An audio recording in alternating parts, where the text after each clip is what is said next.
Hey fam, we're back with another banger. What if Naruto had Naughty Night with Mirajane? So before we start, if you are craving adult mature content, join my Pat. Rian now linker in the description box. Alright, enough talk, let's fire it up. Somewhere outside the Kingdom of Fury, a battle between two guilds of darkness is commencing. The two dark guilds are Shadow Vanguard and Dark Battalion. The Shadow Vanguard are known to be a guild who possess thieves and have plundered and pillaged several villages before razing them to the ground. Their leader is Maestro Ladro, a man who has swindled countless people as well as kill members of the Magical Council's Rune Knights, who is now facing off with the Master of Dark Battalion Sylvia Golddagger, former right hand and lover of Maestro, who she betrayed to steal an important artifact of Zirf the Dark Wizard along with former member of the Shadow Vanguard. The two former lovers clashed blades in a battle which has caused their former headquarter building to look like a coliseum in ruins and surrounded by deceased and injured all around, as well as those still fighting for dominance and power. Both masters not taking their eyes of each other. You should quit, Sylvia, you're still not but a child who has yet to taste the full power of my blade, and not to mention the fact I taught you everything you know, said Maestro, who blocked each attempt of Sylvia's slashes at his vitals with ease. I will never surrender, it is my right to take the artifact and resurrect Lord Zirf, replied Sylvia. I'm the one who will rule by his side. She concentrated her magical energy into her blade and used her technique Siren's Fury, the blade creating a sound with her slash and tending to hit Mazd Ro, who skillfully dodged to the left with several back flips. This caused him to retaliate with his Dark Cutlass, fencing air strike, an attack covered in darkness magic utilizing sharp air waves intending to pierce the opposition. Sylvia dodged as many as she could, however, she was hit critically at the shoulder and her left leg. I warned you, bitch, and now you pay the price for your treachery. You slashed my back after I turned away just for a second and left me for dead in that god-forsaken village and trying to take over my guild, he stated with malice, getting ready for a finishing blow. Just as he was about to strike, a chain stopped, covered his arm and prevented the final blow. His eyes traveled towards where the chain came from and to his surprise saw two figures leaking dangerous aura around themselves. One was a slender and beautiful woman with long red hair that shook in fury, taking the form of 9 swirling tails. She was the one who caused the chain to appear. She is Kushina Drayar, wife of Minato Drayar and known as the Red Death of Fairy Tail. For those who fought her felt extreme pain and humiliation afterwards, that they wished for death, which to them would wash away that pain and humiliation. Next to her was a tall and handsome man with bright blue eyes and golden sun-kissed hair and the build of Olympic-level athlete. This man was Minato Drayar, the Yellow FL Ash and fastest man of Fairy Tail, as well as Makarov Drayar's son, who is one of the 10 most powerful wizards of Fury. He was currently frowning and folding both arms next to his wife. I should have known the Magical Council sent us to their dirty work. Finding the King of Thieves and Queen of Blades is no simple task, considering this a dark guild of thieves and have hidden themselves well, Minato stated in casual tone. Dear, this is no time for remarks, we have some ass to kick, especially since these guys are killing each other as we speak. They hold no regard for life at all, stated Kushina, who received a nod from her husband. Those marks, you are, started Maestro. The Yellow Flash and Red Death of Fairy Tail, S-Class mages alongside Guildarts Clive, finished Sylvia. All the D-Art Guild members looked on with shock and fear, each taking a step back. Now, let's get moving, yelled Minato. Lightning strike, he shouted, shooting a beam of lightning at the Dark Guild members surrounding the two masters. Each and every one falling, Kushina then binding both masters with her chains and Minato holding her shoulder while both shout in unison, raid, lightning chain bind. With that, both Dark Guild masters falling and defeated. Kushina, check Maestro's bag, I'll see if Sylvia has the artifact, Minato said in a perverted tone, reminiscent of his father and not as. Econned later, bonk, on the head courtesy of a fist from Kushina, who once again had her hair floating while possessing a demonic look, in which Minato bolted over to the other side of the area and said, "Okay, I'll check Maestro and you check Sylvia." Going back to serious mode, they both searched and found what they were looking for. One of Zeref's journals, containing descriptions of various dark arts. Both Kushina and Minato had solemn looks and contacted the Rune Knights for transporting the prisoners to jail. When they arrived, the Rune Knights took those prisoners to the wagons filled with rune magic. Lord Minato, where is the artifact? The captain of the knights asked, with Minato replying that it had been properly destroyed. Time head back to the guild, Kushina said, with Minato nodding, and both left after receiving their paycheck courtesy of the Magic Council. 3 days later, Ivan Dreyar, firstborn of Makarov Dreyar and Minato's brother, was deep in thought studying the history of the guild. Now while Minato is seen as the embodiment of what a true mage of fairy tale should be, Ivan however is the exact opposite both in personality and in morals. Just recently Ivan learnt about fairy tale's biggest secret, the Lumen Histoire. It has been on his mind since he has learnt of it. What was the Lumen Histoire and what was secret did it entail? He did not know. He did know that whatever it was he must possess it. Absolute power would be. With a mad gleam he laughed a maniacal laugh, until a crystal lacrima was shown glowing and he answered it. Ah Hawk, Fox, what can I do for you my old friends, and how have you two been? Cut the formalities Ivan, you know what we want. Do you have it in your possession?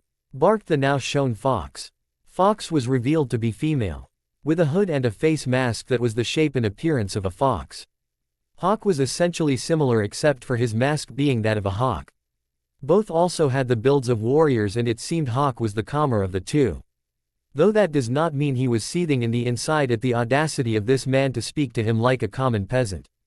My always straight to the point huh? Yes, I possess it. What a magnificent weapon, and such power too. If used to its full capacities the entire kingdom of Fury would fall in mere seconds.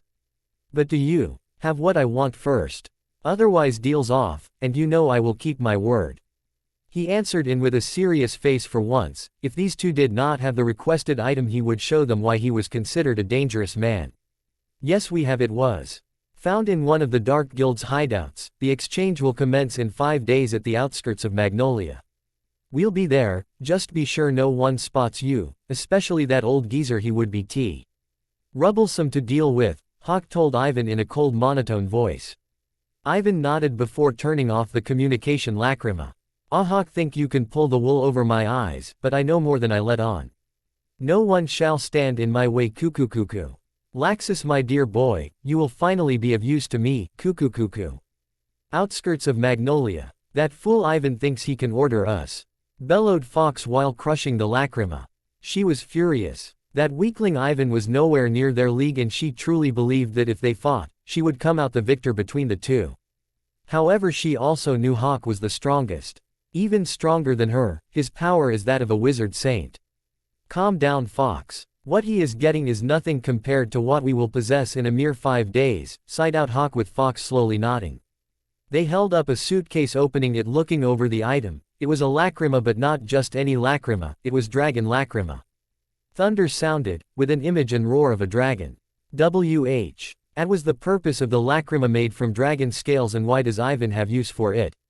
The next day, Minato and Kushina were at the front of the fairy tale building just about to enter, until, in typical fairy tale manner, a man was thrown out of, crashing onto the ground in front of both S-class mages. The man was Wabaka Mine, a perverted mage who was on the receiving end of a major beat owned by Kushina several times after she found him eyeing her with a perverse leer.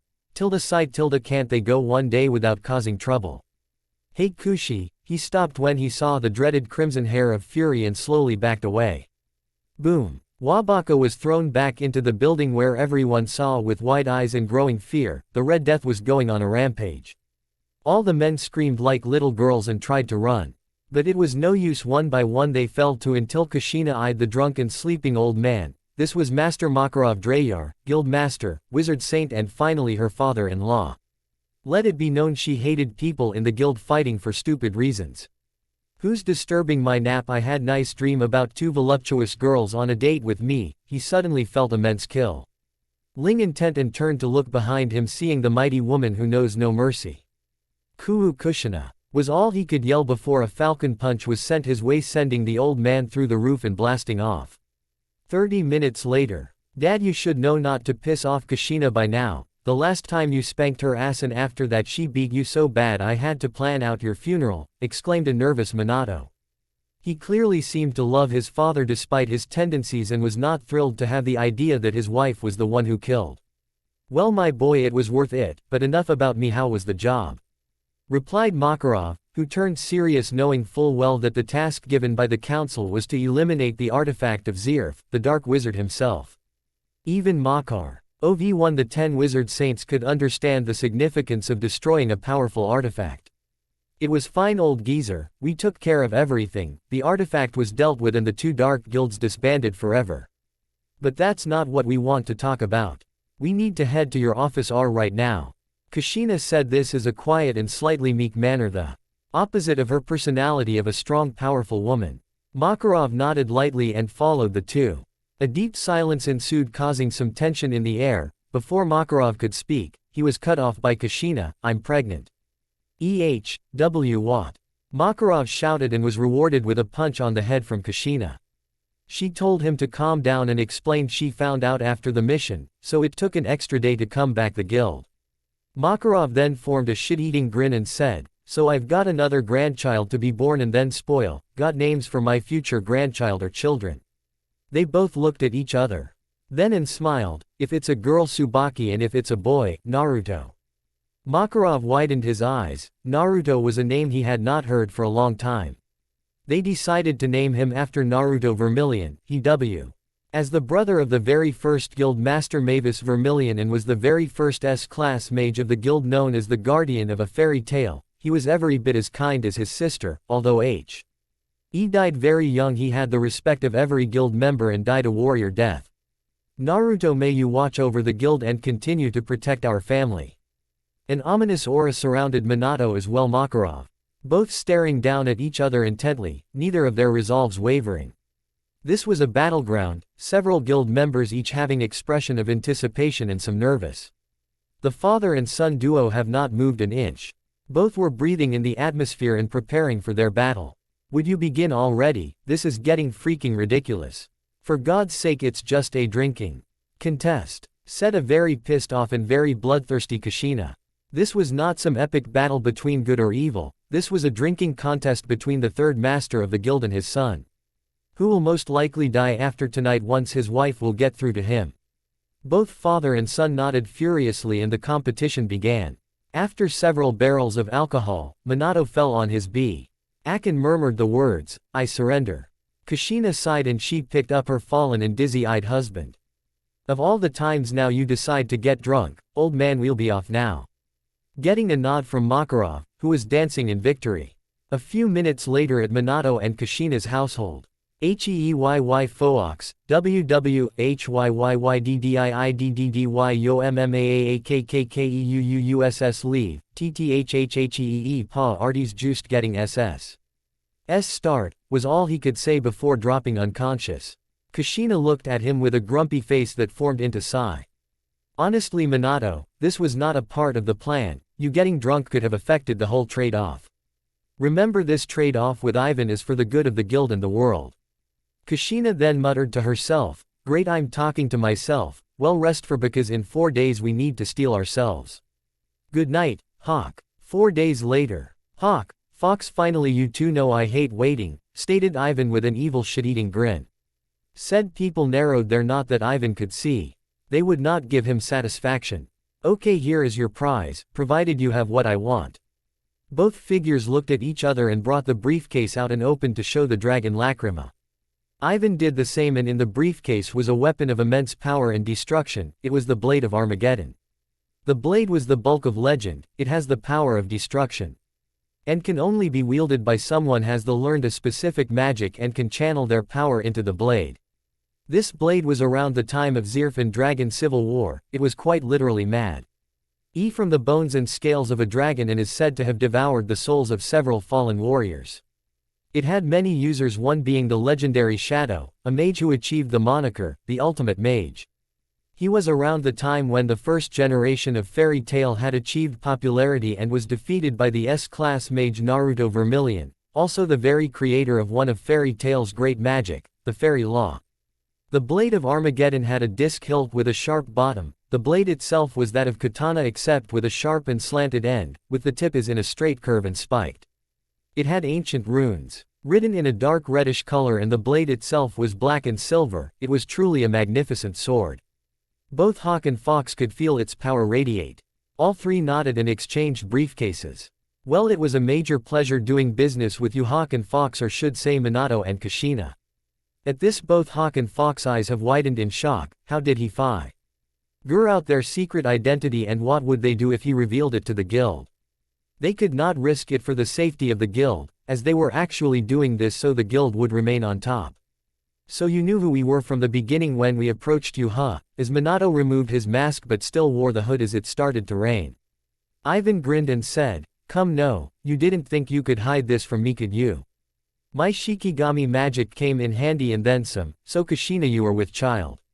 His eyes now had some evil gleam that is until a fist impacted his face and left him with bloody teeth and nose. "Say one word, bastard, I dare you. Our child is off limits and you're no saint. Me and Minato know everything. You planned to have that lacrima planted into Laxus." This time Ivan was shocked. Before he could reply, Kushina stated, "You're not the only one who can spy on people. We never trusted you, and in fact you're probably the least trusted person in Fairy Tail. And we also know your search for the Lumen Histoire." Now this absolutely shocked Ivan, who was answered by Minato, "We knew a while back, while you selfishly try to obtain power for your own ambitions. We use our skills and resources for the guild. What we do, it is for the guild. Take your lacrima and get out of here, and don't you dare touch Laxus. He is my nephew and future of Fairy Tail." Minato held conviction, as well as Kushina. Ivan left, but not before exclaiming, "You'll regret this." Then he left in suppressed rage. "I cannot do anything unless they leave the guild. My plans have been postponed. For now." Minato and Kushina both looked worriedly at each other before Kushina tackled Minato in a hug and cried out, "Minato, do we have to do this? I know it's for the good of the guild, but I can't do this. Why does it have to be us? Why do we need to ensure the guild's dominance? Why? Tilda sobbed Tilda. "We have to do this lest our resolve crumbles now. Fairy Tail must be the strongest guild. So we can unify the guilds and put the council in its place. That is their reason. They simply want to make their guild strong and dominant, and this was caused by a member of a dark guild called Grimoire Heart. That man was named Madara Uchiha." Flashback start. "Why beat me? Me, Madara Uchiha, a mage of Grimoire Heart. Well, enjoy this victory, Red Death, Yellow Flash. But remember, I'm only one mage of Grimoire Heart, and compared to my master, I'm just the tip of the iceberg. Your precious Fairy Tail will fall." Ha ha ha ha ha ha. With that he died. The seed of doubt placed into their hearts. "I have done what you asked, Master Hades. A stronger mage. No, we cannot allow this to happen. If only there was a way. Fairy Tail must survive," both Kushina and Minato thought at the same time. Both made a grave and showed their respect. Life was precious to them, and Madara died by his own hand. Flashback over. That was what caused this and brought their planning into motion. With the weapon at their possession and unifying the guilds would allow them to coerce the council into joining them. With a unified army, Fairy Tail would be invincible. Grimoire Heart would not know what hit them, as well as any other guild that would oppose them. Both husband and wife went home to plan and prepare. 2 weeks later, the moment of truth appeared. Minato had planned to tell his father everything at a secret location, in case some formalities were to occur. He walked down the corridors of his base and entered the room where he found Kushina. "Is everything ready, Kushina?" "Yes, Minato. The cannon is prepared to fire when we need it to." The cannon was empowered by the blade of Armageddon. It was placed in a lacrima crystal. You see, the blade worked similar to a battery. It was rechargeable, and depending on the frequency of the cannon. The higher the frequency, the more damage it can cause, with the cannon able to obliterate the entire kingdom of Fury or even up to 10% of the world. Hopefully it would not come to this, and Minato believes his father would see it was for the greater good in the guild. Kushina agreed fully, believing this was the right thing to do, and rubbed her stomach. Her child must live and stay safe. Both could only hope. 3 days later, Makarov could only hope this day was good news. He had an argument with Ivan, who was getting more and more frustrating. He continuously endangered the lives of his guildmates and often treated them like trash. He was truly glad Minato was nothing like him, but wait until he finds out how wrong he is. Minato and Ivan are more alike than he knows, also both are very unstable. "Dad, I'm glad you're here, we need you, hear this." To his and Kushina's surprise, behind him came Guildart's Clive, Sidard, the ace of Fairy Tail and fellow S-class mage. This was not what they were expecting. however maybe then can convince him to join them when since everybody will find out eventually. What's going on Minato, Kushina? Minato asked them to sit down and started to explain the situation and everything, as well as their secret identities and plans. Needless to say the other two were shocked at Minato and Kushina were this unstable. Minato, this is not right, you can't do this. The guild members do not want this. He pleaded with them, not wanting to strike his own flesh and blood, Espec. I ally one who loved the guild since stepping a foot in the guild hall. Minato and Kushina were both the perfect examples of fairy tale mages aspire to be. And to see them acting like this broke his heart. Kushina, how could you? You may have been uptight but you always followed the foundations of the guild. This is wrong and you know it. Guildarts bellowed out in extreme emotion of betrayal. This betrayed the very creed of their guild. Unforgivable. We thought you would understand, we are doing this for the guild and greater good. We are doing this for our child who is yet to be born.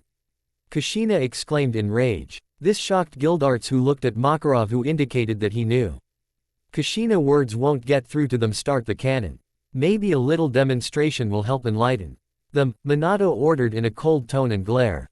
Before Kushina could move a strange feeling and aura went over them. It was Master Makarov joining his hands with a light forming. It was the magic that prevents conflict, fairy law. Both went-eyed, he would actually be willing to use the great magic. Then suddenly Guildarts moved quickly to the lacrima and destroys it with a crash-empowered fist. The cannon had no power source with Guildarts wielding the blade. Both Kushina and Minato were speechless now and heard the master's next words. You have the count of 3 to surrender or else I will invoke fairy law. That got the reaction he was hoping for.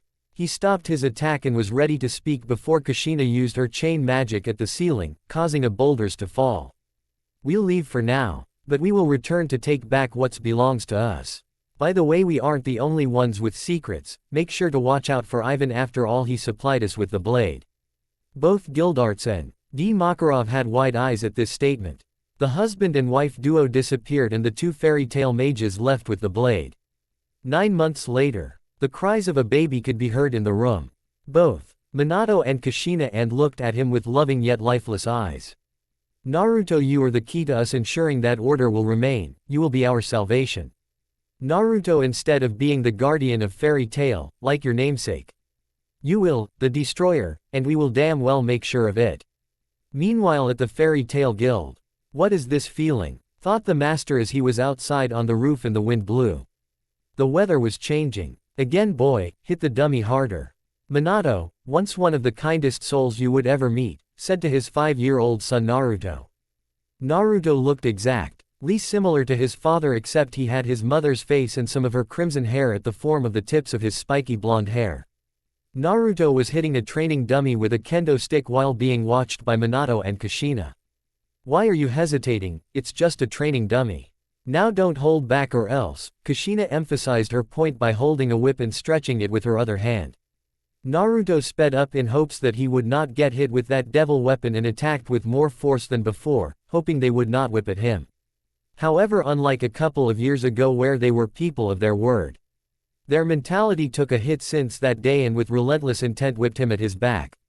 Yeah! Naruto screamed and dropped down onto the ground, wincing in pain. That shot left a huge cut on his back accompanied with others, though those are a few days old compared the fresh one which leaked some of his blood. Get up boy, or would you prefer another lash? Now stand up and hit the dummy again. This time with more aggression. Minato urged at the boy to continue his assault on the dummy lest he wanted to experience more pain. Naruto stood up, grabbed his Kendo stick and continued his assault on the poor beat-down dummy. Why, what did I do to deserve this fate? Why do my parents see me as nothing more than a tool to be used until my usefulness has outlived its purpose? With the last of his thoughts gone, Naruto buried himself towards his training. 3 days after this incident at an unknown island. Is he ready for experimentation?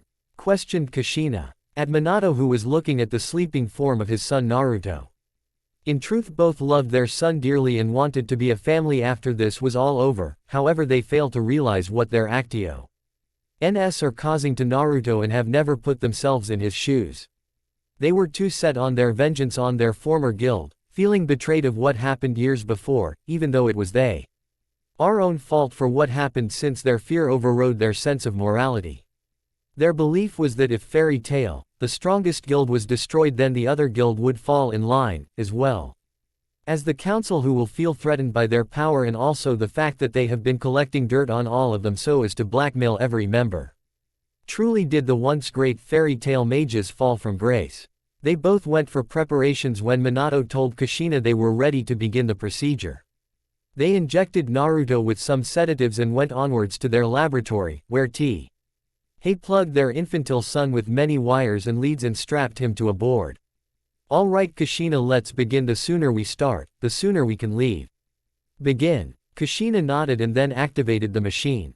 Jots of electricity activated and charged up the giant lacrima, with Naruto starting to feel the effects. Hiya! Naruto screamed out in pain, feeling the sparks of electricity hitting him. Mom! Dad, please stop it, you're hurting me. Both parents ignored his pleas, steeling themselves and believing that Naruto was being a big baby. Stop whining, you baby. It's just a little shock therapy. We need to see your magical potential so we can save the world. Kushina answered Naruto with a cold voice, still being stubborn as ever, with Minato agreeing. Honestly, you're supposed to be our son. Two of the most powerful mages the world's ever seen. How on earth I gave birth to a weakling like you is beyond me. Naruto's eyes were widening before closing in suppressed rage. You useless waste of flesh. You can't even do that right. Worthless trash, you are no son of mine if you can't even do a simple task like that. They want aggression. I'll show 'em ruthless aggression. Let's see how they like it. Naruto's magic began spiking through the roof. Both Kushina and Minato grinned at the results, showing that is until the equipment began to become unstable with raw power. WHHHAAATS happening. Minato, everything is unstable, and what is happening to my son? Kushina asked frantically, with Minato replying that he does not know. He's overloading everything, Minato. We have to stop him before he destroys everything. Naruto, stop it, you're going blow up the lab. Are you listening? Naruto. Kushina was bellowing out in desperation and rage. You two are nothing but monsters.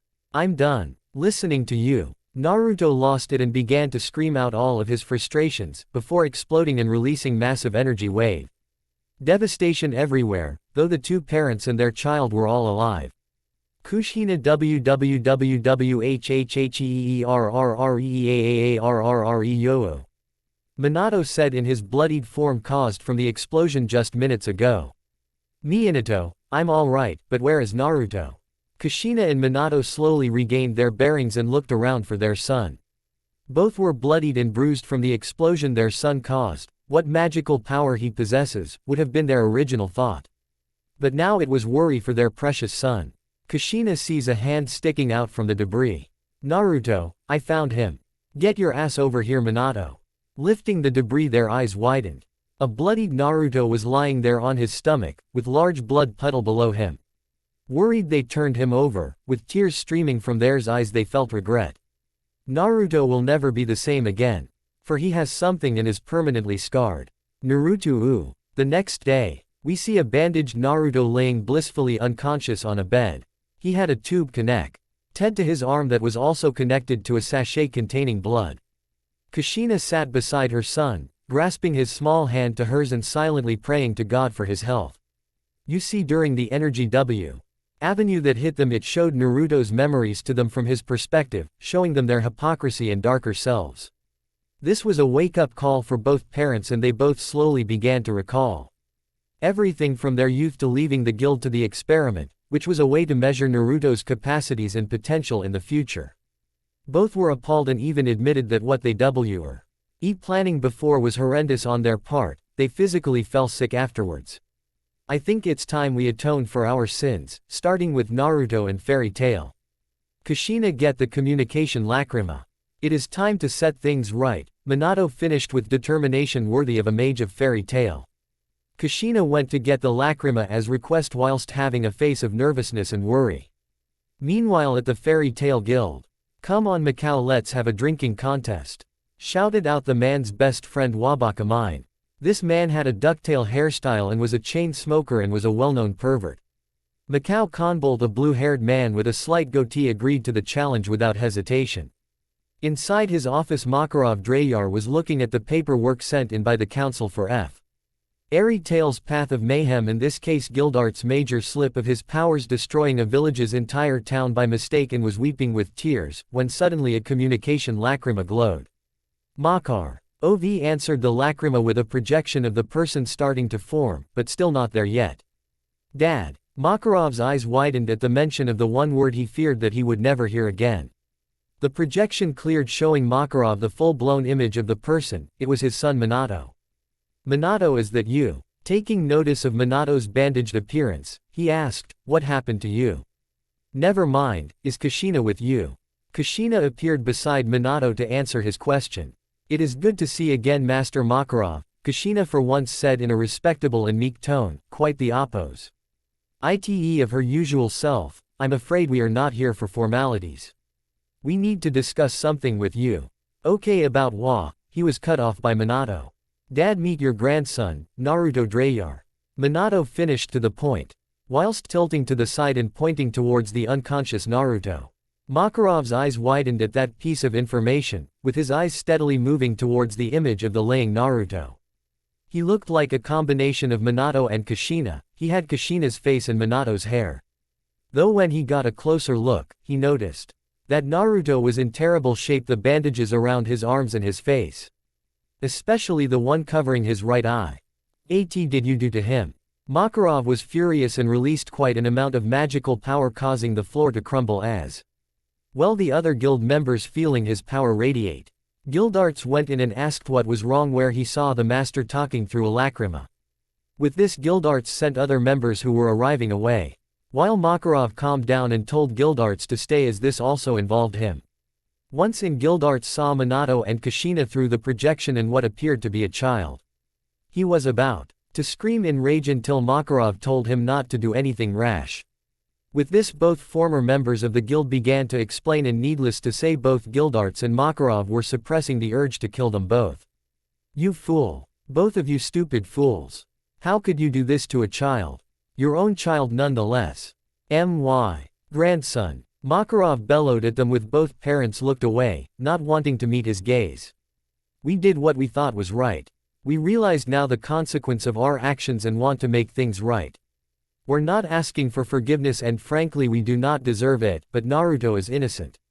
So we ask of no beg you to take in Naruto and teach from right and wrong, be there for him and nurture him with love, something we failed to do. Minato finished in a pleading tone and then kneeled with his head down.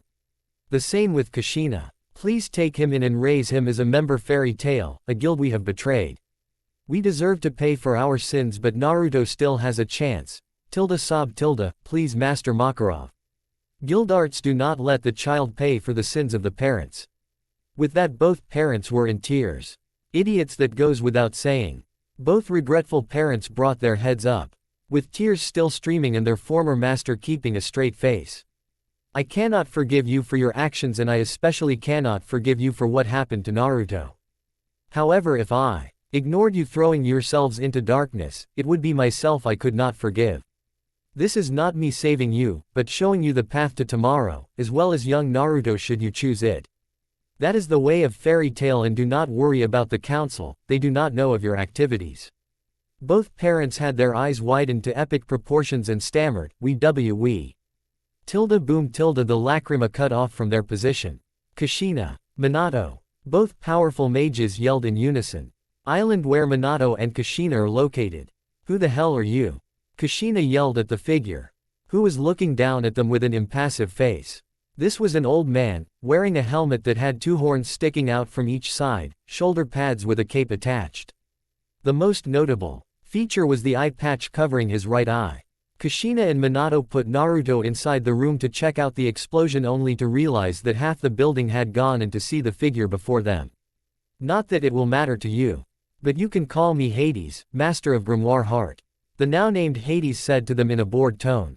This caused both Minato and Kushina's eyes widen in horror. This was the man who was the master of the guild whom Madara Uchiha belonged to. They knew that they would not win, especially in their current condition. Cutting wind, a voice said out loud, hitting with a physical wind heading towards them. In breakneck speed. Kushina blocked it with her blade, but it was not enough and it snapped in two. What crimson whirlpool broke? Impossible this BL. 8 was made from adamantine, was the thought of Kushina, who was swiftly punched in the face and sliding beside Minato. Ah, you have arrived, Zangetsu. I was beginning to wonder when you would arrive here. Hades was talking to the figure who appeared before him. This was a completely white armored figure holding a shield and a curved O-katana. Mission complete, the weapons have been collected, Hades. Well, did you find the one with the large magical power, or do I have to find him? Zangetsu stated with a cold monotone. It appears to be behind that door these fools were guarding. First let us dispose of these pests and find the source, and you'll get your precious artifact, Zangetsu. Hades finished with Zangetsu staring at him before moving forward until a chain attempted to strike them both, with a flash of yellow as well. You shall not pass. Minato yelled while regaining his strength and recovered from most of his wounds, as well as Kushina. Light magic. Kunai rain, Minato whisper. Dian unleashed a barrage of kunai-shaped light in rapid succession. Though Zangetsu gracefully dodged while Hades had a surprise of his own, it was Amaterasu Formula 28. That's Madara's magic. How does he know? Kushina asked Minato, with replying that he doesn't know. Who do you think taught the boy? It was me. Of course his was nothing compared to mine, and he mostly relied on his blaze formula. Hades boasted to them and began firing bullets at both of them fingertips. Enough, let us finish them so I can be on my way, Zangetsu stated, growing tired of this game. Providence, he stated with finality. The spell was used to enhance his sword with green-like energy that formed into a giant spiritual blade and slashed both mages. He drew blood out of both of him. Let us go and be done with it. Quote. Breaking the door down. In the room it revealed a sleeping boy covered in bandages. This is the magical power source. Hades questioned this himself. A child possesses this much power now, imagine when he is able to harness him. A lightning-powered chain struck Hades from behind while Zangetsu broke the chain with his katana. Leave Naruto alone, they both exclaimed in unison. Naruto. This boy is named Naruto. Just like him, Hades thought to himself. Come on, Prect, you're stronger than this. We'll take them down. Together. Naruto shouted to his comrade Prect, a younger Hades who was panting beside him and ready to face off against dark mages.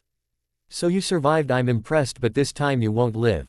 Prepare yourself. Zangetsu cut down both of them, with their final thoughts being of Naruto. Naruto, stay strong, my son. With that final thought, both parents left this world with smiles on their faces. You have what you want, Hades, now give me what I came here for. Or he teleported next to Naruto, else you lose the boy. Your call, O great master of Grimoire Heart. What's it going to be? Placing the katana on Naruto's neck for emphasis. Now no need for that. Here, catch. Tossing an odd-looking amulet at him, which he caught. Now get out of here, you'll attract too much attention, demon of Tartarus. With that, Zangetsu left in an instant, leaving the old man, the boy and the two corpses. Hades headed towards his airship, a mighty fierce vessel indeed, able to house an entire guild with several hundred to 1,000 members. Some time later. Naruto. Oh my son, we are sorry for what we have done, we do not deserve your forgiveness. But you must not allow the dark to claim you like it did to us. Remember, Naruto, we love you no matter what. Goodbye, son. A tear hit Naruto's forehead. Yeah. Naruto awoke panting. Where am I and what was that dream? Welcome, young master Naruto. Naruto tilted his head to see a very old man and, in his opinion, scary. Welcome to Grimoire Heart. With Zangetsu. It is done, Gear, I have retrieved the artifact from Hades. It will arrive shortly in your possession. The slaying moon, Zangetsu said to the so-called Demon King of Tartarus.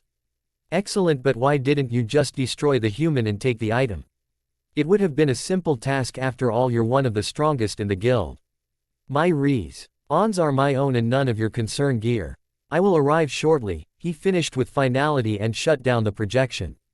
Shadow and Naruto. Chaos gun. A beam of blue magical energy hit its NDED target instantaneously and knocked out the opponent, who now supported third-degree burns.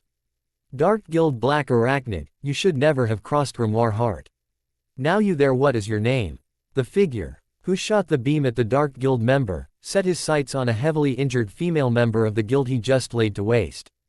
The figure was 6 feet 1 and had the build of a warrior, He was wearing a blue face mask which covered everything except his eyes, or rather eye, and wore a sharp blue flat jacket that showed his skin from his elbows to his deltoids, wearing gloves on his hands that showed his fingertips. He wore black trousers with boots reaching up to his knees and a katana in a sheath slung on his back. Well, answer me, or do you want me to show you my sadistic side? Scorpion, Sub-Zero costume from Mortal Kombat, well, a combination. This frightened the woman, who thought, just saw and felt this man's power, was now singing like a canary to this behemoth of a man. Felicia, sir. I'm a member of a guild called Lamia Scale. I was kidnapped by these monsters after I just completed a job for my guild. I thank you for saving me. She bowed at the end, signifying her respect for the figure who just saved her from a fate worse than death. Save you. Felicia was it. I was sent to take down the guild master. My comrades will arrive soon to dispose of these vermin around you. So I suggest you cooperate with me and help me find him. If you do, I promise no harm shall befall you and you will be returned to your guild with. He replied to the young Ma Iden, who was in fear of this powerful presence, and nodded her head in confirmation. I can take you to her, sir. She is in her chambers, just through those gates in her chambers. She complied and told him the location of the guild master of the Dark Guild, which surprised him that the master was female. Entering the chamber, the member of Grimoire Heart sent a blast to the ceiling, hitting a mage used the ceiling hid himself by sticking to the walls. Do you think I'm some sort of fool, Felicia? Or should I say Dark Orchid, true guild master of Black Arachnid? This shocked Felicia, or rather Dark Orchid. How did this man figure out her identity? Your terrible acting skills need work. I could sense your deception a mile away. So surrender or prepare to join your lackeys. She answered him by attacking him with plant magic, which he easily dodged and teleported in front of her and slashed her, knocking her out. Well, that was anticlimactic. Time to call the old man. He pulled out a communication lacrima and contacted the master of Grimoire Heart. Old man Hades, it is done. My mission has been completed. You can send a retrieval team.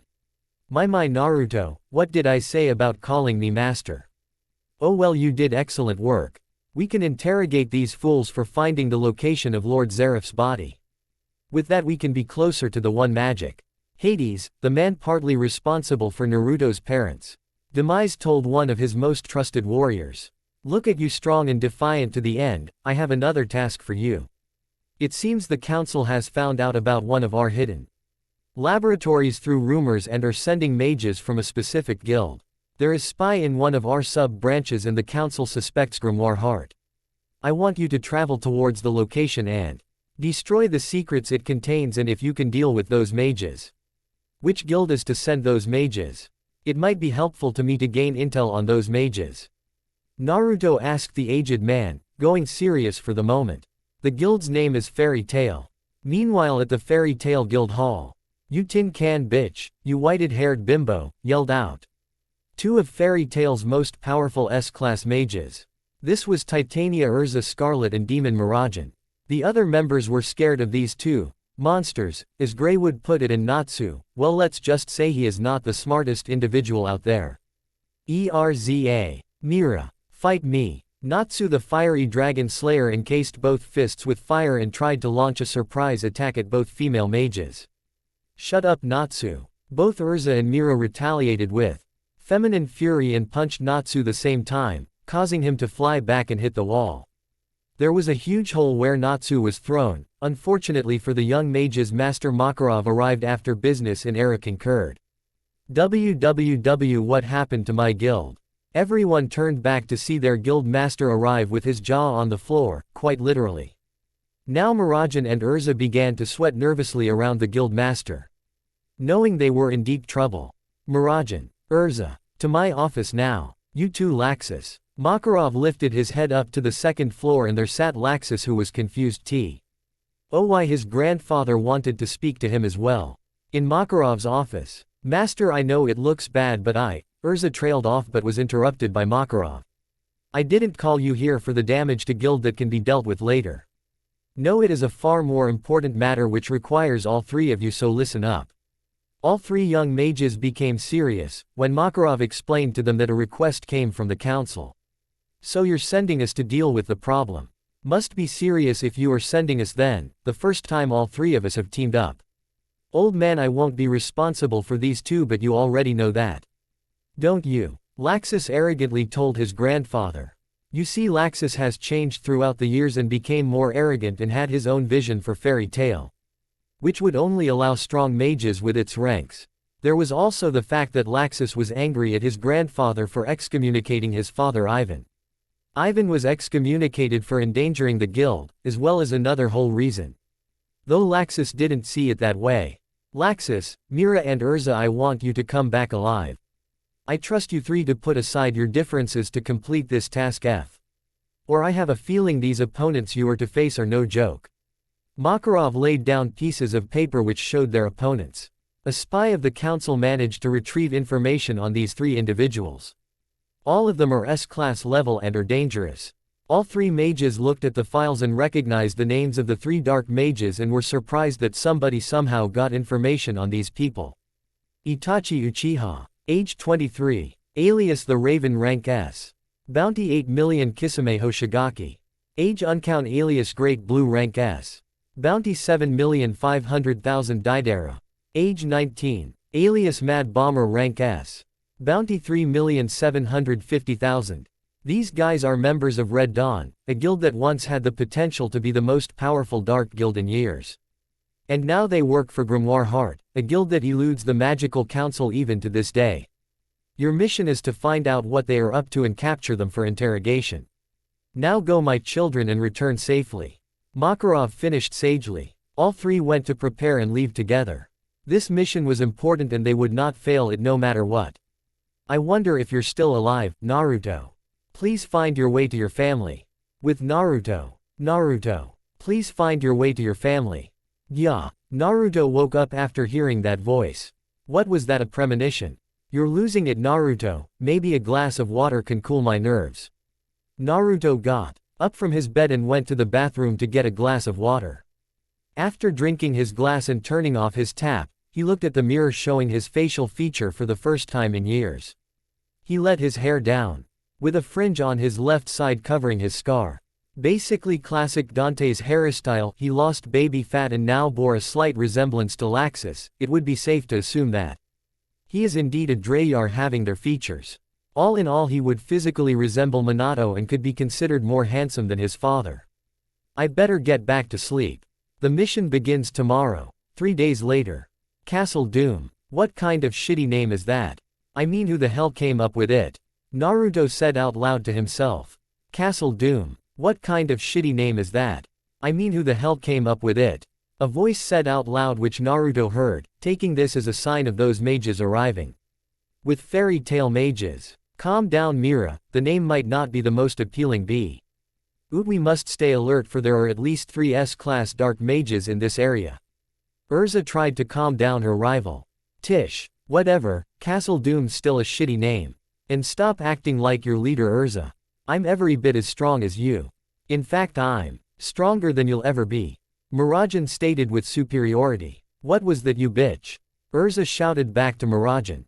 Meanwhile, Laxus was getting a headache hearing these two bicker. Why me? Damn you, old man. Suddenly the three stopped and felt magic power heading into their direction. There appeared Itachi, Kisame and Daidara. The THRES class dark mages, and 2 of them were grinning shit-eating grins, whilst Itachi was completely stoic. Well, what are 3 youngsters doing here? Wait, don't tell me, you guys are bounty hunter who want the bounty on our heads. Yeah, that's it. Kisame the blue-skinned man said. Kisame, Itachi. Do you feel their magical power? They're mages. So they must belong to a guild or something. Well, are you guys from a guild or what? Daidara said to his fellow mages. Yeah, we're mages from Fairy Tail. We came capture you 3. Laxus stated with bored tone. Both Mirajane and Urza looked at the 3 impassively. Well, in that case, C2, explosion. Daidara launched his explosive attack and everyone scattered to different parts. With Naruto. While they're distracted, now's my chance.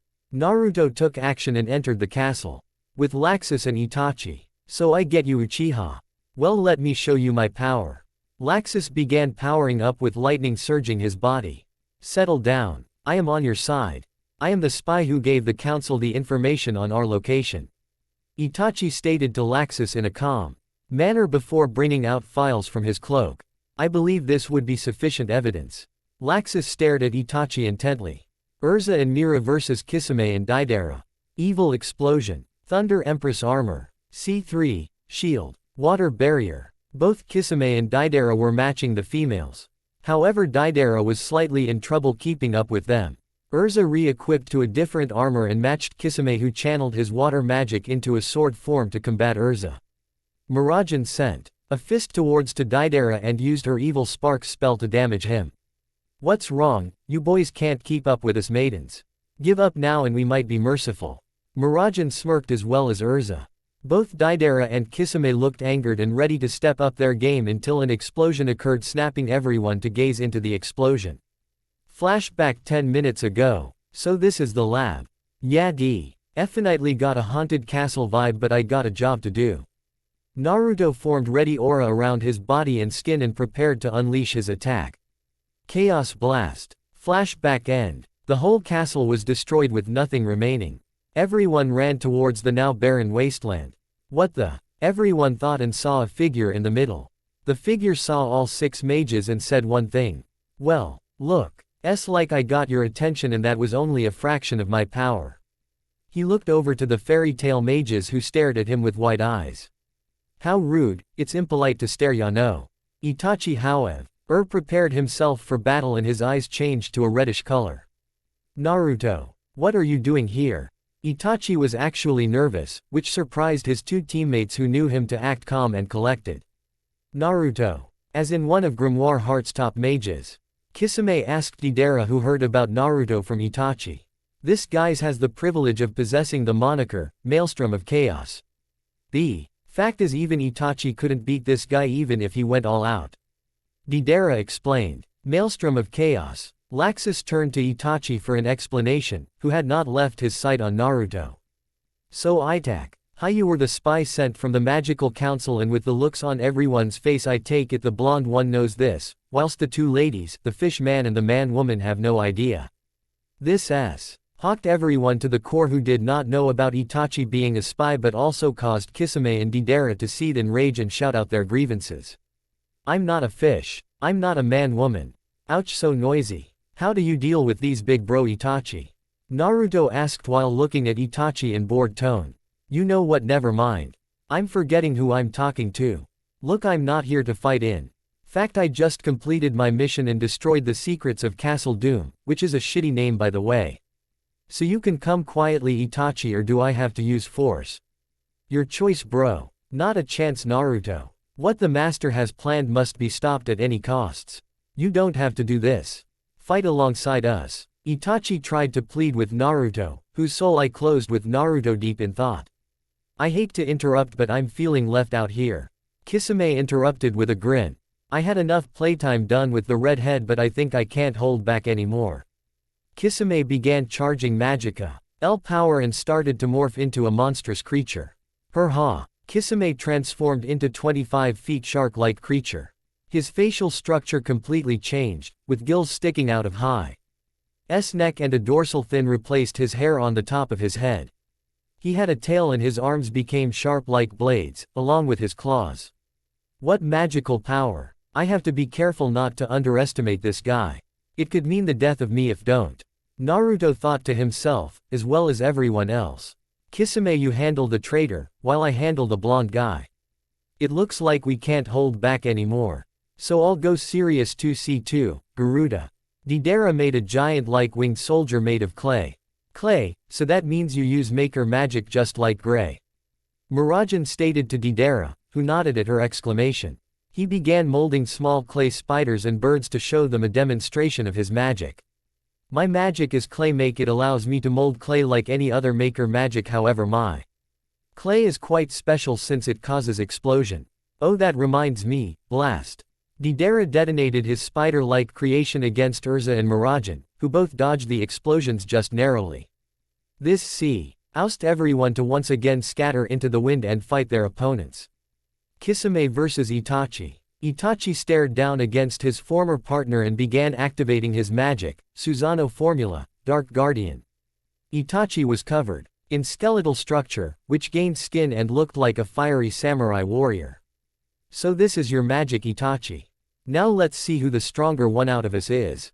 Once and for all. Kisame charged at him, while Itachi did the same. The clash caused thunder to hurtle down, and with that the battle commences. Play fairy tale, Fire Dragon vs Flame God. Kisame summoned water around him and boosted himself in breakneck speed to attack Itachi, who summoned a shield to block the attack, causing it to crack in impact. Itachi jumped and formed a fire sword in the golem's hand and slashed at Kisame, who used his left arm to block with water forming around it, causing an explosion. Itachi clapped his giant hand to send a shockwave towards Kisame, while he spit out water missiles that exploded once contact was made with the wave. Itachi moved his arm forward and then gripped his hand, which caused fire seals to appear around Kisame and explode to release fire blasts. A magical circle appeared below Kisame and released water which covered his body, dousing the flames and preventing scorch marks.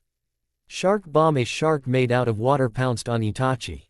Fire Star, a fire shuriken, hit the shark dead on. Kisame blasted off using a jet of water to land several blows to the golem, whilst Itachi used flames instead and formed fire swords in each hands. Cross slashed them both at Kisame, which caused him pain and a wound formed on his chest. Itachi was going for a finishing blow until blood seeped out of his mouth.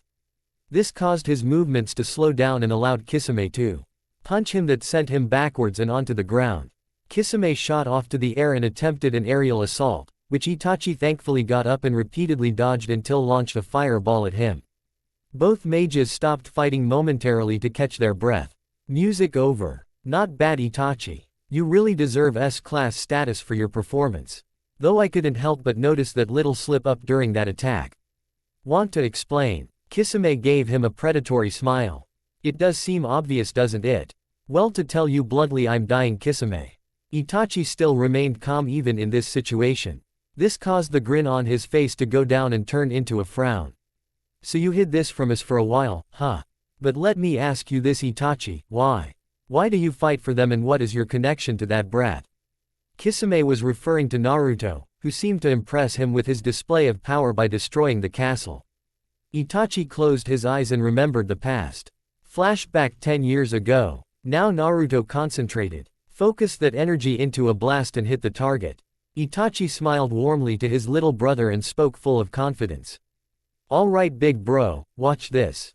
Chaos Bullet. Naruto launched his attack at the target, destroying it in the process. Well done, Naruto. Now let's train some more before the master comes to get you for studies. Naruto smiled and nodded. Alright Itachi. Let's go. Flashback over. I'm doing this for my own reasons, and they are my own just as yours are as well. Itachi told Kisame with the fire in his eyes burning brightly. I see, you're right. So Itachi, one last attack. Kisame told him. You know, if the circumstances were different, we could have been friends. Itachi stated with a smile slowly forming on his face. I thought we already were. Kisame grinned. They both began powering up their final attacks and they collided. A huge explosion occurred and a tower of light appeared within a 50-mile radius. With Laxus and Deidara. Laxus slung Deidara over his shoulder after beating him. What was that? With Naruto. Huh, Itachi. Naruto thought before dodging a strike from a sword and a demonic fist. We found you. Urza in a winged armor stated. With Mirajane in her demonic form by her side. Naruto's eye narrowed at them and he prepared for a fight. I hope you're ready for me, Demon and Titania. So you two want to fight me, huh? You ladies are quite careless with your lives. But then again, fighting the Demon and Titania both the same time isn't a very smart move on my behalf, is it? Naruto was still in his HTING stance and awaited for his opponents to make the first move. You're confident, I give you that, but I doubt you can beat one of us. It would be better if you just surrendered like a good boy. Riza baited him to attack her by goading his ego. Mirajane, seeing this, joined in. Yes, why don't you? I mean, you're obviously out of your league. And what's with the dopey ninja mask? What's wrong, you really ugly or horribly disfigured? Mirajane made a snide comment, trying to outdo Urza once again. Wow, how original. I commend you two for putting me in my place. Naruto replied sarcastically while clapping his hand. But you two have no idea who you're messing with. You see, unlike you two, I'm not a regular S-class mage. Then what are you? Mirajane asked. Then both Urza and Mirajane felt powerful magical power coming from Naruto and began to sweat a little. Me, I'm an agent of chaos, but more importantly, he paused for a while, unleashing his aura, I'm the guy who's gonna beat the shit out of you ladies. Naruto moved faster than the naked eye and disappeared from both female mages' sight. Play Black Wizard's Wicked Heart. Wah, where'd he go? Mirajane asked Urza, who shook her head, not knowing where he disappeared to. You two really shouldn't have said all those things. Now I'm pissed. A punch was sent to Urza and kicked to Mirajane. Both were keeling over in pain, clutching their stomachs. Pathetic. Why you? Mirajane sent a punch over to Naruto, aiming for his head. Naruto simply sidestepped and somersaulted over Urza, who attempted a sword strike.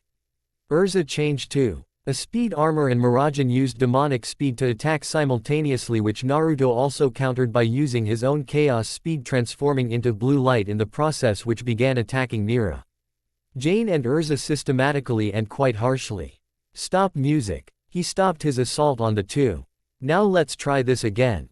So do you two surrender, or do I have to bring some more pain? Both women glared at him and stood back up. Urza, Mira, both mages said at the same time and nodded. Play, Shishi no Hoshi Rei.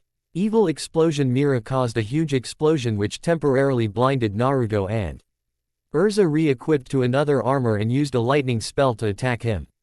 Too bad he jumped into the air and dodged it. That is until Urza switched to her Armadura fairy armor and sent an energy blow. Saint, while Mira used soul extinction, both hitting Naruto and sent him down to the ground. Both Mira and Urza stood side by side, panting, thinking it was over. Well, that was until Naruto appeared behind them and hit them both with chaos-induced fists and broke Urza's armor while Mira returned to normal form. Stop music. Naruto stood barely scratched, however his attire jacket got ripped from the TTACK, showing his toned body with six-pack abs, well chiseled. Seriously, almost everyone in Fairy Tail has muscles, even Romeo. You owe me a new jacket. That was quite a combination there, but I'm afraid it'll take more than to even remotely cause serious damage. Naruto left the two mages beaten on the floor. Not bad. You got skills, a voice said to Naruto. He turned around and saw Laxus with Deidara over his shoulder. You beat those weaklings easily, but compared to me they are just the tip of the iceberg. You got a name, Blondie? Naruto asked Laxus, who frowned at this guy's disrespect. Laxus Drayar. Naruto stayed impassive but inwardly was shocked that this man had the same last name as him. The two had a stare down. Meanwhile, with Itachi woke up to see devastation around him. The battle with Kisame took a lot from him and he barely had the strength to move, let alone fight. Kisame was on the ground lying dead with a hole in his chest. Rest in peace, my old friend. Now time to find Naruto and convince him to stop this madness.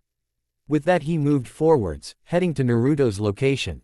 Back with Naruto and Laxus. Drayar. You wouldn't happen to know anyone named Minato Drayar, would you, Laxus? Naruto asked him in a careful tone, while preparing to grip his katana. Laxus widened his eyes, remembering a conversation between his father and grandfather. Flashback. 10 years ago. 10-year-old Laxus Drayar awoke at night needing to go to the bathroom. After relieving himself he ventured back into his bedroom until he heard the voice of his grandfather speaking to a man. Gramps. And who is that? Laxus peeked through the door and saw Makarov argue with his father Ivan, who was preparing to leave. Old man, you'll regret this. Just like with Minato. Ivan walked off and opened the door, revealing Laxus. He walked off without sparing Laxus a glance, who was extremely confused by the situation. Gramps, what's going on? Laxus asked, who faced Makarov with pleading eyes. Makarov was heartbroken at the sight of his grandson. Play Kanashiki Kako. Laxus. Your father, I kicked him out of the guild. Makarov told his grandson with solemn face. But that broke down as soon as he saw Laxus crying in front of him and hugged him to ease his pain. Ivan ruined another life, this time his own son's. Why? Gramps, why did you do it? He is your son. Lax. As shouted before running off back to his bedroom. Flashback end and music end. Then I carried out research and investigation on this Minato guy, and to my shock he was my deceased uncle. Gramps, and The older members of Fairy Tail hid this from me and this guy some connections to Uncle. Well, let's see what I can find out. Yeah, I heard about the guy. Apparently he was my uncle and a former mage of Fairy Tail. What's it to you? Mira and Urza widened their eyes. Laxus has an uncle. So that means Master has more than one son. Why didn't he tell us? Both wondered why their master kept such a secret. It was mystery to them. Both fell unconscious afterwards. Uncle. So you know that asshole's location then. Tell me and I'll let you leave here without messing you up too bad. Now spill your guts or I'll do it for you. Naruto demanded at the end. This man the location of his so-called father, and with Minato's location, he knew Kushina wouldn't be far off. He only became a mage for one sole purpose. To find his parents and make them pay. Naruto didn't realize that Hades lied to him that his parents were alive, while in fact they were dead. Play Cobra the Poison Dragon Slayer theme. You think you can boss me around. You may have beat these weaklings, but I'm a different story. Think you can take me? A stare-off commenced, with Laxus dropping Deidara to the ground. Naruto charged H's chaos magic to his body while Laxus transformed into lightning and both took off. Naruto hit a magic-covered fist onto the lightning bolt and Laxus transformed back into his human form and was sent back onto the ground. He got up and shot lightning out of his mouth, which Naruto deflected with his sword, causing an explosion where the bolt hit. Naruto lifts his hand and several magic circles appear on Laxus's body. Then Naruto closes it into a fist and the circles explode on Laxus. The smoke clears to find an unscathed Laxus standing, who charges up and takes off his shirt, with his arms revealing dragon scales. What the? Wait, dragon scales? That means his thought trailed off with Laxus revealing his true power. I knew I couldn't hold back, so I decided to unveil my surprise. I'm a dragon slayer. Naruto narrowed his eyes and knew this would be a tough opponent. Both charged at each other and began matching each other's movements, exchanging fists in the process. Naruto had the upper hand, until both separated and began to unleash two of their finishing maneuvers. Lightning Dragon's Roar. Destruction Wave. These attacks collided and a struggle ensued. In the end Naruto pushed Laxus back and knocked him out, though he still felt the effects of Laxus's lightning. Stop music. Man, these three gave me some trouble, especially Laxus. You're lucky, Sparky, that I don't kill. Next time we'll fight each other in full strength. With that Naruto walked off, but not before glancing at the fallen mages before picking up Laxus and placing him next to his comrades. There you go, big guy. You might be a jerk, but I'm not heartless. Naruto began walking off, not seeing Mirajane open her eyes slightly before drifting back into unconsciousness. Naruto was now in the floors. Getting ready to leave the area until he sensed a faint magic source. Naruto rushed off as much as he could until he found the figure. Itachi. Naruto stopped in his tracks and went to Itachi's side. What happened? Did the fish bastard do this to you? Yeah, Kisami's a tough old shark. He matched me in strength quite easily and almost killed me, but as you can see I emerged victor. Naruto smiled at his older brother figure, but that turned to worry when Itachi coughed up more blood. Itachi, don't speak. You're hurt really bad. I have to take you to someone who can heal you. Don't worry, I'll save. No, Naruto, I won't make it in time. You need to hear this, it is about your parents. Naruto's eyes widened. Naruto, Hades lied to you. He lied that they were alive, when in fact they're already dead. Tilde cough tilde. Tilde cough tilde. Naruto, please don't let your hatred consume you. With his final breath, Itachi Uchiha passes from the world. Itachi. Itachi. Itachi. Naruto shouted out to the heavens. His brother was dead. Tears fell out of his eyes and cried out to the heavens. Rain began to pour on them. Hades, you will pay for this. Naruto removed his mask, revealing his face, and lifted up Itachi for a burial. He stuck his sword in the ground and tied his mask on the blade. With the fallen fairy tale mages, Laxus awoke to see himself next to Mira and Urza. He got up and seethed in pain. Damn bastard took me down. Next time when we meet I will pulverize him to the ground. After that both female mages woke up and they all left with Deidara as their captive. With Naruto. Naruto used Communi Cation Lacrima to contact his soon-to-be former master. Static first displayed until it showed Hades in all his glory. Naruto. How was the mission? Hades asked until he got a look at Naruto's condition. I see you had trouble, but I doubt you failed since I believe in your ability. What happened? Why are you looking at me like that? Hades asked when he saw the raw emotion on Naruto's eyes. Old man, you lied to me. My former parents are dead. You said you would help me find them and deliver justice.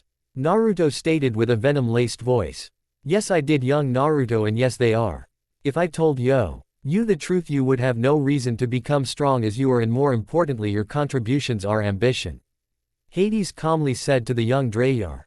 To think you would learn the truth this soon. How does it feel to lose your goal? It must be devastating. Now how about you stop stalling and come back to tell me your mission report? No. What? I said no. You lied to me, old man, about the truth of my former parents. That was my ambition, to bring those two to justice when I would meet them again. But with them dead, I have lost that chance forever. I see. That's too bad, you had potential. Oh well, our goal will still be achieved. The screen cut off and Naruto was left to his thoughts alone. Shit. That old bastard tricked me. I've got to get out of here. Naruto teleported with his chaos control. A few days later in the Fairy Tail Guild. Inside Makarov's office. A bandaged-up Mirajane was leaning on the wall with her back while Urza, just as injured as Mirajane, stood up. Laxus was sitting down on a chair with shadows covering his eyes. I take it the mission went sour fast. What happened? Makarov asked the three. Urza explained everything about what exactly occurred and how a guy named Naruto beat them. While Makarov's face didn't show it, his thoughts betrayed him. Naruto. Could it be that Naruto? No, I shouldn't jump to conclusions. Gramps. Laxus spoke for the first time. All three turned to him. That Naruto guy said something about a man named Minato. You know anything about this? Makarov's eyes widened before softening. Yes, Minato was my second-born son. Your uncle, to be exact. He died a long time ago. I already knew that, but what connection does Naruto have with us? Wanting his grandfather to get to the point, as did Urza and Mirajane. Because Naruto is Minato's son. Making him your cousin and my second grandchild. Makarov stated calmly with his eyes closed before opening them to see their shocked faces.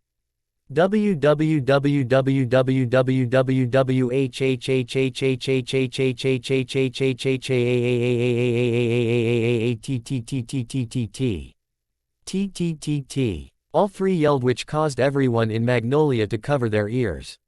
He explained everything to them. Minato once fought a dark wizard by the name of Madara Uchiha alongside his wife Kushina. This got a reaction from the three, all of them remembering Itachi Uchiha. Even though they defeated him, the fight caused their mentality to become unstable. They left the guild and had a son named Naruto. They trained him to become a weapon against us, until an experiment went sour. By this point Mira and Urza became nervous, while Laxus kept a straight face. After realizing their mistake, they contacted me and told me of Naruto. They repented for their sins and asked for forgiveness. Our conversation was interrupted by an explosion and I traveled to their location Ere I found their corpses and no sight of young Naruto. I know it is a lot to take in, but please heed my advice, my children. Naruto is simply a victim of circumstance and was led to a dark path, but he can be saved. Nobody has heard about him, and the fact he let Mira and Urza live after their fight is proof enough. Though the fact that he easily outclassed both of you two and had the edge against Laxus is really impressive. All three bristled in anger for the last statement. Laxus got up and started to leave, but not before stating, "Old man, you shouldn't have kept this from me." With that he left. With Urza and Mirajane leaving moments afterwards, Urza having thoughts on the whole situation. While Mirajane was having thoughts about Naruto. Naruto, may you find us again. Maybe this was a blessing in disguise, but I hope you find your path. With that thought Makarov took a picture out of his desk and saw a picture of him holding a young Minato. In an unknown forest. Man, why did we get stuck with this job? A rune knight told his colleague who had a serious look on his face. It's because this man we are escorting is an S-class dark mage who killed innocents. Deidara the mad bomber is no joke. You there. Have a look at what the prisoner is doing. He could be planning something. He pointed towards a knight who was at the back of the carriage. Fine, I'll have a look. He knight had a look, opened a small compartment and peeped through the door. Before he could make out the image, a white snake bit him in the eyes. He screamed and fell back to the floor, tossing and turning.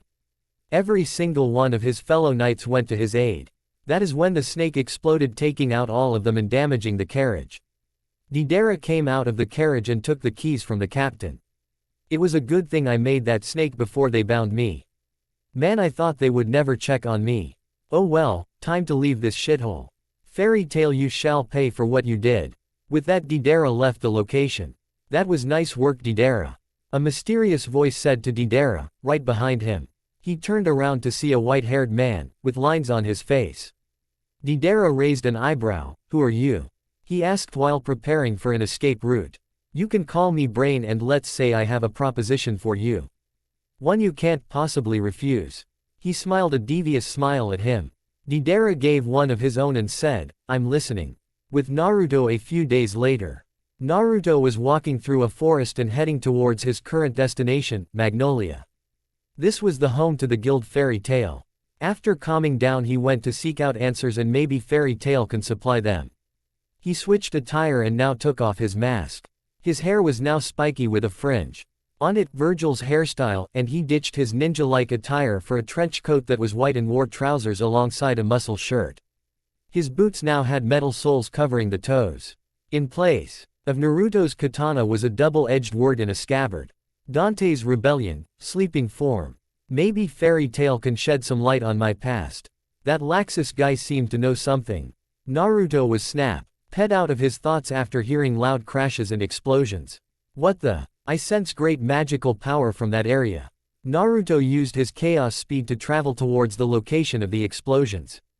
There he saw two teenagers on the ground unconscious. Being the good Samaritan he was, Naruto went to see if the two were alright. One was a pink-haired guy wearing sandals, pants, a flat jacket and finally a muffler. While the other was a black-haired individual, who wore just black boxers. Putting his shock to the side, he checked their pulses and was thankful that these guys are alive. He then noticed they both had guild marks that seemed familiar. Wait a second, those Fairy Tail mages I fought a few days ago had the same marks. This means that these two are also Fairy Tail mages. Naruto decided to make camp for the night. Nighttime in the forest. Oh, what happened? Last thing I remember is fighting Natsu and then it went all black.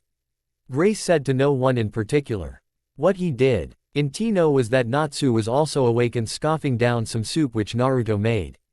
He then saw both of them. Here, have some soup. You need conserve your strength. Naruto told him and handed some soup. Gray took it and began digging in. Want to fill me in on what caused you two have a fight and almost kill each other? Gray began filling him in on why they had a fight, and to say Naruto was shocked was an understatement. These two fight for the stupidest reasons. Is this what they call a rivalry? He mused to himself. Hey, you smell Gramps and Laxus. Natsu screamed while getting up and pointing at him. Suddenly both took a good look at him. He had Drayar traits found in both Fairy Tail members.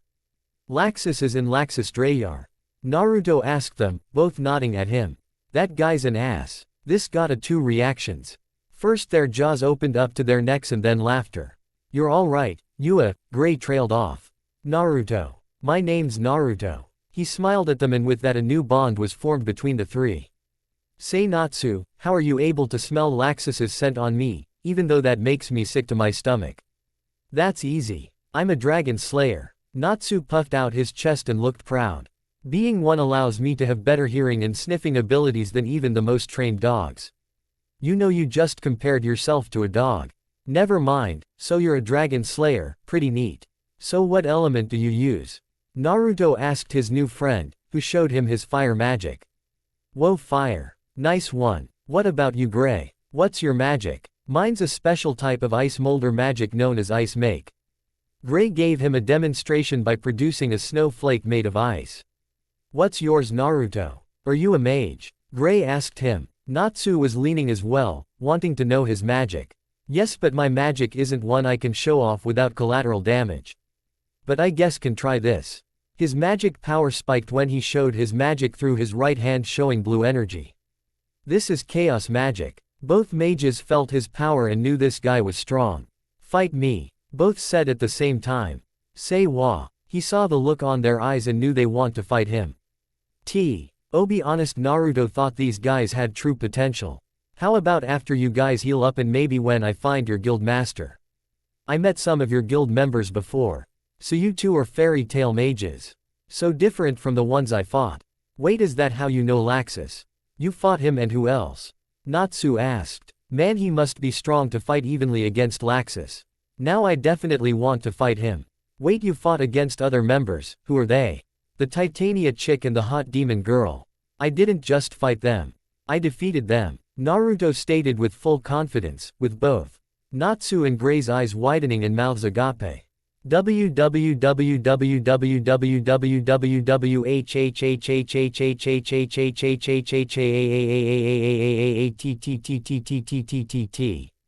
Quote. Thunder sounds, cue rain. Ah, it's raining. Well, it's getting late, I'm hitting the hay. Good night. With that he laid down and went to sleep. Both were staring at Naruto with newfound respect and fear. Next day, take that Urza, and that Mira, and eat this Laxus, you bastard.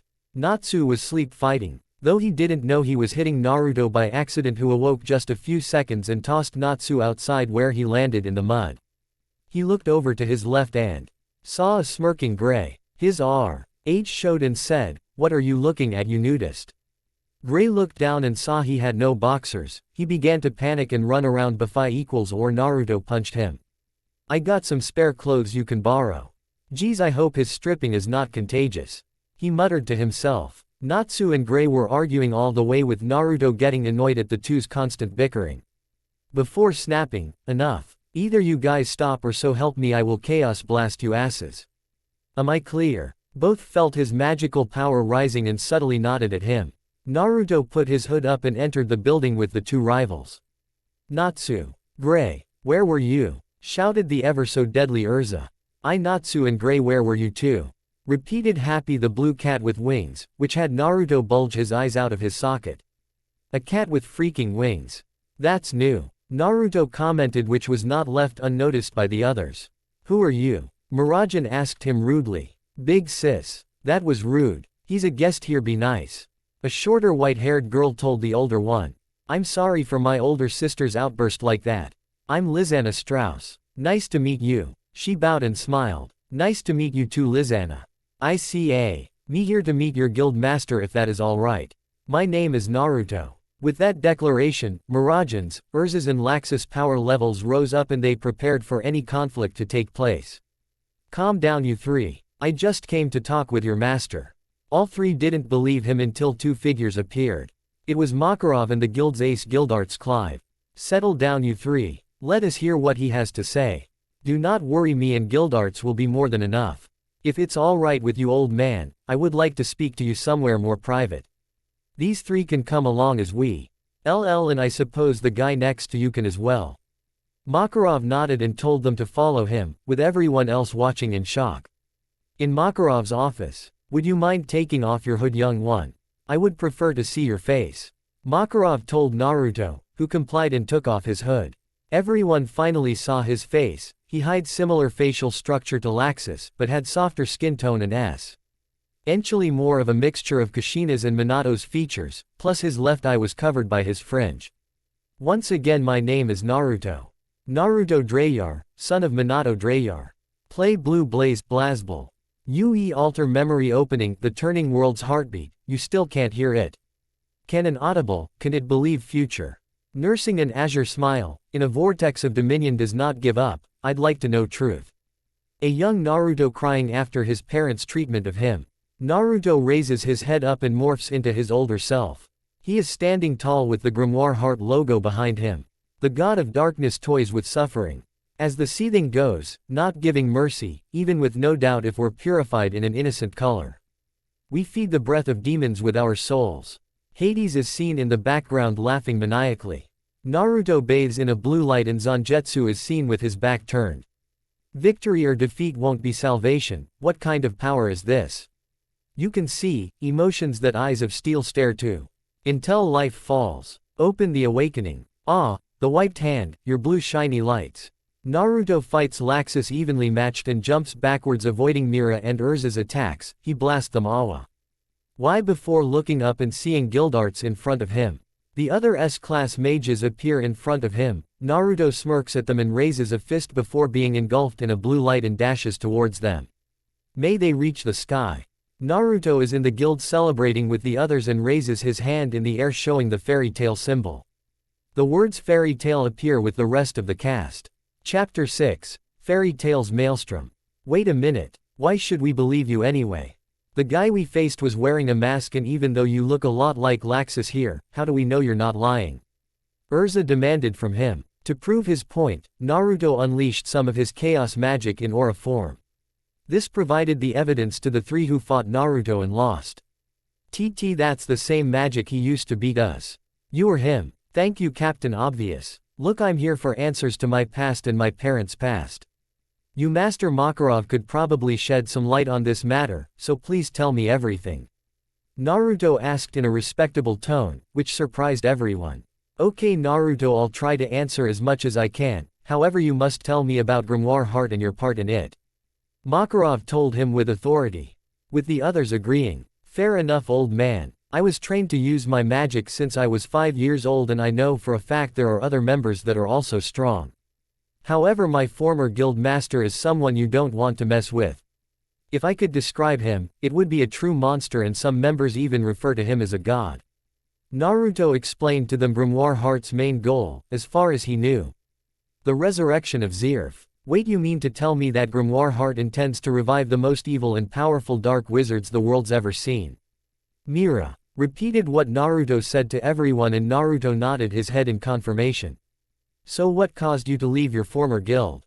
After all, a dark mage from that guild must have killed several hundred of people, must have his own reasons for leaving.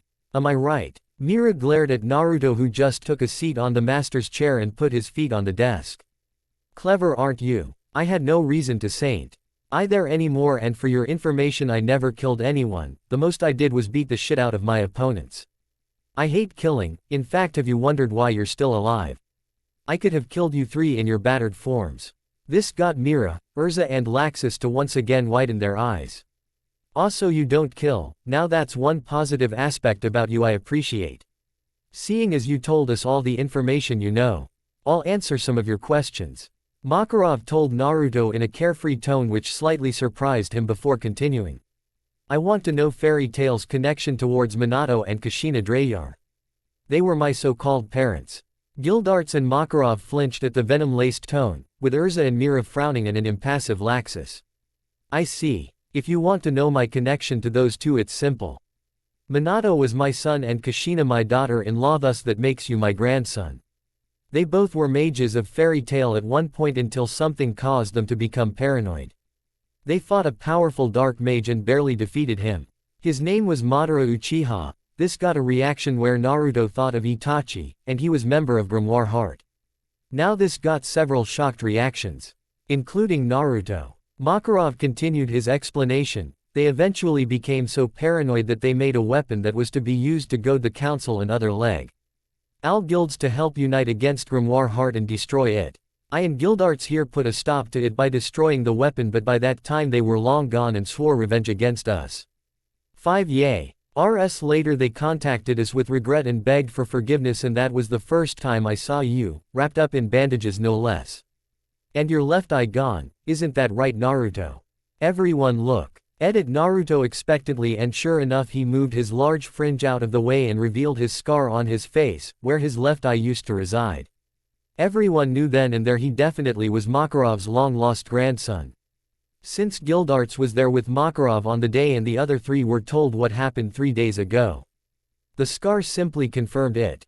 Also, since Mirajane is a master in transformation, she can tell the difference almost immediately and confirmed he is not in a transformed state.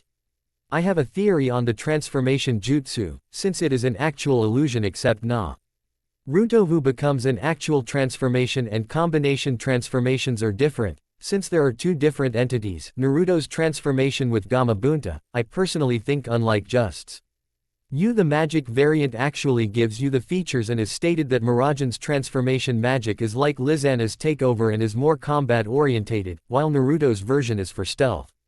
The Inuzuka use beast transformation in combination with their dogs, thus basically making their version a clan technique just like other clans. PS you don't have to make an argument as it's just a theory and not a full-blown fact. So old man, I take since Grimoire Heart found me, they were the ones to murder my parents. It was a statement then an actual question. Makarov stated that he did not know who murdered them. Well, to summarize things, 1. A strong mage almost beat my parents but they still bested him. 2. My parents became paranoid so much that they made some ridiculous plan to overthrow the council and use that power. Which seems like overkill to me, to destroy every single dark guild. 3. They failed and wanted to use me to destroy Fairy Tail, which led to me eventually losing my eye and their deaths. Point number 4, I was taken in by the guild responsible for this whole mess and now I find my long-lost relatives. That it in a nutshell. Makarov and the others' jaw dropped at his quick summarization and understanding of the situation. They pulled themselves together and Makarov nodded at his explanation. You seem to be taking this well. How so? Trust me, I'm Eeping on the inside, old man, and now I realize my original goal is out of my reach. Makarov was confused by this. Your original goal? Yes, my original goal was to find my parents and bring them to justice, but since that won't be happening, I just have to focus on a new ambition. Naruto smirked before placing a fist on his hand. To take down Grimoire Heart once and for all. However, unlike my parents, I'll fight with my own strength then rely on some weapon's power. Gildarts and Makarov smirked before Gildarts stated, you know you would have a better chance to take them on with allies. So me. And the master thought why not join Fairy Tail. This caused everyone except the aforementioned 2 to have their eyes bulge out of their heads. It took a moment for Naruto to reply, really just like that you'll let me join the guild? Yeah, I'm not buying it. To emphasize his point he bent down to the tiny master's level and his eyes narrowed in a suspicious manner, which caused sweat drops from the other occupants in the room. What's your game, old man? Do you think I'm stupid and don't even think about making a snide comment, little Miss Demon? Mira frowned as she was going to say something but Naruto cut her off.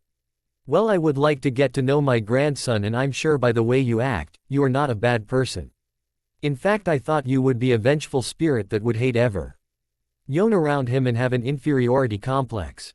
In canon Naruto world, Sasuke sneezes so bad that he knocks into Kiba and kisses him on the lips. All the fangirls cry at this scene and beat Kiba INTO submission while Sasuke goes to the bathroom and retches. Naruto is meanwhile enjoying his date with Hinata, Shien, Koyuki and Shizuka all at once. I do not write harem fix but I am willing to Avenue 2 girls for Naruto if you guys ask for it, sadly not for this FIC. Back to Earthland. Seriously Gramps, you sure have one messed up imagination. What am I? A freaking emo Avenger. This got laughs from everyone including Laxus. Well, I'm sure I can use some company. What the hell? I'm in. Excellent, where would you like your guild mark then Naruto? Getting a stamp ready for Naruto. Naru. Took his jacket off as well as his shirt and pointed towards his stomach. The girls blushed, not that they would let the others see them, at Naruto's well-toned and chiseled body. HMPH. Show off. Ought to be young again. Makarov thought in jealousy. Come on Gramps. I'm getting cold here and you're not getting any younger either. Naruto called out to his biological grandfather in annoyance. Ahing and possessing a sheepish expression on his face. Now let's introduce you to the guild members. Naruto followed him along with the others. Everyone listen up. All the guild members looked at the 6 who just entered. Meet Naruto Dreyar. My long-lost grandson. Naruto looked at his grandfather with an anime expression. He was about to say something until shouts of, welcome, and, your master's grandson, caused him to once again sweat drop. 3 days later. Naruto. Fight me. Natsu charged at Naruto with fire-covered fists but Naruto expected this and flicked him backwards with one finger and he landed on Gray. Where the 2 rival once again brawled leading to chaos to ensue in the guild once again. Naruto looked on with a sense of familiarity as he did have one rival to test his limit, Itachi. Man, you guys are a lively bunch. Hey Lizana, is anyone gonna stop those 2 from tearing each other apart? He asked his new friend, the sister of Mira and Elfman. Naruto got acquainted with most of the guild members except Mistogen, Mira, Urza and Laxus. Usually Urza stops them but she went out for a while. Lizana explained to Naruto. Natsu. Gray. Stop at this instance right now. Urza appeared at last and hit both Natsu and Gray very hard. Hey Urza. Urza turned towards the voice which belonged to none other than Mira. We still have a score to settle. Both charged Tawa RDS each other and began a brawl where everyone stood and watched in fear or sweat drops. Hey Lizana, isn't Urza being hypocritical? I mean, she doesn't let Natsu or Gray fight, but she and Mirajane can. I don't think it is fair. Naruto whispered to Lizana, who slowly backed away. Naruto wondered why but felt a presence behind, and there stood Titania in all her glory, anger aimed at Naruto. Hey Riza, just talking about how hypocritical you were being. So what's up? Naruto gave a lazy grin at Urza, who had steam coming out of her. Naruto. What did you say? Everyone began to cower in fear from Urza except a few individuals. Namely Naruto and Mira, whilst Laxus and Gildarts watched from above. I said you were, no, or being a hypocrite. Urza, I agree they are causing damage to the guild and setting bad examples, but how is it any different from you and Mira fighting? Answer, it's not, so what I'm saying is get off your high horse cause you ain't no saint. Naruto began to answer logical why before reverting back to his usual banter. Everyone's eyes, including Urza's, widened. Urza stared angrily at him for a while until Naruto started to laugh. He. Don't think you can intimidate me, Urza, since I'm slightly different from the others. If I go down, I go down fighting. I already beat you once and I know I can beat you again. Care to try your luck again? Naruto grinned and left the guild, leaving a fuming Urza, scared guild members and an amused Mira. In the forest 7 hours later with Naruto. Naruto was training for 6 hours straight and was barely tired. He began reminiscing about his former rival and brother, Itachi Uchiha. He always had a rivalry with Itachi, the one who kept him sane and always made him want to better himself. Now he was gone. Flashback in Naruto Shippuden Ost, Seika. I'll make you cry, Itachi in defeat. Naruto charged his rival and older brother figure, who blocked his fist with his right hand and tried to backhand the energetic blonde, who just did a backwards flip. Naruto swept Itachi off his feet by using a side kick to the shins, and Itachi just rotated to the ground before axe kicking Naruto and making sure he stays down. Getting good, Naruto, you almost had me this time. So round 2. Naruto grinned and got back up and the fight resumed. It was going back and forth between the two until Itachi got too tired and Naruto landed a hit on him, knocking him down. I got you, big bro. Naruto grinned at Itachi, who gave him a warm smile in return. I think that's enough training today, Naruto. Come on, it is getting late and sense rain in the horizon. Naruto nodded and followed his brother. Later that night, Naruto just relieved himself in the bathroom and walked back into his room. He heard coughing noises from the room next door. He peeked through the door and saw wide eyes Itachi cough blood from his mouth. Naruto, I'm sorry. Look like I might be able to keep my promise after all. Itachi whispered to himself, but Naruto heard it and went back to his room. Flashback end. They don't know how lucky they are. Itachi, you were my rival, my hope, and more importantly my brother. You were everything to me.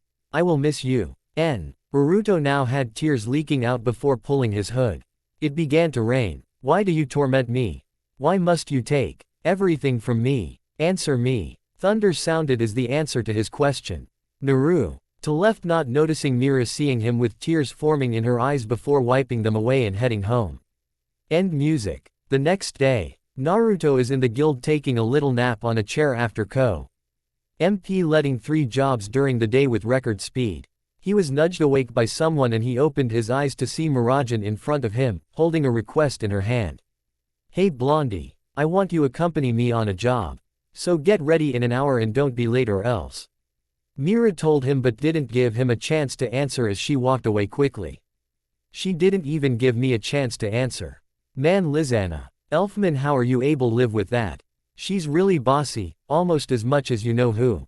Naruto added quietly, hoping Urza didn't hear, as he didn't want a lecture from her. The Strauss siblings just shrugged at him. Everyone agreed with Naruto's words, but Natsu, being the gullible idiot he was, couldn't keep his mouth shut. Yeah, she's just as bossy as Urza is. Naruto folded his arms and nodded until he felt killing intent behind to see a demonic-looking Urza. What was that, Natsu? She said lowly before unleashing feminine fury. Ah. Natsu's scream can be heard throughout fury. Man, she's scary. Naruto thought before beginning to prepare for this forced journey. 2 hours later. You're late, Blondie. Where were you? A very irate Mirajane yelled, with her veins popping on her head. I told you in 1 hour. No 2. So you want to explain to me why you were late? Mira patted her foot on the ground for emphasis. Something came up. I had to take Natsu to the hospital. You know how Urza is when Natsu does something stupid. Naruto rubbed the back of his head sheepishly and gave a nervous smile. HMPH, you are lucky, Dreyar. Just because you're master's grandson doesn't mean you're untouchable. Got that? She finished in a threatening tone. Naruto waved his right hand and yawned out. Got it. So what's the rank of the request, or actually what is the request? Naruto now eyed her suspiciously. I thought that a strong mage like you would like to go on an S-class request. Doing those low-class jobs must be boring for you. Well, time's being wasted, let's go. Come on, let's get moving. With that she grabbed his wrist and dragged him to their destination. A few days later. Mira, I need to know the details of the request before we meet the client. Naruto asked, annoyed at her for keeping the information from him. You mean this? Mira took out the paper with the information required for the request. Naruto held out his hand to take the paper before Mira pulling it away from him. Not until you admit I'm the prettiest female mage in fairy tale and that I'm stronger than you. She teased him and grinned an evil smile. The first maybe, but if you recall I beat you before. Besides, I can take it from you with force if you want to play it that way. Naruto folded his left arm on his chest whilst his right one was held up for the sheet of paper. Mira had a devious smirk and she did something that shocked Naruto. She stuffed in her cleavage. You want it? Come get it, Blondie. Mira smiled in victory while Naruto had his mouth open and sported a huge blush. Well, Blondie, what are you waiting for? You win this round since I ain't no pervert, but remember you have to tell me eventually, since you were the one who asked me to come and expect payback from me. Naruto just bristled and walked towards their destination. Crazy girl. But she does have a nice rack, focused Dreyar. Ah, poor Naruto, what's wrong? Mira stepped away when she felt his aura radiate. Okay, I'll stop now. Happy. Naruto nodded with a smirk which made Mira pout. You're no fun, you know that. Ah, you just hurt my feelings, and here I thought we were just beginning to become friends. Naruto stopped and noticed that they reached their destination. Well, let's go and see the mayor then. They walked around and saw that the town was completely empty with no sign of life shown. Naruto and Mira looked over at the tallest building and decided to enter it. Hello, anyone here? Mira, see if you can. An attack was sent over towards the duo, who suspected it. Okay buddy, who the hell are you? The figure who attacked them revealed himself as a pale white-skinned man with a purple mark over his eye, who was also wearing a robe. So you came after all. Maybe now I can have some powerful mages to devour. Greeting to you both, I'm Naruto. Is that you? The man called out to Naruto, who immediately recognized him as Orochimaru, Grimoire Heart's former mad scientist and research developer. He was trying to eat Itachi so he can possess his magic, as his magic allowed him to swallow a person whole and digest them while gaining their magic. Orochimaru. So you're still alive and here? I thought Itachi wasted you all those years ago. Seems he and I underestimated your tenacity. Naruto was in a fighting stance and gripped the hilt of his sword. Mira, be careful, this guy has He ability to use a special type of takeover known as Viper Soul and can shed his skin to avoid damage if he is quick enough. Calm down, Naruto. I was the one who sent the request to Fairy Tail.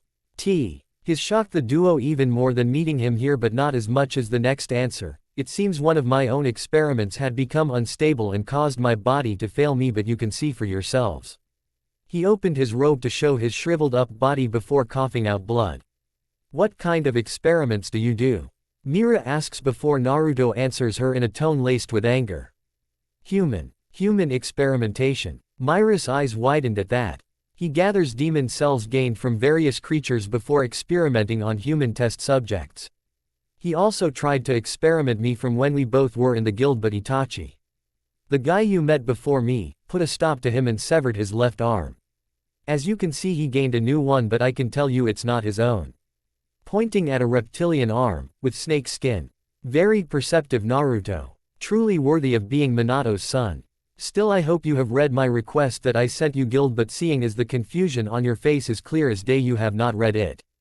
Orochimaru stated before coughing up blood. Mira, hand me the request. Mira hesitated. Now. Mira jumped at his outburst before sighing in defeat and taking out the request out of her cleavage. Naruto took it and read it. 4 million jewels for the slaying of a giant snake monster. Wait, snake monster. Orochimaru, please tell me this isn't another Manda incident. He looked over to Ards, the snake man, who had his face to the floor. It is, isn't it? I thought you would know better, Orochimaru. Can someone explain to me what the hell a Manda is? Mira asked, to which Naruto replied, that Manda was a demon created by Orochimaru who used dark magic and science to artificially create it. So what, you created a similar creature and named I Manda 2 or something? Mira, I doubt that he would name it Manda 2. Right, he saw Orochimaru actually look away in embarrassment. Really? Man, that's weak. Enough. You have your assignment, Naruto. Here, take this sack of money, it is 4 million exactly. I paid you in advance since I know you're a man of your word, Naruto, and will never go back on it. Now leave me be. Orochimaru went back to his room while Naruto and Mira left to slay the monster. Kagaya Otsutsuki. You have caused so much suffering in your quest for eternal peace.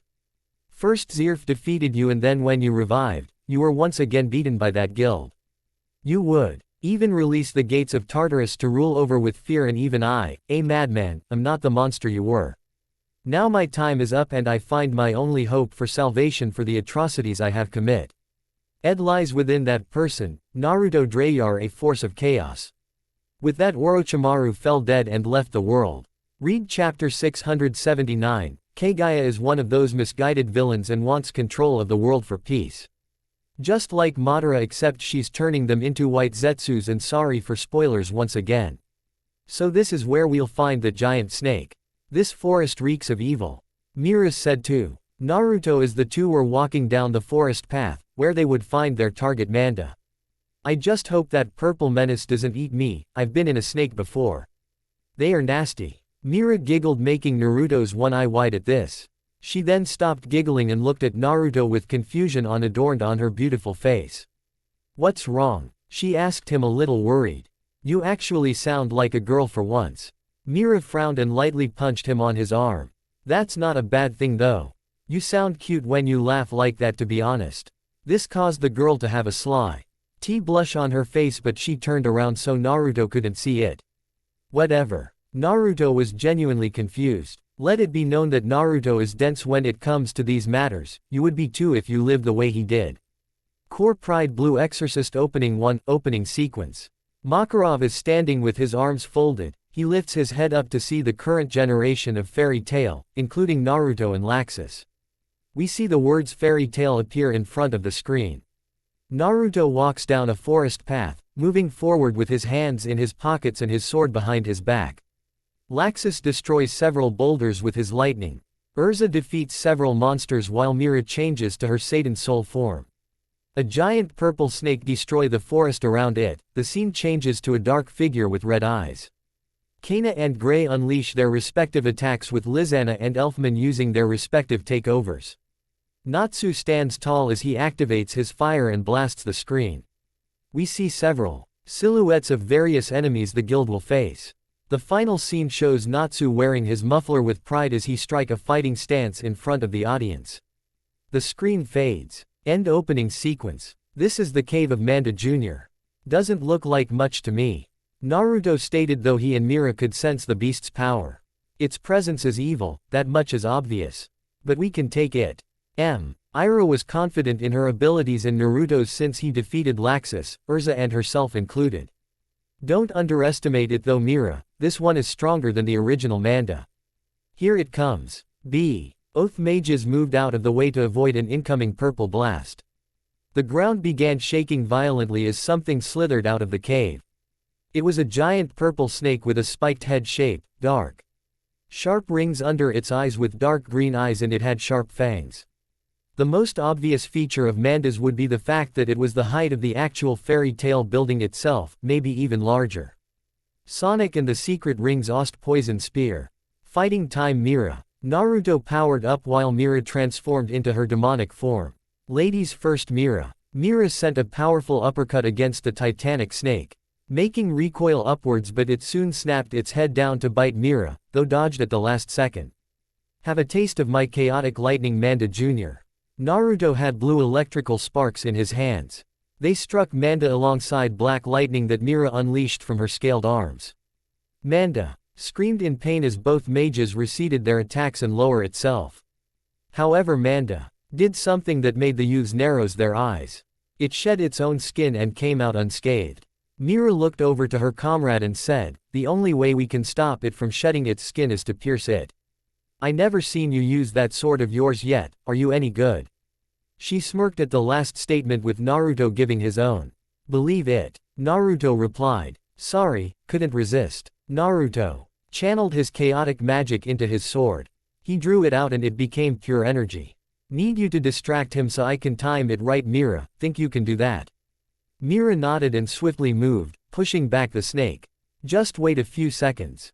Mira dodged several tail swipes and bites from the colossal serpent, until it decided to have enough as it began to glow and release green orbs that exploded upon contact as Mira and Naruto dodged them all. Now, the sword pierced through the snake's jaw and went past its nose. The snake fell down as it was gasping for breath until it died. Naruto's eye possessed a green glow. Soon enough, Manda was covered in flames, with Mira landing the final blow. Evil explosion. She sent a dark blast that vaporized the snake swiftly. End Ost. That was anticlimactic. What now? Mira questioned the blonde, who shrugged. Guess we go and tell Orochimaru his science project has been put down. Naruto wasted no time as he walked away from the scene as Mira sighed heavily and followed him. Grimoire Heart's location. So we need a replacement for that bastard. Master Hades, let me take him, I can beat him this time. A man with long spiky blonde hair stated. He also possessed red eyes and was currently leaking out black flames. Calm down, Zankro, first we must find a replacement for Zoldio. Naruto took him down and took the spirit's key from him. Zoldio perished as he committed the taboo for using his magic to possess the spirit. A shame really, now the seven kin are one member short. Rusty Rose, a silver-haired man with a weird haircut, stated. He was joined by an overweight tall man named Kane who stayed silent. Alongside them was a man with a goatee and an afro-like hairstyle, with a girl with pink hair standing opposite him with her back turned. I think that is not going to be a problem. A beautiful raven-haired woman came out with an armored man. This man wore steel boots, gauntlets and a full-on skin-tight black bodysuit. He wore a helmet with spiked horns on each side with a face mask. Meet Menma, the newest member of the Seven Kins of Purgatory. What the Seven Kin of Purgatory did not know was that they were being watched by Master Hades as he saw Zankro mock Menma, who remained silent at his taunts. Menma, a successful experiment of Orochimaru's. His true legacy, but he still doesn't compare to you, Naruto. Hades stroked his beard, left his current location. Back with Naruto. Yo, Orochimaru. Orochimaru. Naruto went up to see Orochimaru's fallen form and check his pulse. He's dead. Mira's eyes widened at this. When did he die? Her voice was a little shaky, but she stood strong alongside her blonde companion who had his eyes closed, telling her. It was just after they left to search for Manda. What do you think we should do? Even though he was a bad person, the old man told us that every life is sacred. Even Orochimaru deserves a burial. Besides, if I didn't bury him, I would prove that I am just like him. Naruto took Orochimaru's body and made a grave for him. May you find peace in the afterlife. Mira gave a small smile that Naruto didn't notice. Blondie's not so bad after all. Mira then voiced her thoughts. Let's head back, I want to see my brother and sister again. Plus it's my turn to cook dinner. Naruto just followed the white-haired mage for their journey back to the guild. As they went outside, this prompted Mira and Naruto to run for shelter back to Orochimaru's place. After all that work, we're stuck here until the storm blows over. I wish I could contact Lizana or Elfman and tell them I won't be home for a while. Naruto sighed as he brought out a communication lacrima from his pocket. Here, you can use this to contact them. We'll be here for a while, I guess. So I'll go explore this place and see what else Orochimaru has in here. Naruto left as Mira made a call to her siblings. Hello. It was Lizana who appeared. Big sis. Is that you? How was your job request with Naruto? The youngest Strauss sibling was happy to see her beloved older sister and knowing she was safe from danger. I'm fine, Lizana, we already finished the job but we're stuck here for a while. We should be able to move when the storm blows over though. Right now both of us are taking shelter in an abandoned village. Lizana said the first thing that came to her mind. So you two are alone together, big sis. When Mira nodded, Lizana's face turned red. That means you're alone with a boy. When Elfman heard this, he snatched the lacrima off his little sister's hands. Big sis. Get the hell out of there. He's dangerous. Lizana's sweat dropped as did Mira at their brother's sudden outburst, with some guild members listening in. Relax, Elfman, I don't think Naruto will take advantage of me. Elfman had sweat starting to form on his head. Big sis always calls him Blondie, not Naruto. What if she's starting to like him? Elfman imagined his older sister blushing with Naruto standing in front of her.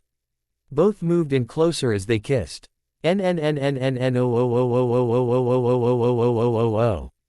Elfman screamed in his mind.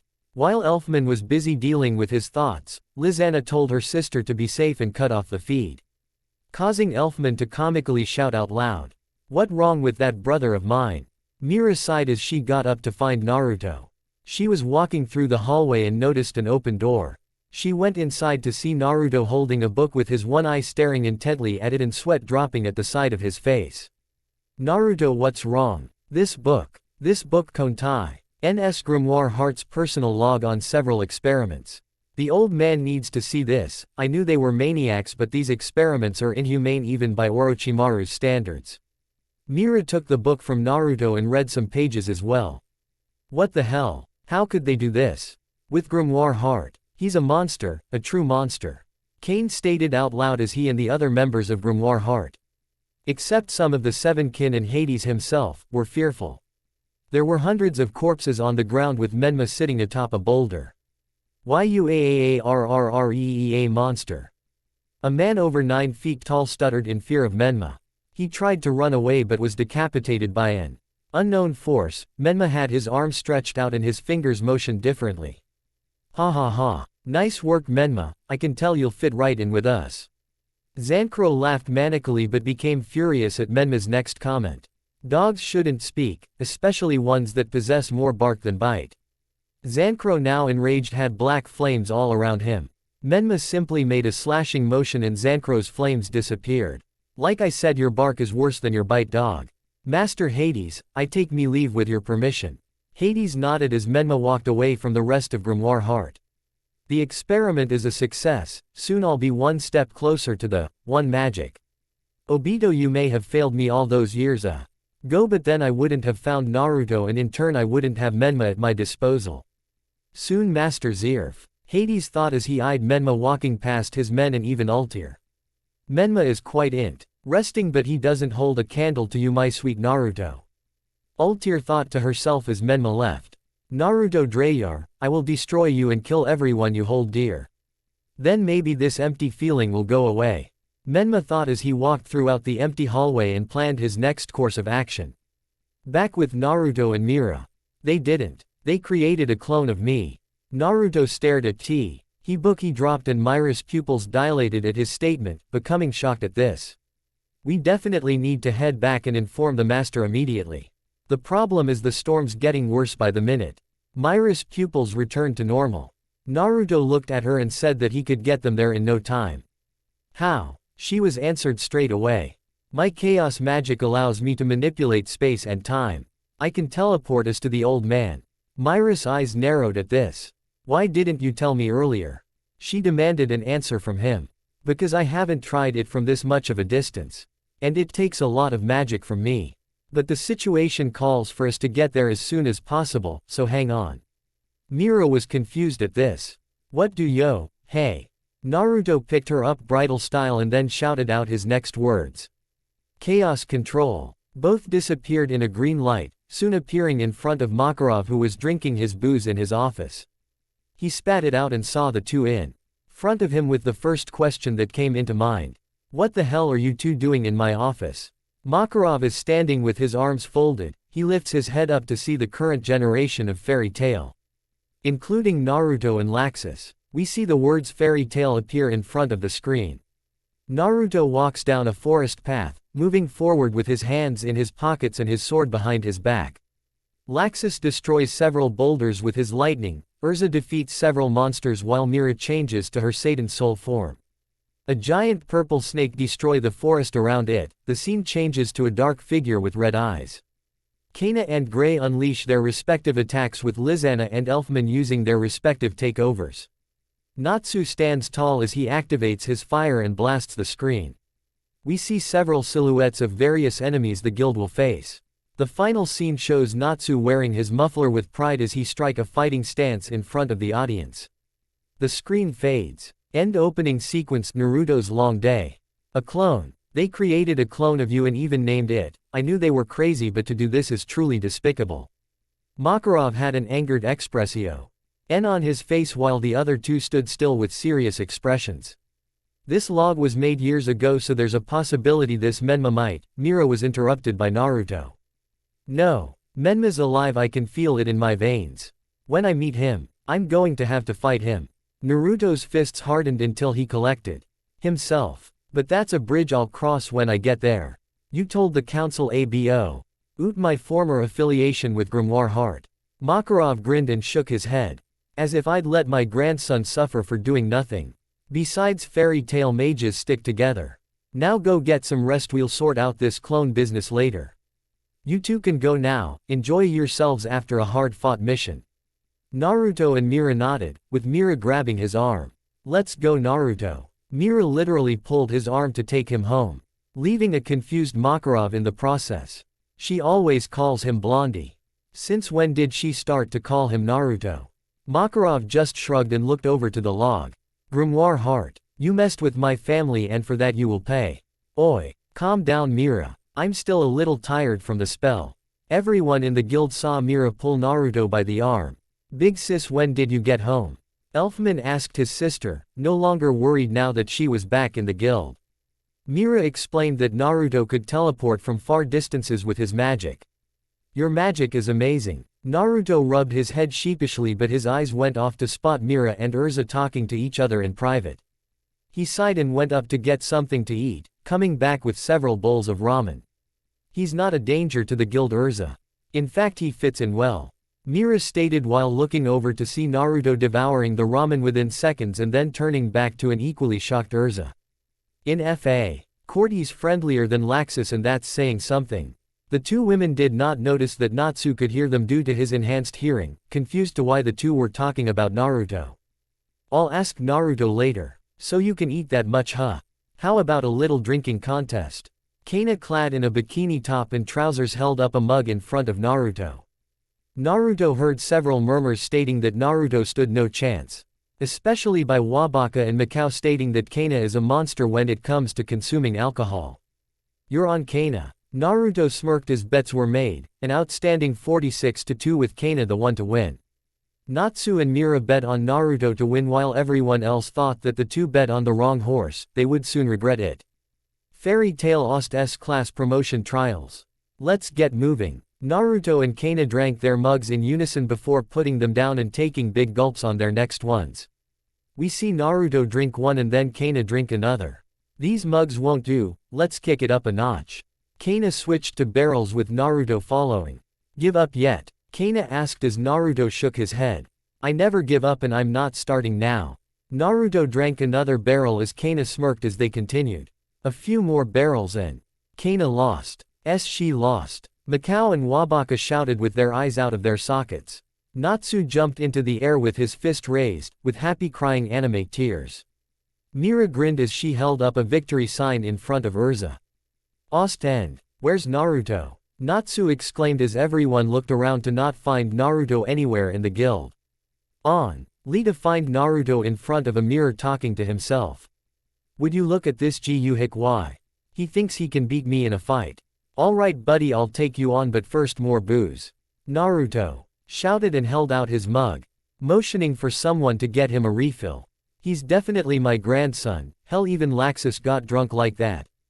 Makarov thought as he saw the scene from the top room where the S-Class jobs were kept. Laxus also stood there and watched, shocked that his cousin beat Kana in a drinking contest of all things. He acts like me when I'm drunk. Blood is thicker than water after all. Okay, now he's trying to take a piss on the wall, he's definitely a Drayar. Laxus saw everything becoming hectic as a huge brawl ensued. The next day. Oh man, killer hangover. Huh, what's is this? So soft. Naruto looked to see where his hand was, under Mira's skirt. Crap, if she wakes up and finds my hand on her ass. I need to. He heard Mira starting to stir and open her eyes. Well, it's been a shitty life, but at least I got to have true comrades for a while. What the? Why does it feel like there's a hand? Mira looked down to see Naruto's hand under her skirt. She glared at him and used both hands to choke Naruto to death. Why were you touching my ass, pervert? Mira whispered menacingly at the one-eyed blonde who was sweating heavily. Mira, it's not what it looks like. Naruto choked out through some miracle. Mira let his throat go and dragged him away from the scene for a little chat. What does it look like? Well, I'm waiting. She placed her arms on her hips and tapped her. I can explain. I was drunk and I blacked out, and I'm not making this easier, am I? Mira shook her head in fury. How about I make it up to you?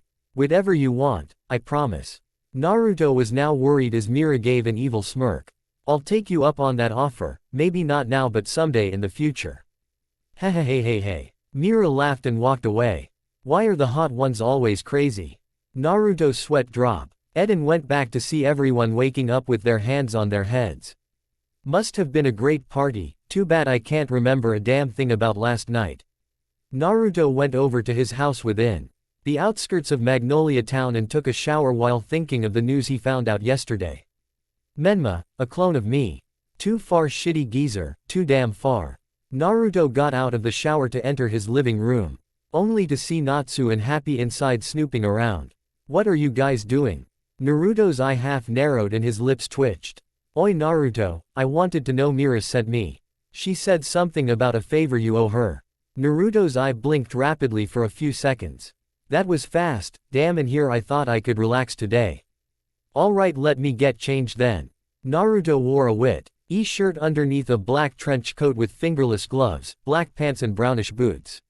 So what did you do before you joined the guild, Naruto? Happy asked Naruto with Natsu interested as well. Used to be in a guild but they were bad people, so I left them after I realized my goals weren't possible. Then I joined up with Fairy Tail after meeting the old man.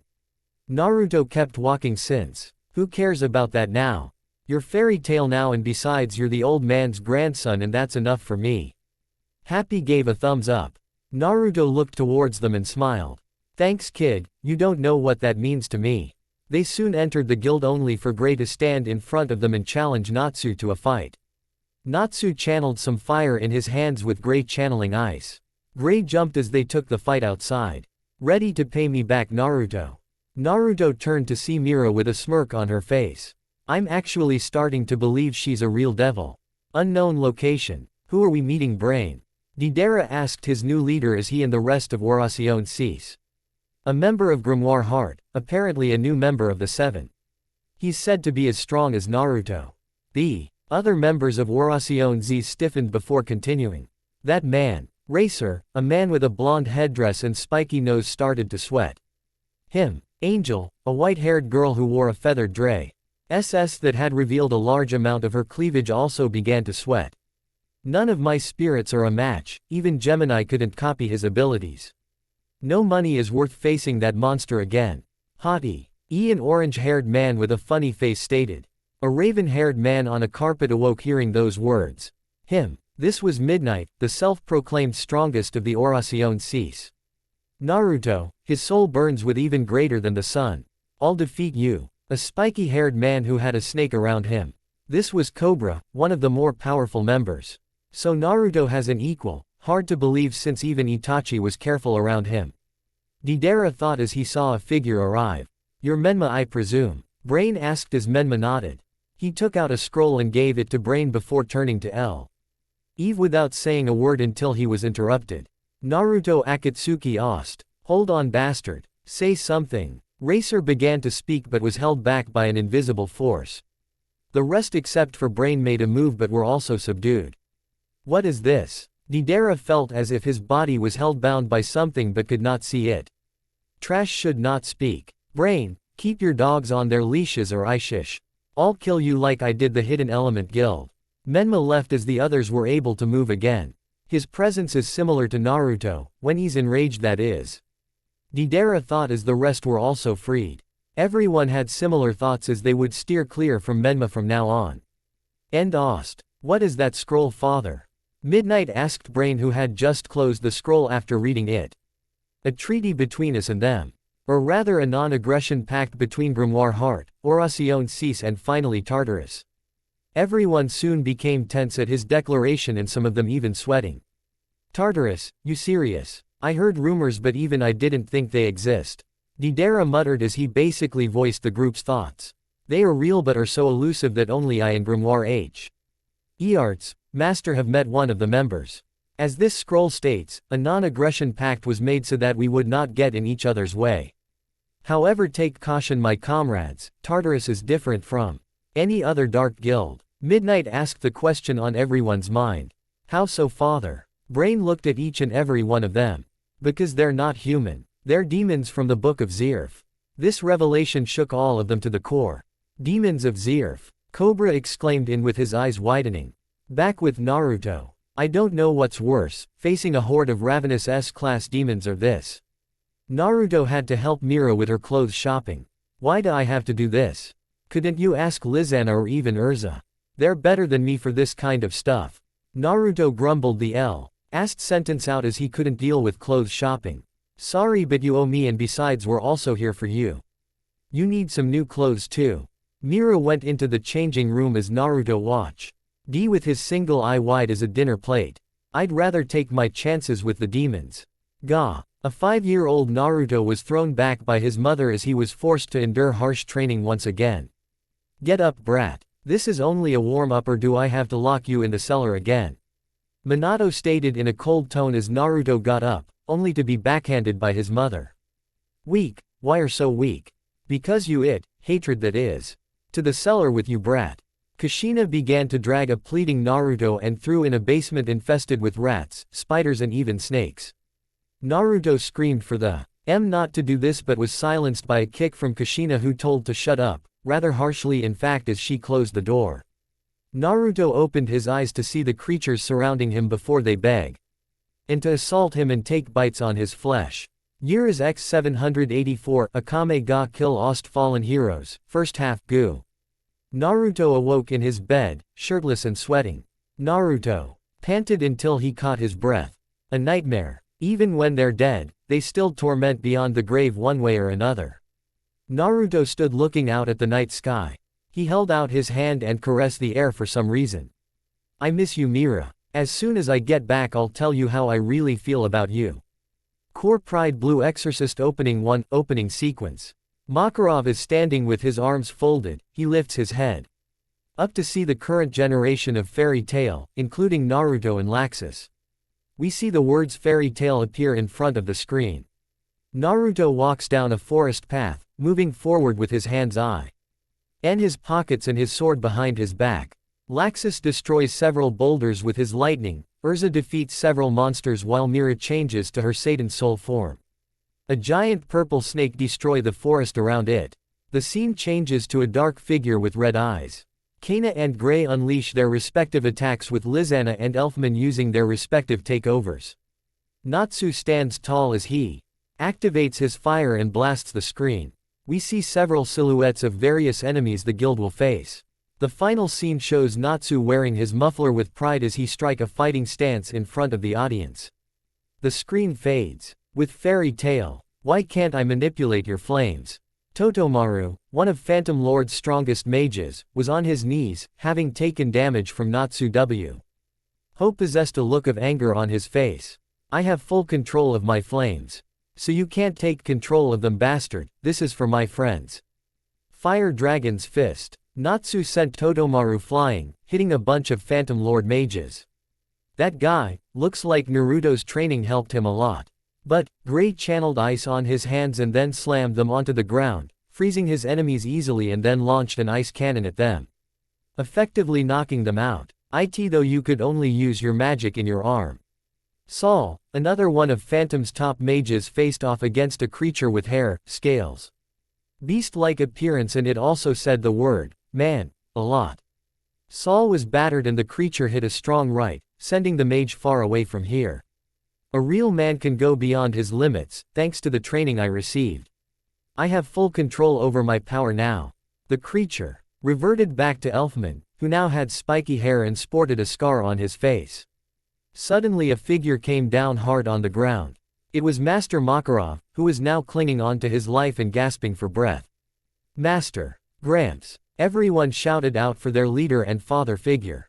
They began to lose ire morality and retreated, but Natsu managed to overhear the fact that they kidnapped Lucy. I have to find her. With that, Natsu took one of the barely conscious members with him, threatening to burn him to a crisp until he got an answer.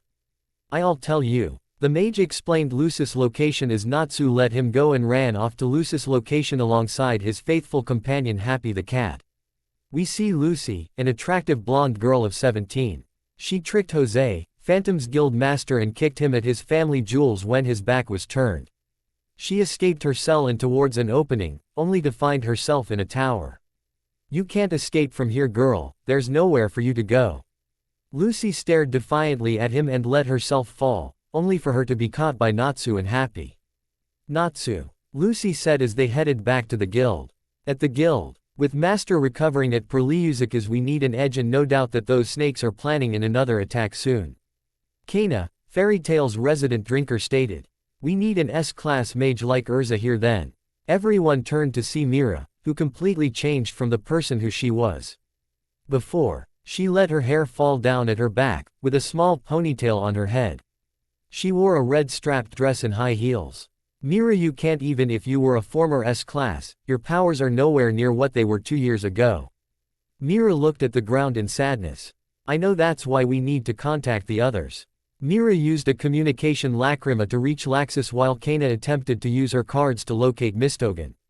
What do you want? Laxus demanded as Mira explained the entire situation to him. Makarov is so pathetic, not my problem. We need your help, Laxus, they're after Lucy. Laxus had a grin on his face. The big boobed newbie. I'll help if she agrees to be my woman. Kana was pissed off as she screamed profanities at the blonde. Strip for me 10, I'll help. Why? Smash. Mira broke the lacrima as she cried. Don't cry, Mira, we still have one more option. Natsu arrived with Lucy as the girls went towards her. After explaining what happened to her, Lucy began to cry. You want to stay in Fairy Tail, Lucy, then stay. She looked up as Natsu grinned. You joined Fairy Tail and want to stay here, your father can't tell you what to do. Besides, we'd rather die than sell you out. Lucy smiled at this alongside the others. You mentioned another option, Natsu. Mira asked as Natsu answered. You can call Naruto. This confused Lucy and shocked the others. But Natsu, he went on 10-year quest, he only took it last month. Even for Naruto that's not possible. Kana explained while Mira looked down until a fire burned in her eyes. Let's do it, she exclaimed in pure determination. But Mira, you can't be serious, Re's no guarantee that he'll answer or even come. Mira already started to contact him, causing Kana to face fault and Lucy to ask who Naruto was. He's a powerful member of our guild, in fact he is nay of the only few people who can beat Laxus. He actually beat Mira, Urza and Laxus in the same day once upon a time back when Mira was still S-class like Urza. This shocked Lucy as they heard a voice. CE from Mira's spare communication lacrima. This lacrima, however, didn't project images. Hello. Naruto's voice was heard by all of them in the room. Naruto, it's me, Mira. Naruto changed his tone after hearing Mira's tone of voice. Mira, what's wrong? Mira explained the situation to him. I see, so it's a good thing I finished it then. This made all of them perk up, with grins forming on their faces. When can you get here?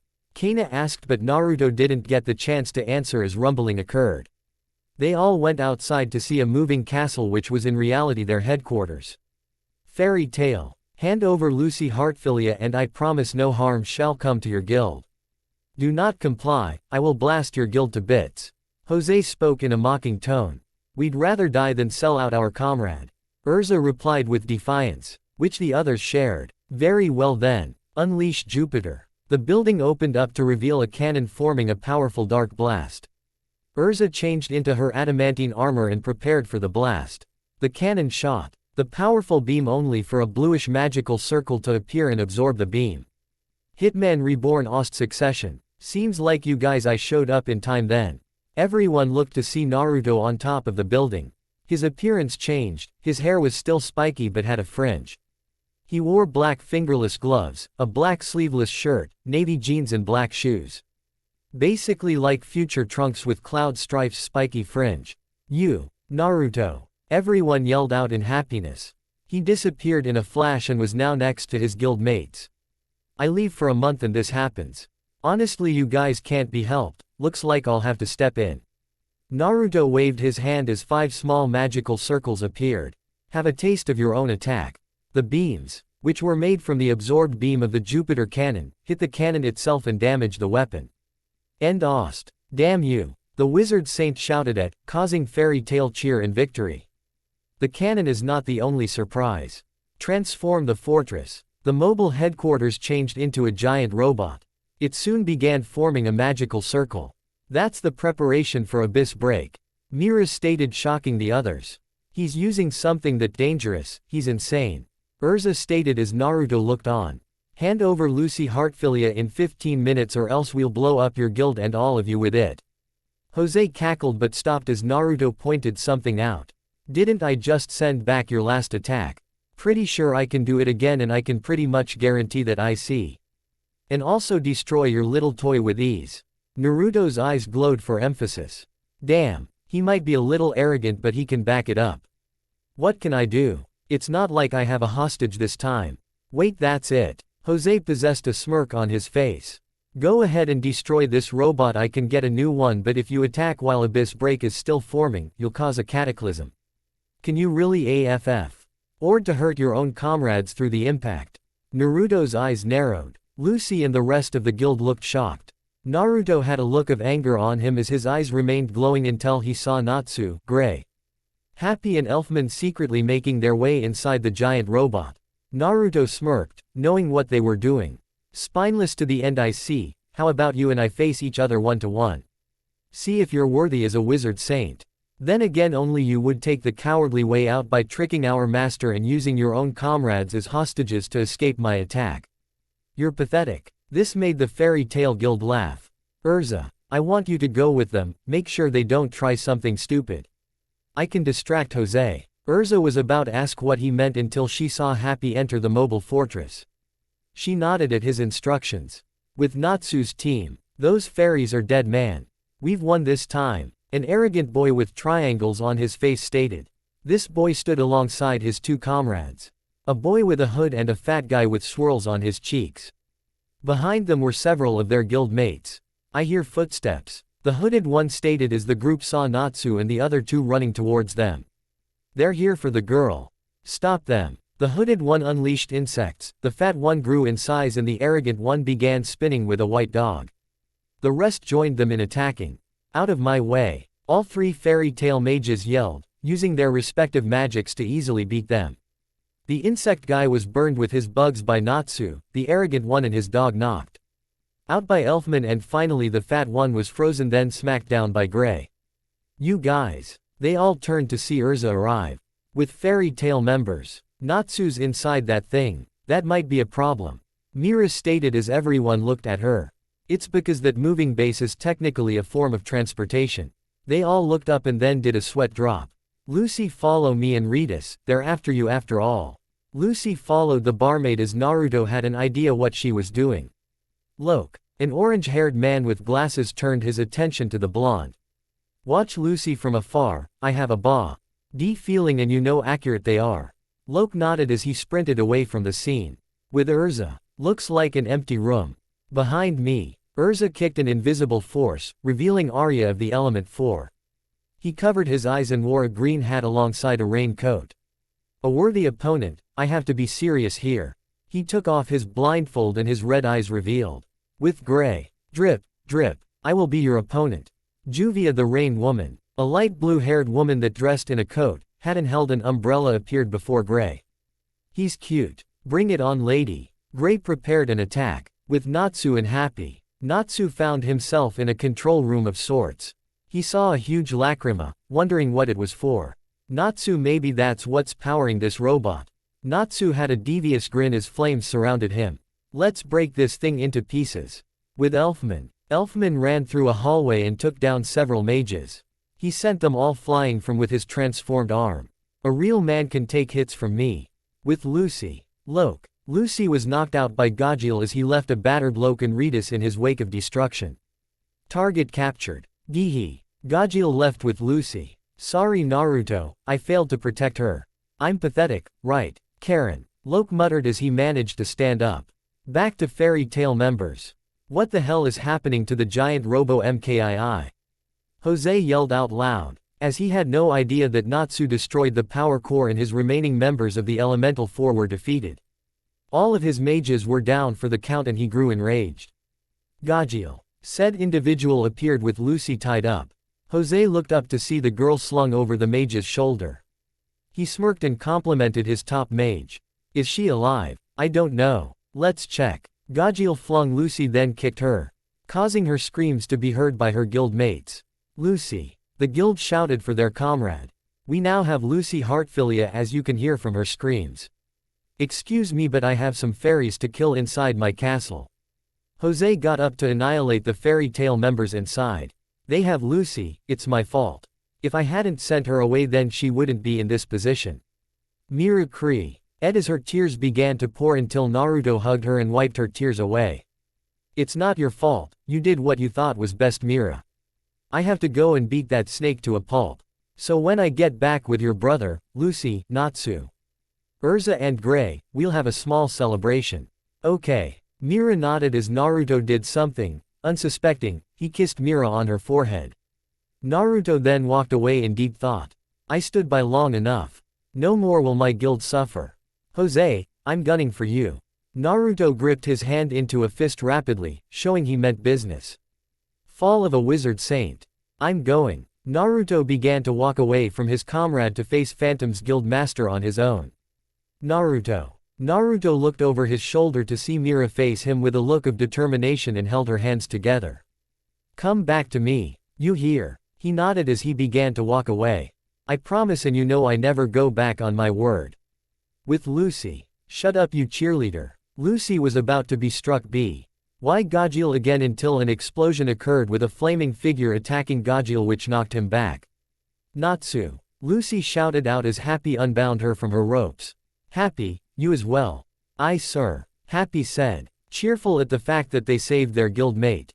Salamander. You'll pay for that. Both Natsu and Gajil clashed as their attacks emitted a powerful light. Core Pride Blue Exorcist Opening 1 Opening Sequence. Makarov is standing with his arms folded. He lifts his head up to see the current generation of Fairy Tail, including Naruto and Laxus. We see the words Fairy Tail appear in front of the screen. Naruto walks down a forest path, moving forward with his hands in his pockets and his sword behind his back. Laxus destroys several boulders with his lightning. Urza defeats several monsters while Mira changes to her Satan soul form. A giant purple snake destroys the forest around it. The scene changes to a dark figure with red eyes. Kana and Gray unleash their respective attacks with Lizana and Elfman using their respective takeovers. Natsu stands tall as he activates his fire and blasts the screen. We see several silhouettes of various enemies the guild will face. The final scene shows Natsu wearing his muffler with pride as he strikes a fighting stance in front of the audience. The screen fades. With Jose. Time to show them my power. Jose unleashed his shades, ghost-like creatures made from his magic. As Naruto left his guild mates, Jose took the opportunity to attack them and the guild using his magic. Natsu vs Gajil. Fairy Tail Ost fists blazing. Natsu sent a flamed empowered fist at Gajil, who hit the wall.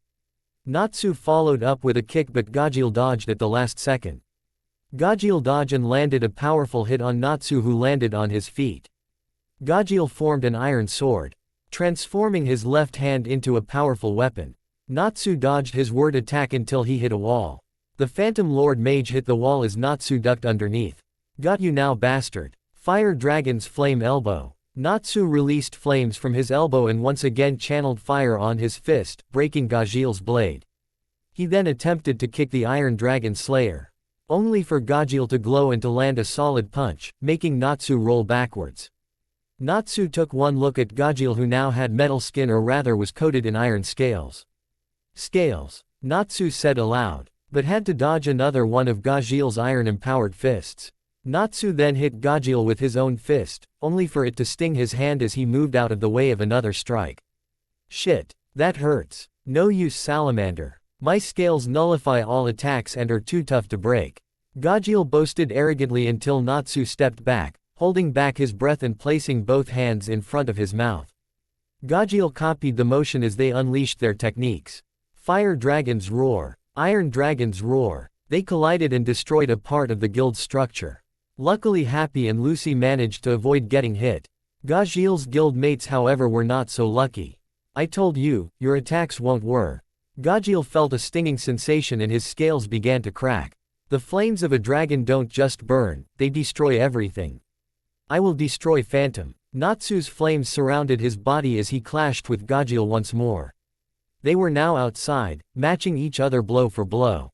They pushed each other back. End Ost. Looks like you're tougher than I expected, Salamander. I need to refuel.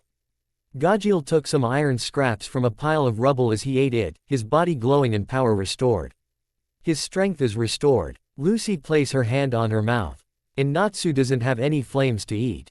He can't eat his own flames either, meaning he's at a disadvantage. Happy became fearful but still held hope in his heart. Let's go, Salamander. Fairy Tale Ost Black Wizard's Wicked Heart. Natsu tried to match the rejuvenated Gajeel's blows but was barely able to do so until Gajeel completely overpowered him. Ha ha ha. Weak. Natsu. The blue cat was crying as tears cascaded down his face. Lucy wasn't faring any better and was thinking how she could help her friend in this situation. Shit. Without any flames, I've lost my edge on this guy. I can't give up. Natsu got his second wind but was still overwhelmed by Gajeel. Gajeel gripped his head and literally dragged him to.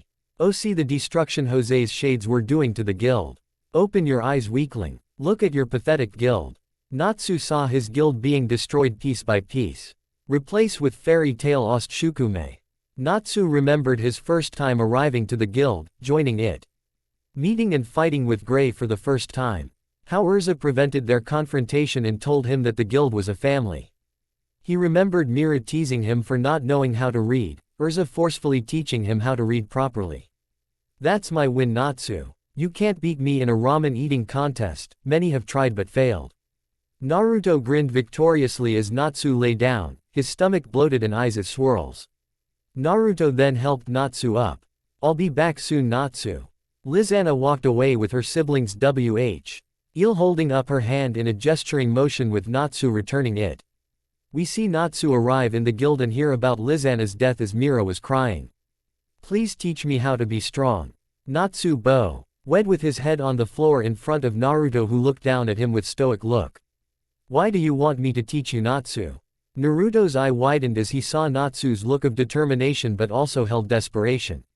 I want to grow stronger for Fairy Tail, and more importantly I want to make sure no one close to me dies again. Naruto looked at him and gave him an understanding look. We start first thing tomorrow morning. Naruto walked away as Natsu smiled, internally vowing to get stronger. Ost end. I promised to fight until my last breath, and that's exactly what I'm going to do.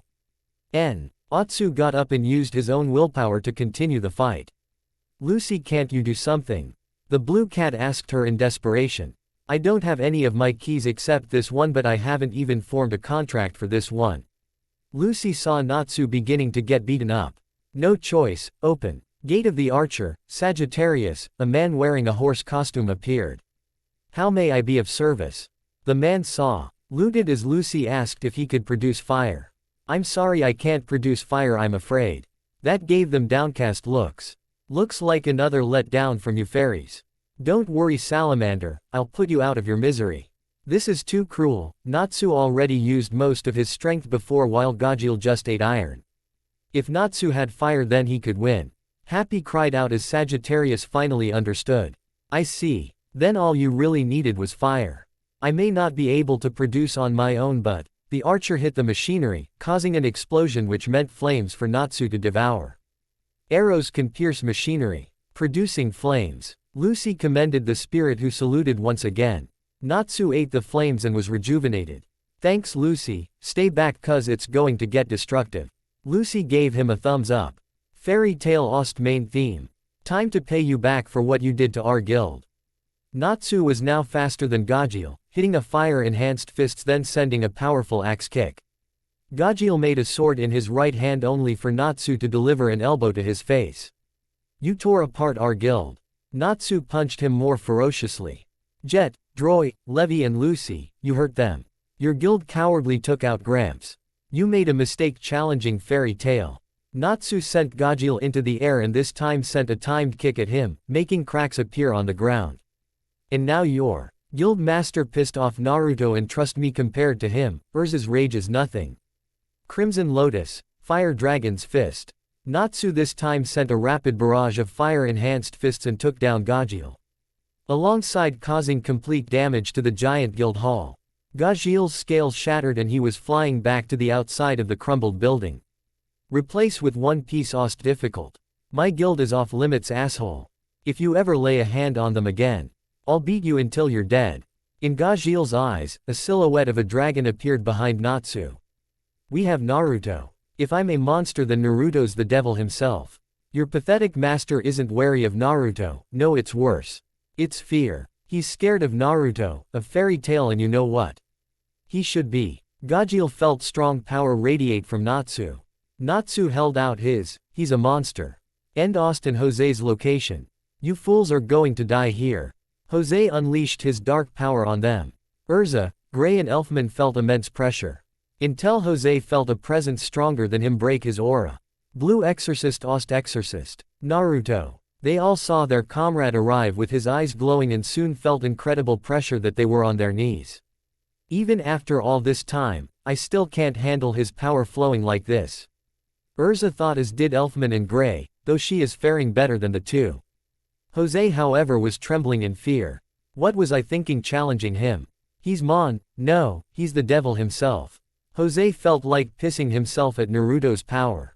Guys get out of here, it's about to get messy. He let off his power a bit, allowing them to escape. You messed with my guild Jose, you hurt my family. I will demolish you, I will make you feel fear. His power is far greater than my own. What am I going to? The stone he gave me. Jose looked at his ring as it had a dark orb inside it.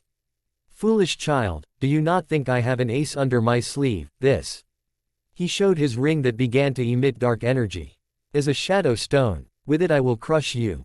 Jose was surrounded in dark energy now and transformed into a black creature with red outlines, fangs, claws and now stood over 10 feet tall. End Ost. A shadow stone. That sounds familiar but from where? Worry about that later, let's get moving. Naruto dodged the creature's slash as he somersaulted above him then sent a magic-enhanced kick at Jose who was sent away from the blonde. Kamen Rider Gaim never surrender.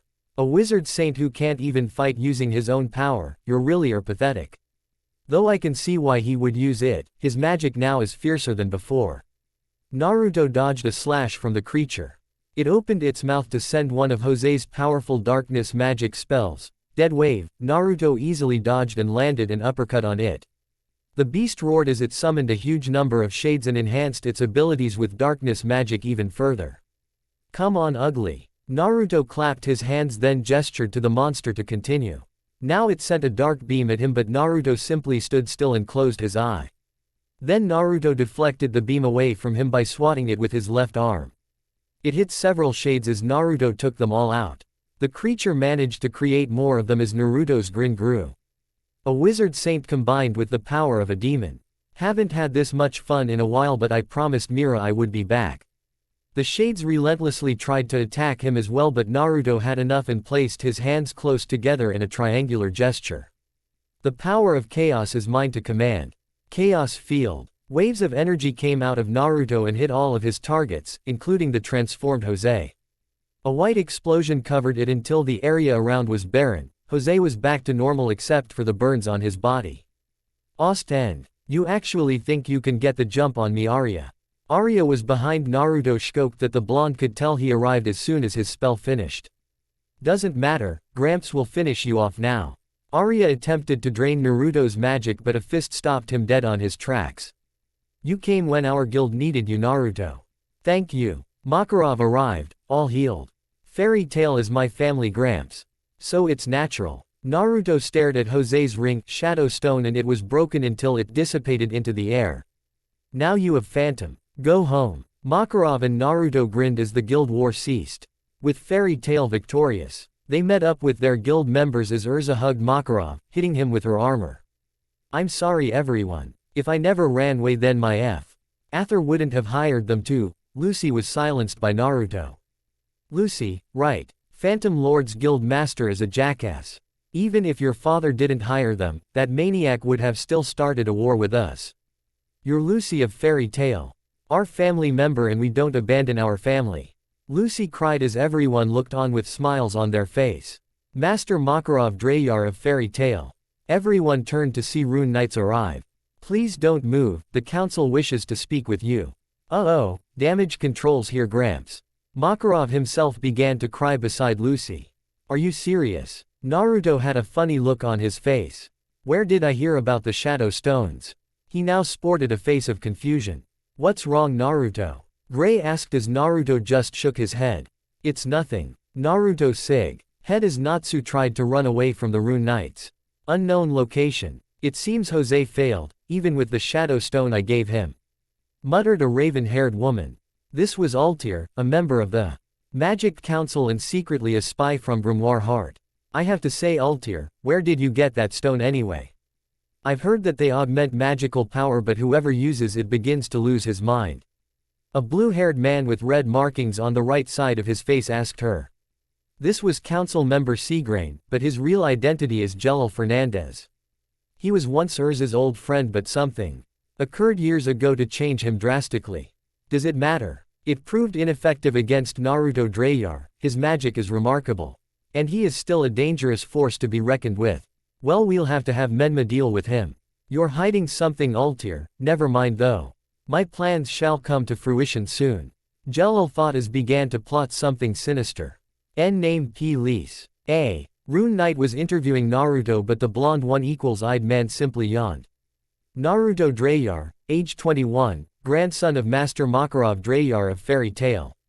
I love donuts, pranks and beating the shit out of the council's guard dogs. The Rune Knight ran out of the room, pissing himself in the process. I see you still have your charm Naruto. Naruto's lone eye widened before it narrowed at the new guest. Altair Milkovich, a member of the current magical council. Naruto had a stare down with the seductive mage. Fullmetal Alchemist Brotherhood again, opening sequence. The Fairy Tail Guild building can be seen in the words Fairy Tail. Flash in front. The scene changes to Naruto breathing in the fresh air as the wind hit his hair. Lucy hold her hand out to Loke while Urza meets three people from her past. We see Gray fighting an owl man, Lucy and Juvia against a heavy metal fanatic, and Urza taking on a pink-haired woman wearing kimono. Natsu faces off against Jelil with a dragon silhouette behind him. Laxus was in the Cardia Cathedral, sitting down and lifted his head up as he hardened his heart. Makarov looked at a photo of Minato and Kushina, which was next to one of Laxus as a child. Freed. Bixlo and Evergreen were taking down their fellow Fairy Tail mages. Mirajane thinks of Lizana's death and finally changes to her Satan soul. Urza summons 300 swords and Mistogen arrives in town. It ends with Naruto looking over Magnolia. End opening sequence. Altair, it's been what? 2 years. How's the shitty geezer? The raven-haired woman smirked at the Fairy Tail mage. Oh Naruto, down to business as usual. Lighten up and let's have some fun. She tried to lean on him, but Naruto held at arm's length. As tempting as that sounds, I'll pass. Altair sighed and said something which made the blonde angry. I see you've met someone else then. She must be special, so.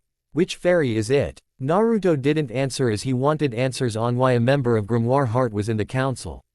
Enough games Altair. Tell me why you're, or even how you're in the magical council. Altair retained her arrogant smirk. Is it Urza Scarlet? Or even Lucy Heartfilia? Yes maybe.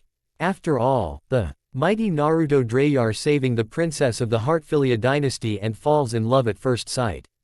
Naruto became angrier but held back his magic, knowing his anger plus his chaos magic is a bad mix. Altair, how did you join the council? Altair's next few words hit the nail in the coffin. Is that skimpy brunette or that white-haired whore? Gak. Altair was lifted by her throat and was being choked to death. Naruto pointed his finger at her temple with his eye glowing. Don't even finish that word. Or I blow your head to bloody pieces, bitch. The formerly in charge woman was now fearing for her life. I'll give you 30 seconds or you'll be joining Itachi in the afterlife. He stopped choking her as she caught her breath. You won't kill me, you're a fairy tale mage now. Maybe when you were a part of Grimoire Hearts. You had the guts but now you've grown soft. She looked at him with, I work for Seagrain now, I left the guild a while ago. You're lying to me, Milkovich, tell me what I want to know. Altair smirked at him with her next few words making an impact. The return of Zerf is soon and I'm just trying to play my part. She got up and spoke in a demented tone. Seagrain's real name is Jelil Fernandez. An old friend of Urza's and my partner. Even if you tell them, those old farts won't take the word of a fairy tale mage. So Naruto, what's it going to be? You can go but I have my eye on you. Try something and I'll kill you, all. Naruto smirked as Altair glared at him for calling her, all, as it reminds her of her mother. Pissed off, good. So can I go now, council member Milkovich? She nodded as Naruto left the room and began to think. I don't buy the fact you left Grimoire Heart. Even if Hades is manipulative, he is strong. But then again, I'm no slouch either. Naruto stopped walking and began to think what he said. Did I just pull a laxus? I need some booze. 1 hour later. Where's Gramps? Naruto saw everyone beginning to rebuild the guild. He saw Gray in his boxers alongside Elfman and Natsu. Yo! He flashed behind Gray, who jumped up into the air with his eyes coming out of his sockets, his boxers coming off and hitting Elfman on the face. A man is on my face. Elfman ran off like a headless chicken with everyone's sweat dropping. Naruto pointed to where Gray's clothes were, which made the naked man thank him, and then he took back his boxers and put on his clothes again. Your stripping habit is funny as always, Gray, but what's the situation on the guild's repairs? A female voice answered for him with Naruto. Knowing whose voice it was. The repairs are going fine. I have a design specification right here. Mira arrived with a sketchpad in her hands, but it had some terrible drawings. Her blue eyes were staring at Naruto's own. Welcome home, Naruto. I'm home. Naruto smiled as they gazed into each other until Gray commented on the drawings. Those drawings look like shit.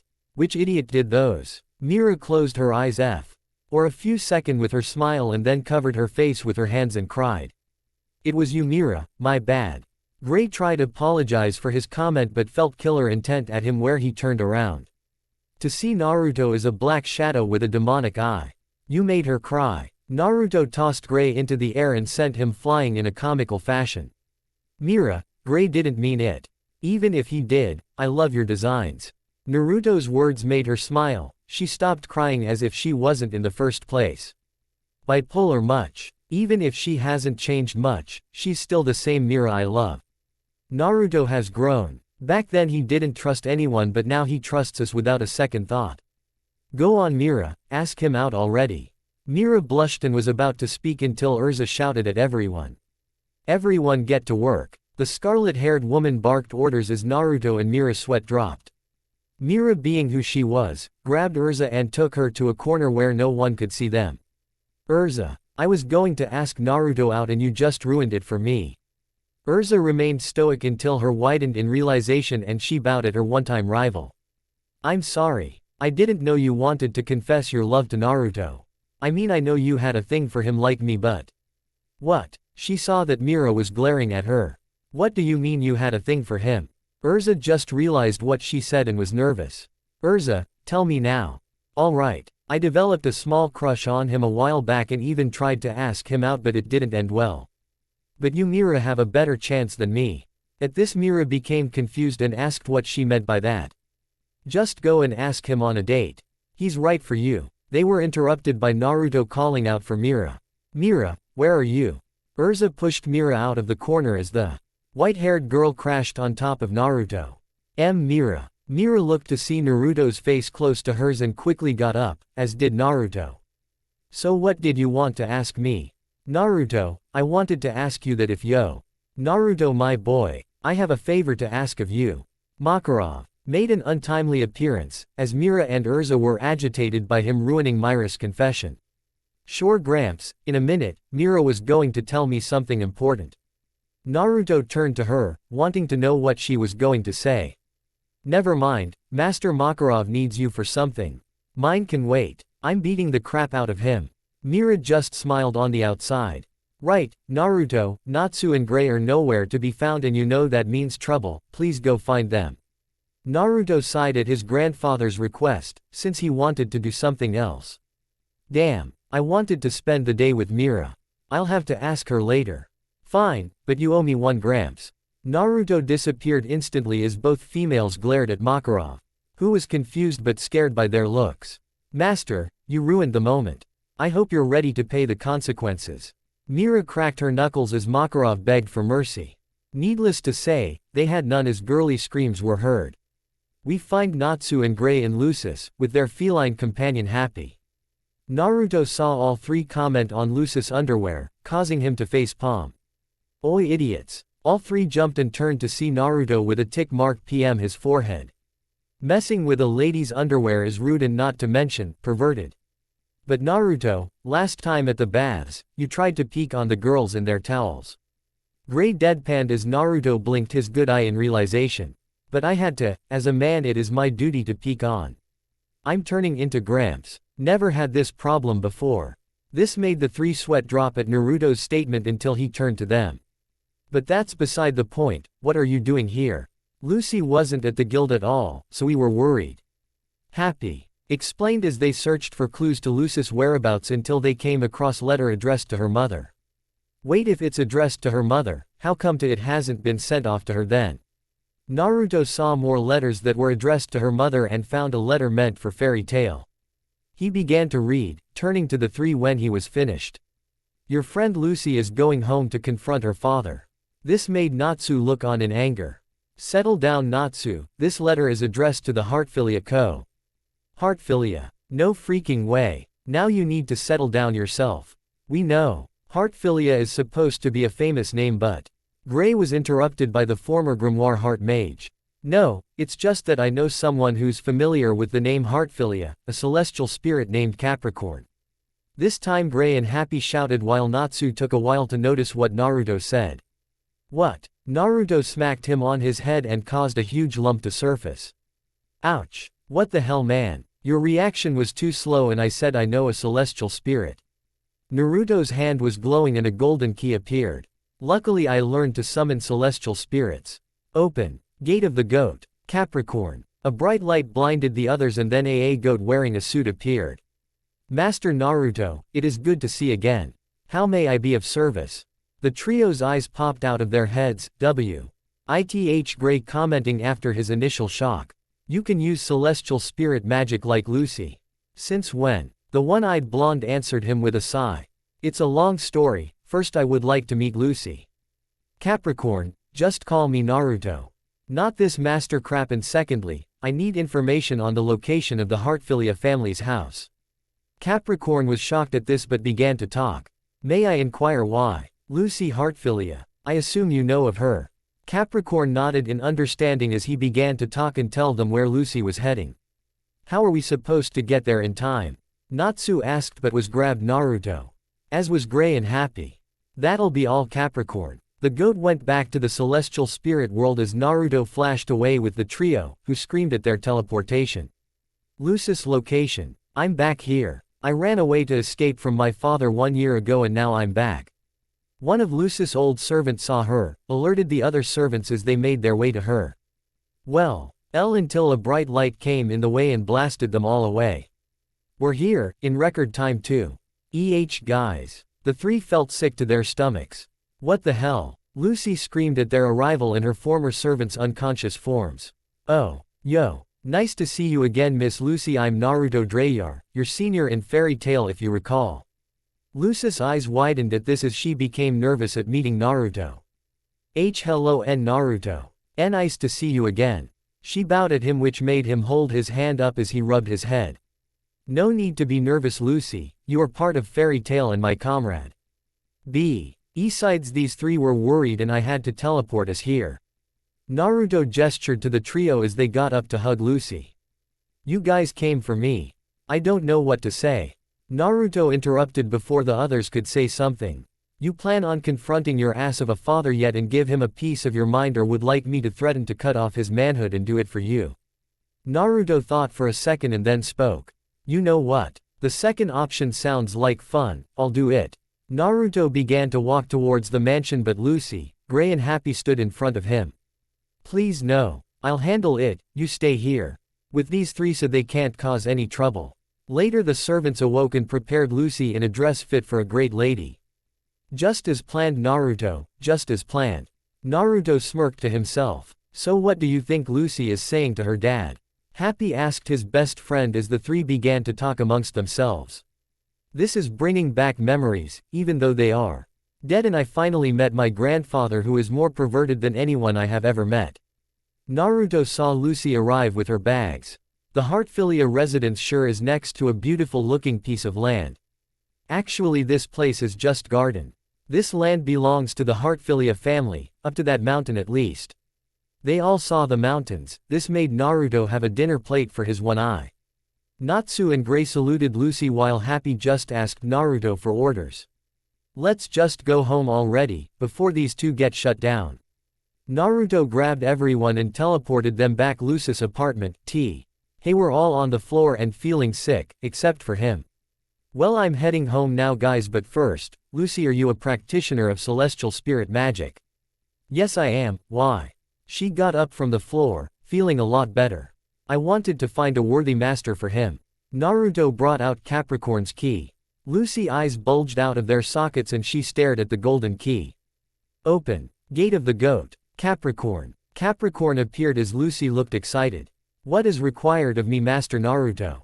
Naruto groaned at this but introduced him to Lucy. Just Naruto, and I am no longer the one who holds your key. Capricorn. I want you to meet Lucy Heartfilia, your new master. They all turned to Naruto, who smiled at them. Yes, I'm not a true celestial spirit mage. Capricorn, I release you from your contract. Capricorn nodded as Naruto gave Lucy the key. But why give me this? Isn't he your friend? Lucy asked nervously. He has been a good friend of mine for a few years, but I was only holding the key for safekeeping. You've proven to care deeply for your friends, besides I fight my own battles and it looks like you need a powerhouse like Capricorn. Lucy smiled as she promised to take care of Capricorn. I will miss you, Master Naruto. Goodbye my friend. Naruto sighed but said his goodbye. Lucy added the new key to her collection. Thank you Naruto. If I can ever repa. Naruto stopped he. Are there and explained that they were friends and teleported back home. Naruto made it to his house at the outskirts of Magnolia. He entered it and turned on the lights. It looked like a bachelor pad if anything. With a small bar filled with alcoholic drinks. He shut the door behind him and poured himself a glass of bourbon. Tomorrow for sure, I'll tell you how I feel, Mira. Naruto looked at a picture of him and Mira. Before Lizana's death. Ultir's location. Master Hades, Naruto has been found and he could throw a wrench in our plans. Hades began to think until he made up his mind. Leave him be, unless he directly interferes. If he wanted for your cover to be blown, he would have done it by now. Also do not forget, he is Menmas to deal with. Ultir nodded as she shut off the lacrima. Still a thorn in my side, but that night was magical my dear Naruto. Ultir stripped her clothing and took a bath. In a dessert we see Menma, wearing an all-black version of his previous attire. He put a hood on as he tried to locate a nearby town. He managed to spot one from afar and continued to make his way to it. Fullmetal Alchemist Brotherhood again, opening sequence. The Fairy Tail Guild building can be seen in the words Fairy Tail. Flash in front. The scene changes to Naruto breathing in the fresh air as the wind hit his hair. Lucy hold her hand out to Loke while Urza meets three people from her past. We see Gray fighting an all-man, Lucy and Juvia against a heavy metal fanatic and Urza taking on a pink-haired woman wearing kimono. Natsu faces off against Jello with a dragon's silhouette behind him.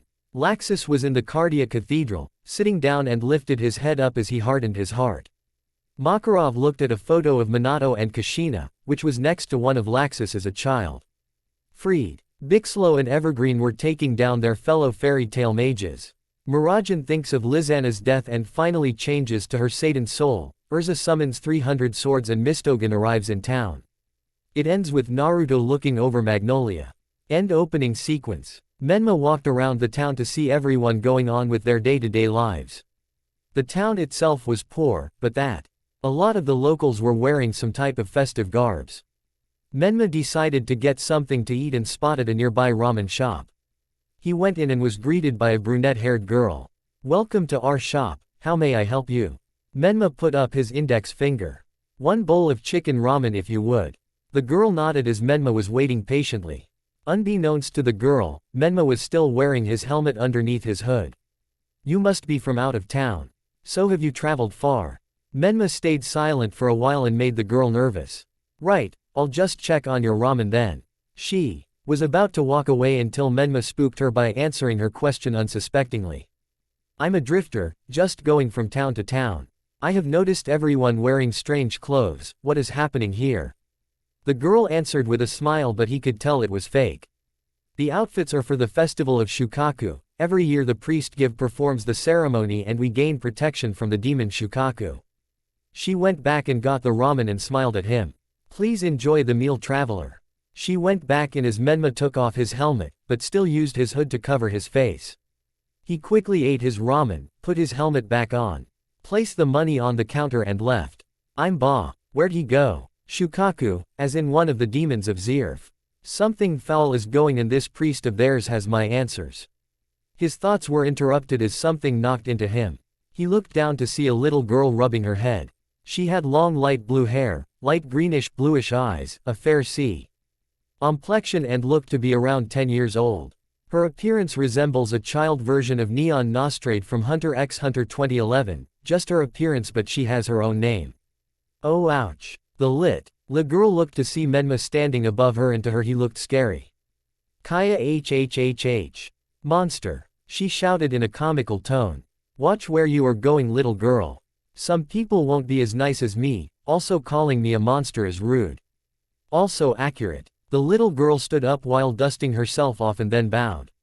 "I'm sorry for running into you, mister. I'll be careful from now on. Please forgive me." She once again bowed with a scared look. Menma saw that the girl was scared and ruffled her hair. "Don't worry about it, kid, I don't bite." Ushio sighed until Menma said one last thing. "Much." The girl just moved backwards and cried anime tears. "I was just kidding, geez kid, you're a cry baby." I'm not a cry baby." Menma actually chuckled at this, which made the girl stop her tears and look up in confusion. This made the Grimoire Heart Mage look at her, explain why he laughed. "Well, you were crying just now." She pouted in a cute way and wiped her tears away. He then ruffled her hair and laughed. "Name's Menma, kid. You got a name." She became shy and found the ground interesting. "Ushio, Mr. Menma. My name is Ushio." He noticed she did not wear any festival garbs herself and wore a pink kimono. "You're not dressed for the tribute of Shukaku, someone told me about it earlier." Ushio looked down and Menma could instantly tell she was hiding something. "I don't like the festival. I lost my sister 2 years ago because of it and I'm actually the only child in the town left." Menma immediately regretted asking his question and stood up. "Sorry, it must be painful for you, Ushio.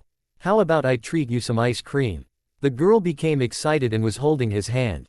What does she mean that she is the only child left? "Let's go, Mr. Menma. Why do I feel so warm? This child, is she causing this?" He looked down as she happily skipped by, dragging him along. "I'm getting soft. But I actually don't mind." The entire day was spent as Menma treated Ushio to ice cream, then played some festival games with her. Or rather, he stood by and watched the blue-haired girl play the games.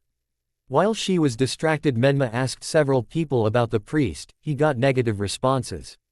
After a mentally exhausting day for them, Menma and Ushio were watching the sunset. Ushio suddenly spoke. "Hey Mr. Menma." Menma simply hummed and turned to face Ushio, his complete attention on her. "Say Mr. Menma, where are you from? Why are you wearing a helmet? Are you a mage?" The Grimoire Heart Mage just sighed and answered quickly. "Yes, I am a mage. I wear the helmet because I can and I don't have a home, I'm a traveler." Ushio stopped and looked at him, eyes only a child could give. "You don't have a home? That's so sad," she cried in a comical fashion, which made the man bend down on one knee and once again place her hand on top of her head. "Really? How so? A home is a place to return to, where someone is waiting for you. Don't you have someone precious to you?" Menma shook his head. I don't have parents. I do have colleagues but they aren't really my friends and I'm more of a loner anyway. Ushio's eyes widened before they possessed a look of sincerity. I'll be your friend Mr. Menma. Menma for once in his life was speechless and said the only thing he could in this situation. Huh. A huge question mark floated on top of his head. Sure, I mean, everyone needs friends and if you want I'll be yours. He thought about what he was told about friends. When he was still a child, he was told that friends would hold him back and that grimoire heart was the only thing he needed, but now he is unsure about that. I would like that, Ushio. She held out her pinky, which greatly confused the young man. What are you doing? It's a pinky swear, a promise. Menma held out his own and made the promise. Also, if you break the pinky swear, you have to cut off your pinky. A little harsh, but that just means I have to try extra hard not to break this promise, doesn't it? She giggled at his comment until she realized something. Crap, I need to get home. Menma blinked his eyes underneath his helmet and laughed out loud. Where to? I'll drop you off. He gave her a piggyback as she gave out the directions. This is where you live. Her house was literally small and more of a hut than anything, which didn't seem like a house. Ushio. An older woman who looked similar Ushio came out of the house. Ushio, where have you been? I was worried. She hugged her daughter tightly. The woman herself wore festival robe and greatly resembled Ushio. I was with my friend Menma mommy. Mr. Menma, meet my mommy. Menma bowed in respect. Nice to meet you, miss. I am Ushio's friend Menma. She smiled at him but it did not reach her eyes. It is nice to meet a friend of Ushio. Thank you for bringing her home. She bowed and motioned for Ushio to come in and invited Menma in for the night. Ushio's mother made some tea as Ushio fell asleep. Ushio doesn't have many friends but I'm glad she met you. She stroked Ushio's hair as her daughter was sleeping on the floor with a blanket and pillow. I have a question to ask you about the festival of Shukaku. Why is it held every year? She suddenly became nervous and hesitated for a few minutes before she continued. It is held by the priest to banish the sand demon Shukaku. Menma knew that she was withholding important information from him and voiced his thoughts. You're hiding something from me, miss. It isn't nice to lie to a mage, especially if it is me. The woman became fearful as Menma made the atmosphere tense. Ushio, whilst still asleep, became frightened. Menma touched her head and made her relax again. Tell me everything, otherwise your life is forfeit. He said it calmly as the woman spoke nervously. The festival is really to appease the Shukaku. It came to our town over 10 years ago, it killed many people. The priest came and used a ritual to banish it, but there is a catch, it requires a sacrifice. Menma looked at Ushio and back at her mother. Ushio is this year's sacrifice. The woman's eyes widened. How? Because in this entire town, she is the only one not to wear festival garbs. She is also the only child in the whole town. Also, I noticed the mark on her arm earlier. He pulled back Ushio's sleeve and revealed a mark. I believe you are being deceived. The Shukaku is a demon of Zirf that was sealed into book many years ago. What is the name of your priest? Lord Xander Tharman. He wields a staff with a golden orb and a purple book with black markings. But he wouldn't do that. He always had the interests of the village at hand saved as for the last 5 years. Menma then said something which made the woman hysterical. You ignore the truth because you believe and it wouldn't make Ushio's sister's death in vain. He got up and left. Are you actually okay with sacrificing another daughter for that mad priest's so-called ritual? He got up to leave until her voice reached him. Please. He turned to her. Please don't let my daughter die. Let her live. She begged him and told him that the priest lives a few miles outside the town in a mansion. He opened the door and said one final thing. I promise that she will not die as long as I'm here. He walked out, but Ushio's mother had a look of regret on her face. I'm sorry, my daughter, but the town always comes first. You understand, don't you? She had a lacrima and contacted the mad priest. Other side of the lacrima. Yes. The priest was an old man, had red eyes and black robes. An intruder has called me a fake. Worry not, child. I and my elite shall deal with him. He shut off the device and looked on towards his 2 bodyguards. You too, deal with him. After all, that's why I hired you. We see 2 men. One had green eyes with no pupils and the other was a silver-haired man who held a scythe. They went out to confront their target, who was now standing in front of them. They were in a secluded area and stared each other down. Look at this dumbass. What going with your look, idiot? The silver-haired one boasted, but his partner did not. Hidan, that's enough. This man is strong, I can sense his magic is greater even our own. We must fight this one together. Kakuzu took of his robes and revealed his stitched arms. Hidan and Kakuzu, the zombie duo as you both are called. Hidan was shocked, but Kakuzu was able to hide his surprise better. Menma took off his hood completely to reveal his own attire, but this time he had Grimoire Heart's symbol on his chest plate. You are from Grimoire Heart, our old employers. Hidan, don't hold back. Kakuzu summoned 5 masked creatures that were pitch black. He then merged with 2 of them and became a scarecrow with black tendrils wildly dancing out of his body. His 3 masks each possessed a different element: fire, wind and earth. Don't need to tell me twice. Hidan's skin became pitch black except for his face, which became white. His hair grew and became spiked. His body was surrounded with electricity. For the Lord, he also had a tri-bladed red scythe. Hunter x Hunter 2011 Ostkusari Yuru. Menma motioned for them to charge, which Hidan did. Menma dodged to the side. He's faster than I expected, this form must give him a power-up. I sense his scythe has been cursed. Behind me. The wind mask was behind him and tried to cut him to pieces, but Menma flashed away at the last second. Hidan lifted summoned purple circles and sent dark blasts at him. Menma, however, was too fast and moved out of their way. It hit the earth mask instead, destroying it completely.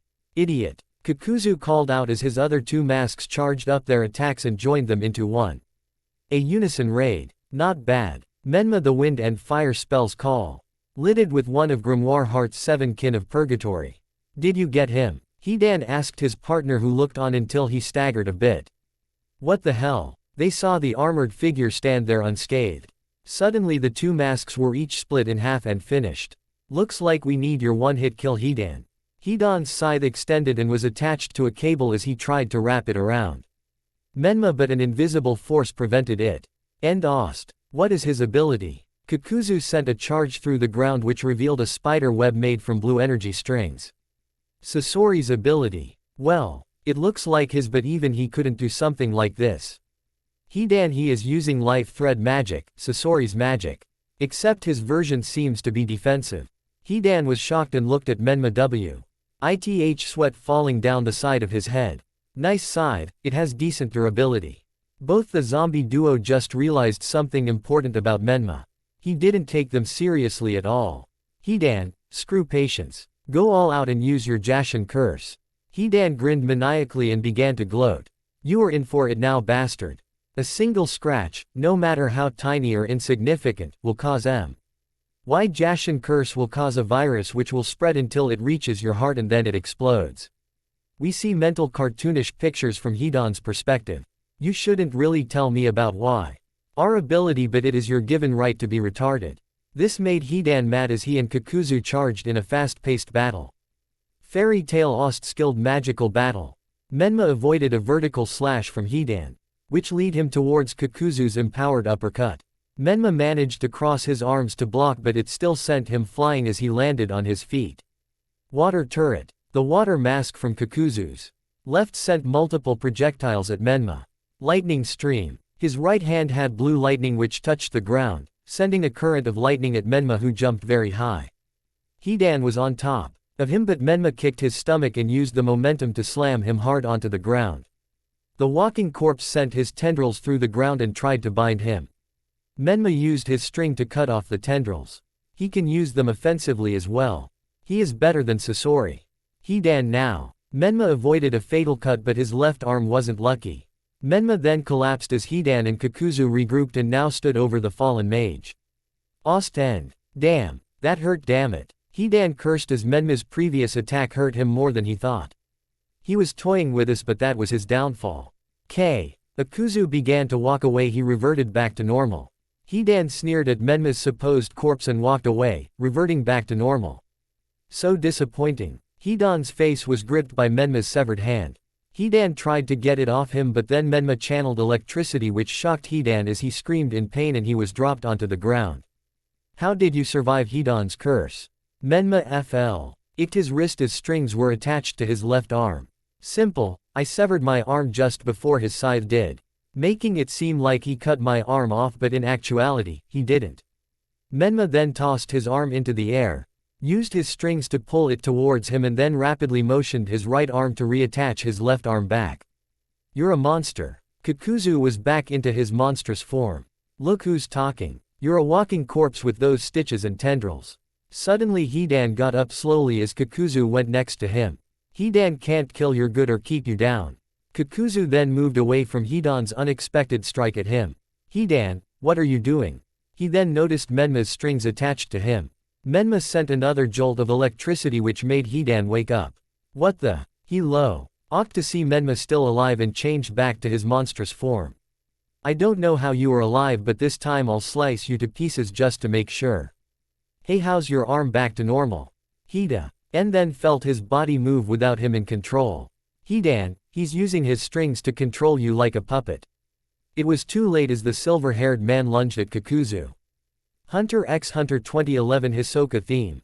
Kakuzu, help me. Hidan's weapon was being swung around as Kakuzu dodged to avoid its deadly curse. I would love to help if you kindly would stop swinging your bloody scythe at me. Kakuzu sent a lightning blast at his partner, who was sent back with great force but still able to get up and attempt to strike Kakuzu again.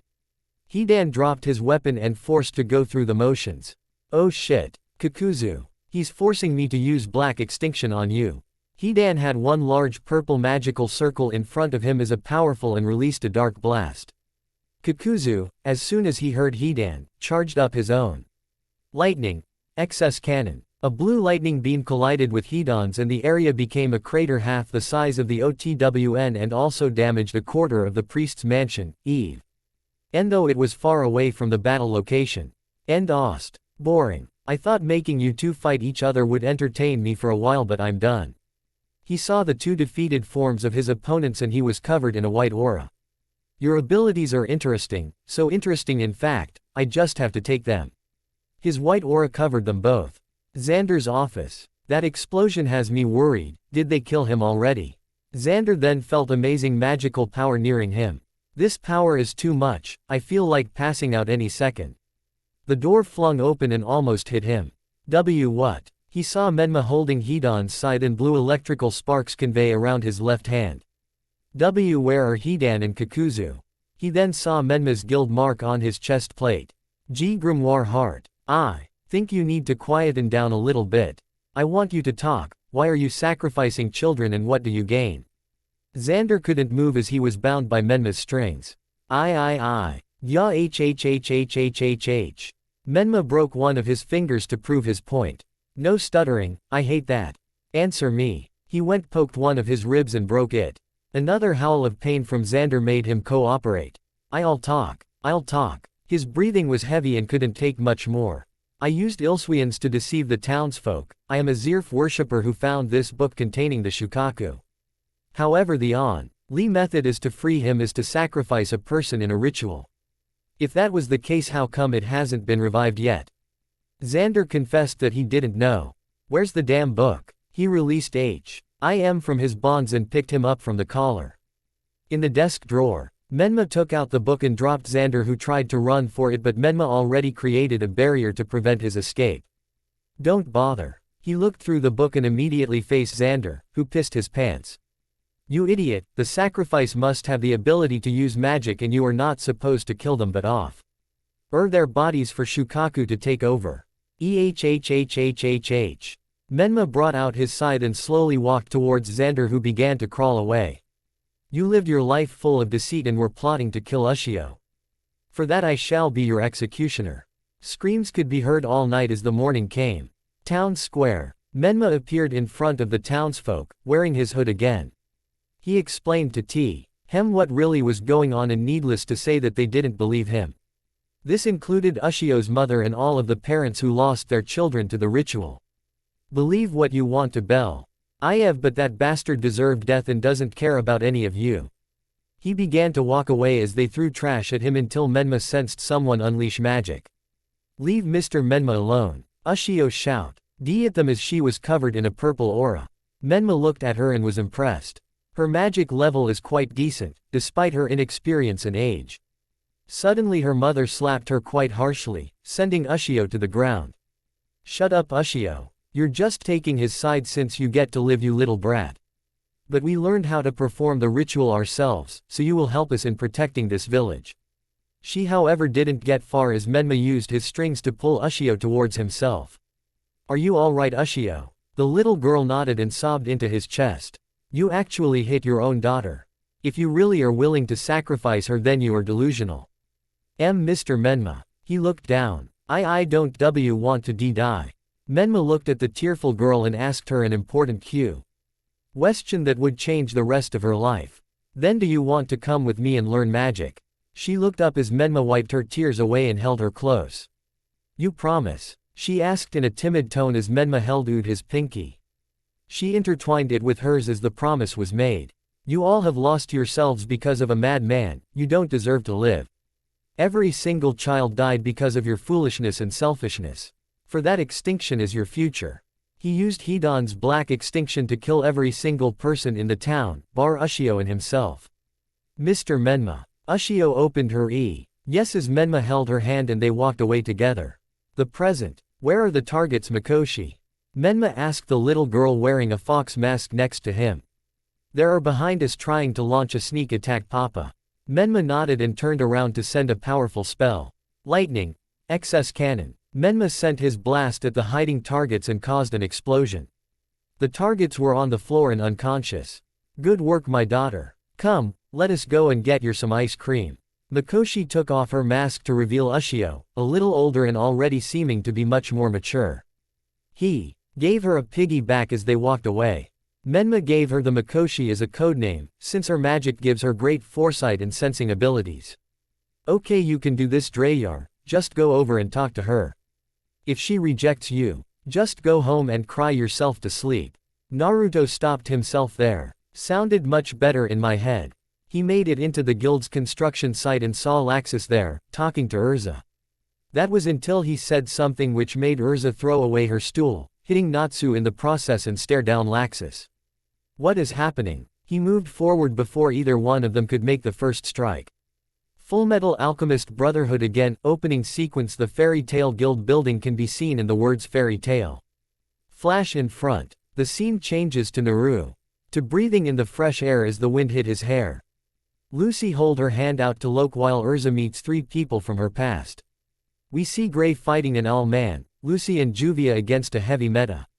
El Fanatic and Urza taking on a pink-haired woman wearing kimono.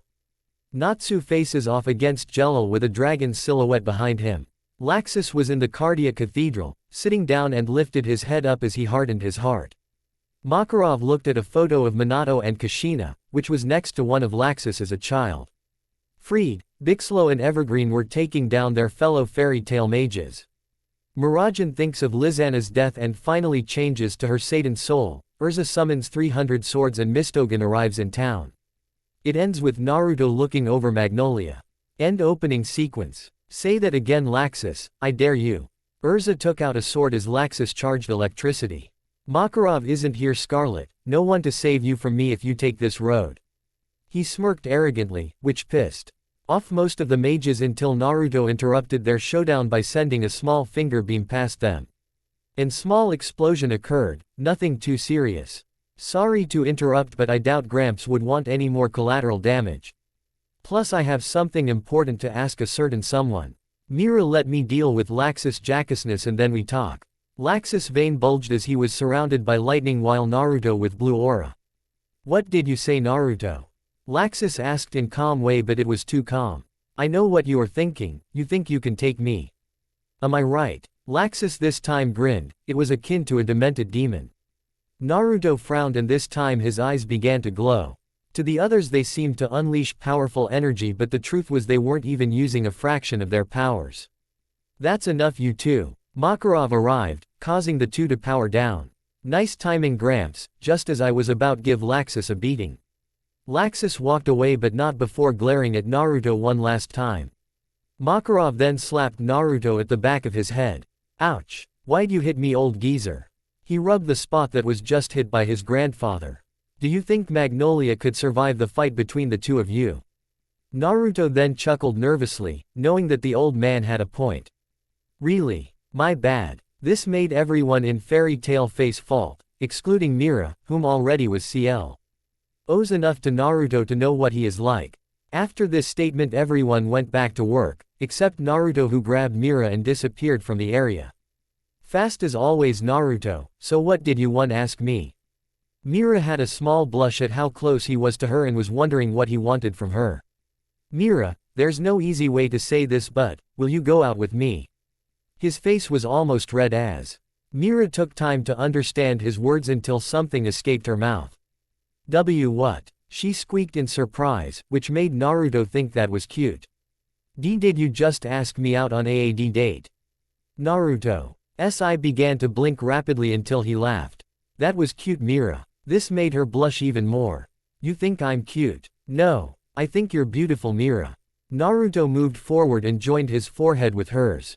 Her eyes widened before she whispered a small yes and smiled. What was that? I said yes. I'll go out with you. Naruto then picked her up and twirled her around as he giggled at his antics. Pick me up at 8 tonight. Be on time. They both went back to the construction site, with the men making their way to Mira. Leave her alone or else you deal with me. They all stopped dead in their tracks and went back. You can work in peace now, and do you want any help? She shook her head as she went back to work, and Naruto helped in rebuilding the guild. With his help, it was already halfway done. Naruto now is preparing to get ready for his date. He had a shower and decided to go with a tuxedo. He looked in the mirror and saw his scared right eye, the eye his parents cost him years ago. You may be dead, but I always have this reminder of what you did to me. He put on his tuxedo and opened the door. It was raining, badly. Guess I drive tonight. Naruto has his own magical four-wheeler. It was the size of a carriage but more advanced and can hold up to a dozen people. Let's get moving. Naruto drove off in his vehicle after locking his house. The rain wasn't letting up anytime soon. He made it to Mira's house after 10 minutes and got out of the car with an umbrella.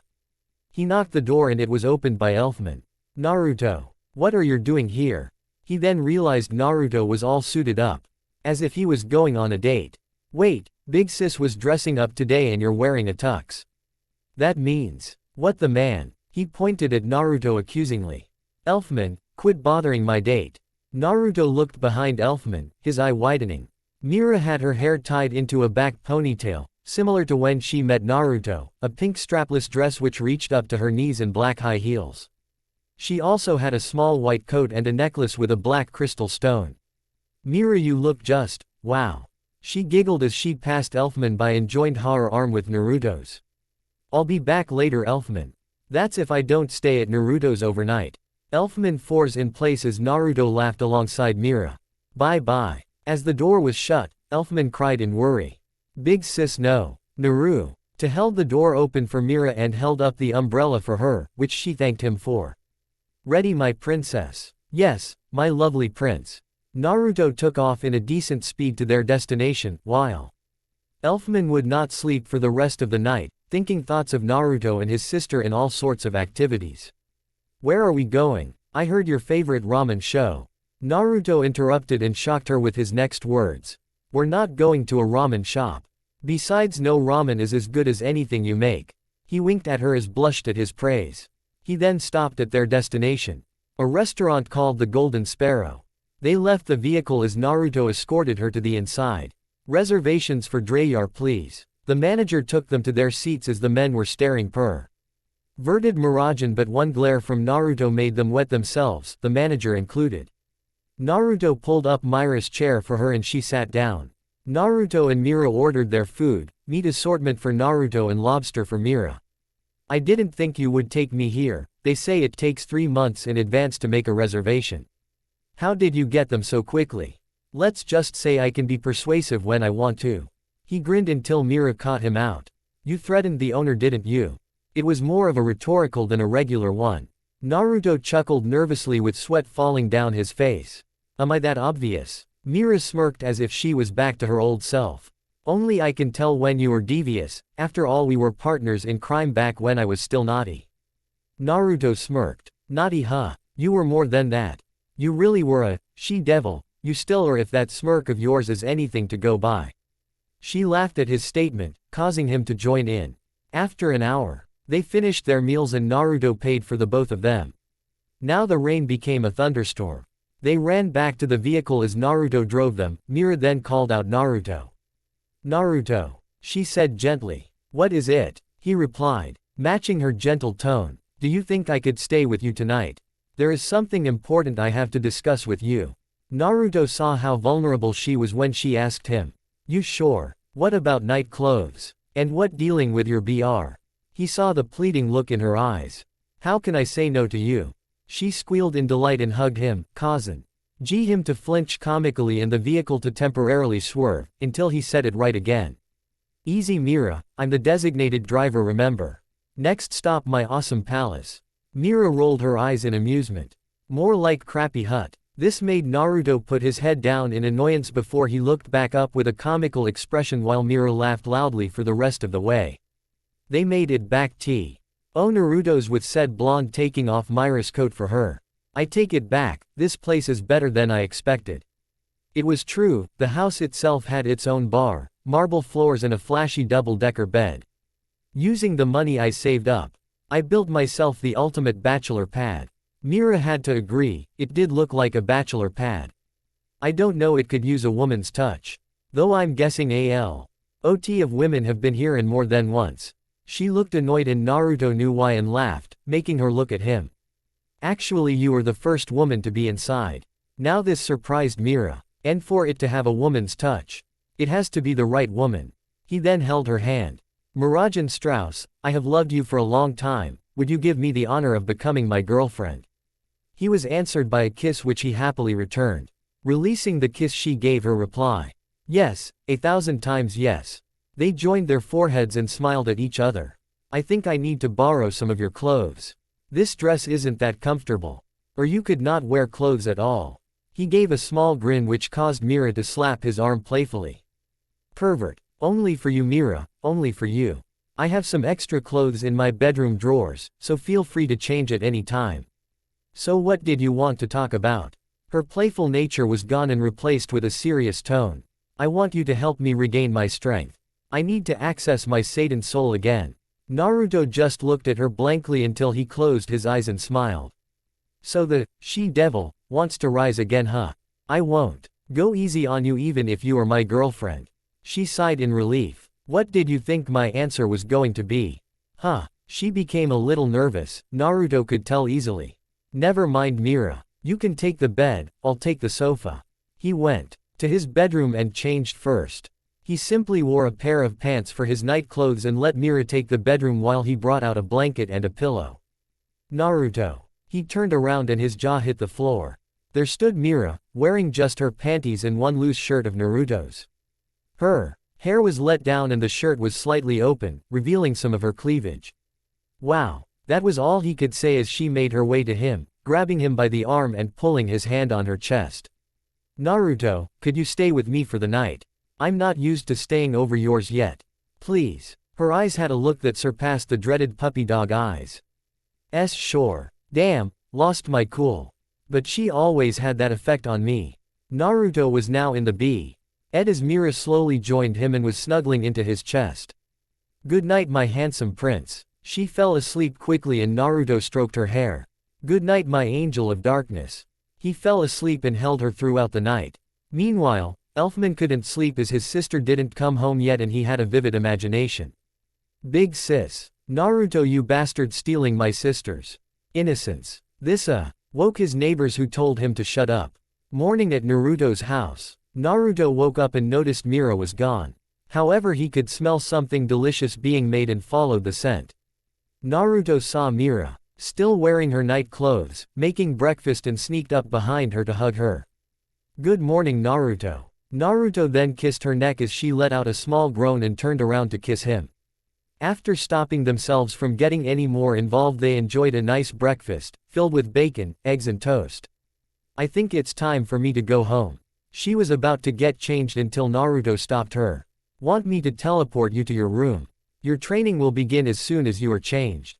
She nodded, wanting to get started as soon as possible. Next thing she knew, she was in her room. Meet me by our old stopping grounds and tell Elfman nothing happened. I don't feel like dealing with him today." He left as Mira changed to her normal red dress. Training fields. In a secluded forest, we see Naruto standing with his arms folded. He then saw Mirajane arrive with a determined look. "You ready?" She nodded at him. "Now sit down and meditate." Mira crossed her legs and did as she was told. "Now focus and think of all your sad and painful moments." Mira, though, was reluctant to do so. "Mira." She flinched at his tone. "In order for you to regain what you've lost, you must do this. For Elfman, for Lizana, for yourself and for Fairy Tail." She focused on her past. "Demon, get out of our village." A young hooded Mira had to deal with the abuse and prejudice of her former village. Next she saw a beach ball land in front of her and went to pick it up, only for her to reveal her demonic arm.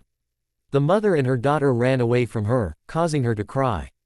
We see a 16-year-old Mira who saved the town from a monster, but instead of cheers, they only looked at her with fear. The final nail was Lizana's death. She never cried as much before or after that day. And it brought back her previous memories. Hunter x Hunter 2011 Ost obvious difference of power. Myra's dark powers were beginning to flow as the environment was bursting with heavy wind and some rocks floating. Her death wasn't your fault, she knew the risks.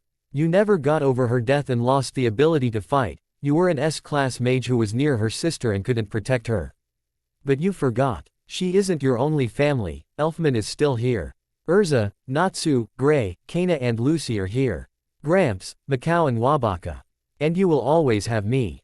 A magic circle appeared underneath her, her face streaming with tears.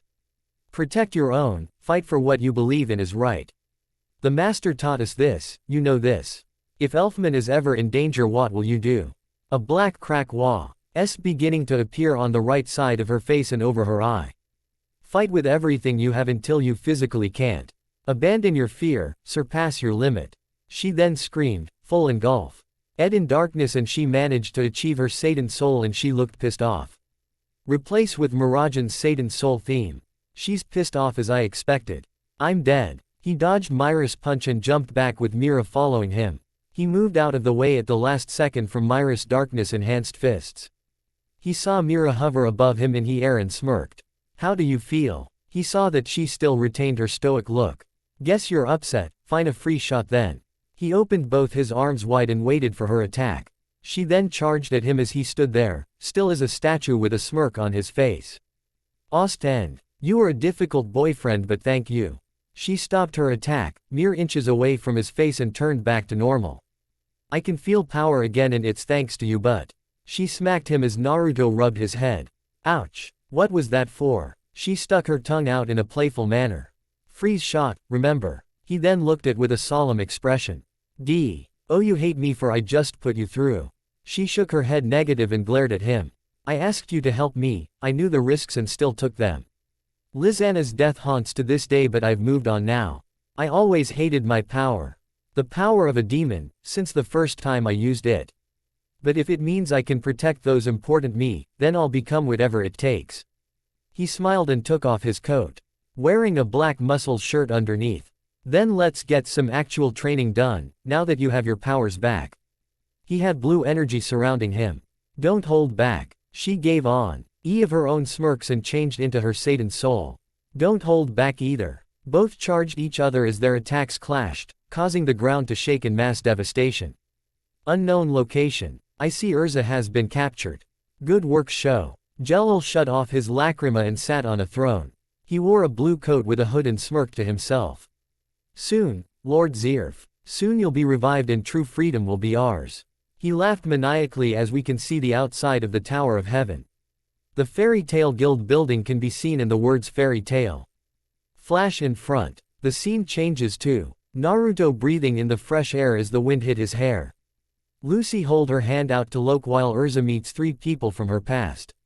We see Gray fighting an owl man, Lucy and Juvia against a heavy metal fanatic, and Urza taking on a pink-haired woman wearing kimono.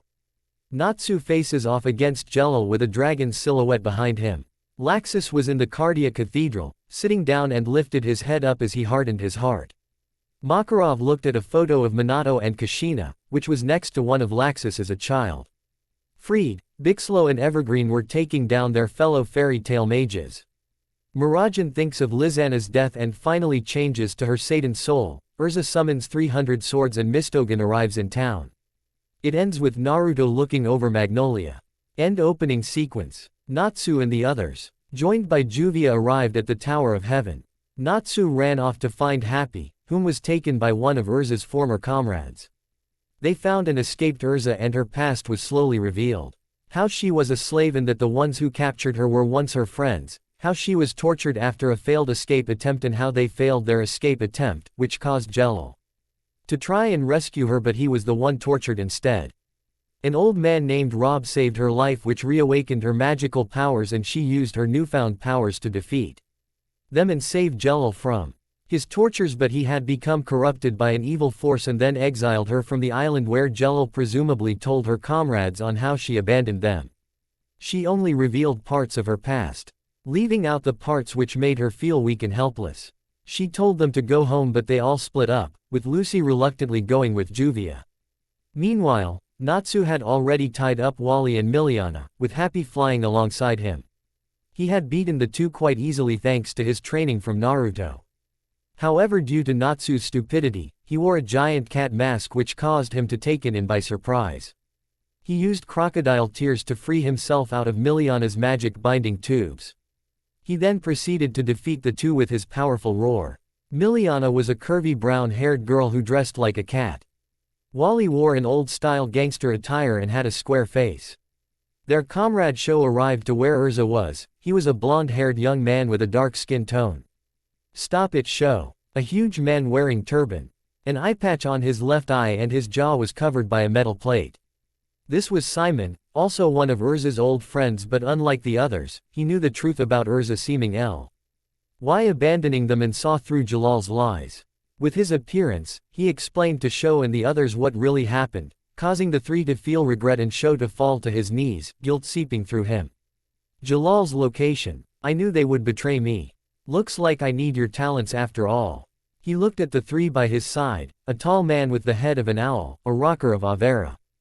GE height, and finally a voluptuous woman with pink hair and open kimono. Shall I take care of them, Lord Jello? Another man stepped out of the shadows. He had pale skin, black hair and eyes. He wore a black jacket with red straps and long sleeves, it also revealed his midriff. And he wore black pants with tape and a pouch on the right side of his leg. He wore sandals and had a giant scroll tied to his back. We can't underestimate them, Sai. I want all of you to face them and show them why they are nothing compared to you and Trinity Raven. They all bowed as Jello made his announcement to the fairy tale wizards and grinned. Sai's appearance is that of the last, Naruto the movie. A moment Vidaldus Taka, the rocker of the group, stayed behind. Dispose of Miliana and Wally. I have no use for losers. Taka grinned maniacally and nodded, but before he left, Jello tossed him a black orb. Fullmetal Alchemist Brotherhood again, opening sequence. The Fairy Tale Guild building can be seen in the words fairy tale. Flash in front. The scene changes to Naruto breathing in the fresh air as the wind hit his hair. Lucy hold her hand out to Loke while Urza meets three people from her past. We see Grave fighting an owl man. Lucy and Juvia against a heavy metal fanatic and Urza taking on a pink-haired woman wearing kimono. Natsu faces off against Jello with a dragon's silhouette behind him. Laxus was in the Cardia Cathedral, sitting down and lifted his head up as he hardened his heart. Makarov looked at a photo of Minato and Kushina, which was next to one of Laxus as a child. Freed, B.I.C.K. Slow and Evergreen were taking down their fellow fairy tale mages. Mirajane thinks of Lizana's death and finally changes to her Satan soul. Urza summons 300 swords and Mistogen arrives in town. It ends with Naruto looking over Magnolia. End opening sequence. Magical Council. Are you sure about this, Sigrain? Jello is your brother after all. Hiruzen Sarutobi was an elderly man of 70 and one of the current members of the Magical Council. He had a small goatee, and wore white robes and a hat with a kanji. He also had a smoke pipe in his mouth and released a few puffs. His Hokage attire, also to those who don't know. Hiruzen was 69 in Naruto and Makarov was 88 at the beginning of Fairy Tail. I don't think you of all people should lecture me on family or on morals. Seagrain countered with a glare aimed at the old man. He is a member of the council and has done much for our country. Ujima interjected, he was a supporter of Fairy Tail and Makarov's old friend. He was suspicious of Sigrain and Altair because of strangely they acted and spied on them before. And he also led his people to ruin and ruined countless lives. Innocent children suffered because of his mistakes because he allowed Danzo Shimura to live. Sigrain said the latter's name like it was bile. For that I am truly sorry. I thought he could be reasoned with, but I realized that he was too much into his extremist ways and saw corruption everywhere, except within himself. He was a precious comrade and because of that my guild was destroyed. He then possessed a stern expression. All I ask is you consider all your options and not make any hasty decisions. Sigrain looked down and then looked at the old man with determination in his eyes. I appreciate your concerns, Lord Sarutobi, but my brother is far too gone to be reasoned with. While it pains me, firing Etherian is the only way.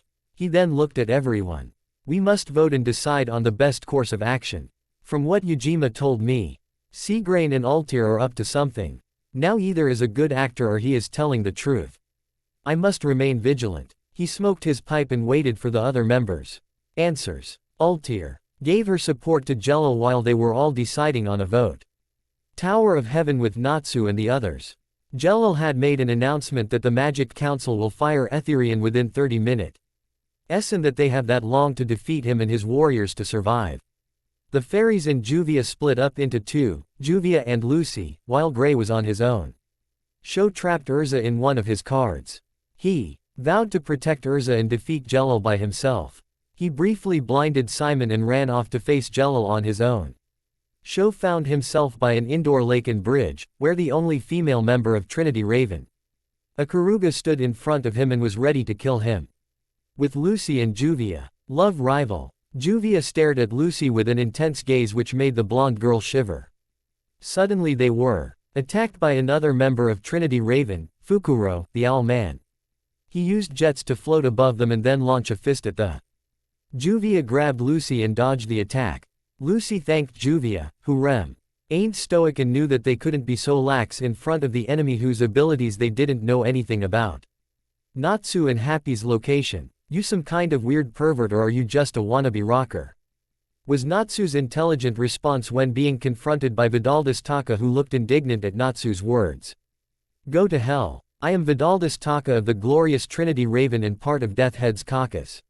He then posed dramatically, or his attempt of dramatic. Rock and roll has been knocked over its ass, this is heavy metal. Have a taste of my guitar magic. I call this one rock of the succubus. He released a purple mist mixed with the sound distortions, which took control of Miliana and Wally. They both now wore punk rock attires, Wally now having a mohawk and Miliana wearing leather. They also had much paler skin and makeup. Hell, hell, hell, we'll send you to hell. Miliana exclaimed gleefully but wasn't in control of her body. This is hell. Wally also possessed a crazy look. He turned them into punks. I thought Blockhead was ugly before. Natsu commented with an annoyed look. Plus I beat these guys already before, what makes you think they can beat me now? Because I Vidaldus Taka. I'm also your opponent and one of the best assassins in my guild. I killed several people and you'll just be another stain on the wall just like them. He boasted and laughed psychotically. I will send you to hell again and again. You killed people. For money. Natsu's bang overshadowed his eyes to show how disturbed he was by the rocker's lack of empathy. Happy, who stayed silent for once, was also appalled by the information. Idiot. What do you think it means to be an assassin? I mean, it was never personal, but I will enjoy causing a catfight with those other women that came with you after I'm done with you. He added fuel to the fire, which was also the final straw for Natsu. Especially the blonde girl. I will enjoy her screams right before my puppets kill her slowly. What did you say? Natsu spoke lowly but enough for them to hear him. His body was covered with fierce flames, his eyes showing great rage and appeared too demonic, frightening all three of Natsu's opponents. He's a monster. Vidaldus took some steps back and ordered the equally frightened Wally and Miliana to attack. They reluctantly did so, but Natsu was behind them and slammed them both to the ground. Fast. Single quote. You want to hurt my friends and you killed innocent people for money. There's no way you're getting away with it. He turned his head to glare at the rocker and walked forward. Slowly as Taka continued to back away. What is he? He hasn't even landed a hit on me, yet I'm already losing this battle. Taka was ready to pee himself. I would need the power of a demon to beat him. Then I will grant you that power. Jalal's voice was in Taka's head. Before the rocker could ask what he meant, he was silenced by Jalal's voice once more. I gave you a shadow stone, did I not? Use it, otherwise you'll lose. Shadow stone, the same one said to be imbued with dark magic and gives the user the power of a demon. To defeat this man, I must become a demon. He took out the shadow stone and became surrounded by dark energy. He became a beast with red marks and his hair's strands were swirling in the air. The stone was in his chest and was glowing red, his new appearance matching his new height of 8 feet. He became a monster. Happy finally spoke after a long silence, which is surprising considering Happy can't keep his mouth shut. I'm still kicking his ass. Natsu ignited his fists, ready to fight. Taka's hair moved swiftly and went in to impale Natus, whom grabbed Happy and dodged, the attack hitting the wall behind them. Sonic 06 Ost Kingdom v. Ali. I'll leave my explanation at the footnotes at the end of the chapter. I would have been shish kebab. Happy commented as Natsu dodged the hair strikes and carried Happy, whose heart was racing from almost being impaled. He was confident that Natsu could take the monster down but only if he could land a hit, which he wasn't even attempting at all. Natsu isn't attacking at all, what is he doing? Taka stopped using his hairs and starting using his claws to attack Natsu, who dropped Happy and began exchanging blows. Happy, get those two out of here right now.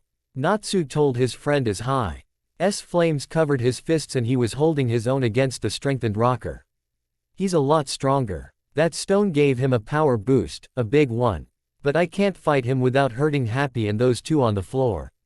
What do you mean? Happy then noticed Miliana and Wally on the floor. Oh, I get it. Okay, leave it to me. His wings appeared and he first picked up Miliana over himself and then Wally. Kick his butt, Natsu. He flew off in great speed as Natsu was currently grappling with the monstrous Taka. Happy can lift Natsu and Lucy, so it shouldn't be outside the realm of possibility. Now that they're out of the way, I can fight you seriously. He tossed the beast over his shoulder and followed him through. Taka went through the wall but came out nearly unscathed. Taka began to gather air and sent a strong shockwave at the approaching Natsu. Natsu was sent flying but he rebounded. Like that's going to. Natsu winced in pain as he felt his left arm crack slightly. My bones, it felt like they cracked. Did his attack do this? Jalal's location. Originally his Rock of Succubus spell, he changed it into an offensive attack. It basically becomes a force which sends the opponent flying. However, instead of external damage, it deals with internal damage, mainly the bones. In exchange for this power he loses his humanity, not that he had any of course. He then looked at Natsu, retaliating with fire-enhanced kicks and punches. His left arm still functions, looks like his bones haven't cracked. His durability and recovery rate is extraordinary, I can see why. Ultir praised him during their fight at Galuna Island. Back to Natsu versus Monster Taka. You're one tough bastard. Natsu landed an uppercut which made Taka retaliate with his left claw, but Natsu's body ignited with flames burnt his claws, causing him to hiss in pain. Their battle caused a lot of damage to the area as Natsu headbutted the monster. But you won't beat me. I'll beat you, then Urza and then you, Naruto. Natsu ran towards him with his arms by his back, producing a large stream of fire in each hand. Fire Dragon's Wing attack. The blunt force sent Taka flying through the ceiling as Natsu was on one knee. Natsu channeled flames onto his feet and shot off like a jet. He saw Taka falling, barely conscious but still ready to fight as he launched his hair spikes one last time. Natsu landed one last Fire Dragon's Iron Fist and finally the dark aura receded as Taka changed back to normal, the stone shattered completely. Ost end. Natsu saw Taka unconscious on the ground. What the hell? He saw parts of his fallen enemy's skin become black and him starting to cough in pain. Taka eventually stopped and became unconscious once again. Looks like that stone of yours wasn't worth it. Now time to find Lucy and the others. He ran from his current location and went to find his friends. With Jelal. Jelal knocked over one of his chess pieces, signifying Taka's defeat. I even gave you the Shadow Stone. But you still failed. Natsu Dragneel, you are truly a foe that I cannot underestimate. He looked to the orb and saw Sai confront Gray. No, this is a match worth watching. Magic Council. I only need a majority vote and I already possess 4 votes including me and Altair. He was willing to wait longer as Saigrain remained calm. Sarutobi called for a short recession and seemed to be suspicious of them. Just as Ujima was. Those old geezers are annoying. Ujima by himself isn't a threat, but Sarutobi is a different story. After all, he was a former wizard saint and once hailed as the professor. He may be weaker now, but he is every bit as powerful as Makarov. Saigrain saw Altair and she greeted him. We need to speed up the process and we cannot waste any more time than we already have. She stated in a strict tone and left no room for argument with her. Let's go, the recess is almost over. If push comes to shove, we'll tell them the truth. Careful, we don't know if we're being watched. Sarutobi is a master of stealth, only the most talented of censors could sense him when he's trying. Saigrain communicated telepathically with Altair just to make they weren't being watched by a eavesdropper. They walked back as Sarutobi stepped out of the shadows, still smoking his pipe. Those two are definitely up to something. He placed his right middle finger and index finger on his temple. Ujima, contact whoever you need. We may have to subdue those two and Saigrain is not someone I can face alone, let alone with Altair. Ujima took out a lacrima. Maki. I need to borrow Naruto for a while. Gray's location. Gray found himself outside the tower by the steps. He began to walk up the steps until he narrowly dodged a giant bird. My, you dodged. Most people wouldn't notice until it was too late. Sai was atop the bird which dissipated once he jumped down. He created that bird. Maker magic maybe. Gray took his fighting stance. I do. Think I can take it easy on this guy. Gray then noticed Sai's facial features. His smile is so fake and pretty creepy. So you're a fairy tale wizard. The guild that Naruto is a part of. Sai drew out a brush and scroll. Then took a stance. Gray was a little surprised that Sai knew Naruto somehow and questioned him. How do you know Naruto? He was wary of how Sai would answer and had no reason to believe whatever Sai would say. I will tell if you can defeat me in battle. Though I doubt you can, so I might tell you before I kill you. Sai still retained his creepy smile and started drawing rapidly. Summoning lion beasts as Gray created an ice blade. Fukuro, the member of Trinity Raven with an owl for a head, rushed the girls with the jets on his back. Unfortunately for Fukuro, Lucy had some serious muscle on her. Taurus clotheslined the owl man before he could get close to her. Moo, I will protect these sexy bodies. He had steam pouring out his nose and a big grin, which creeped out the two ladies behind him. Did you have to summon him?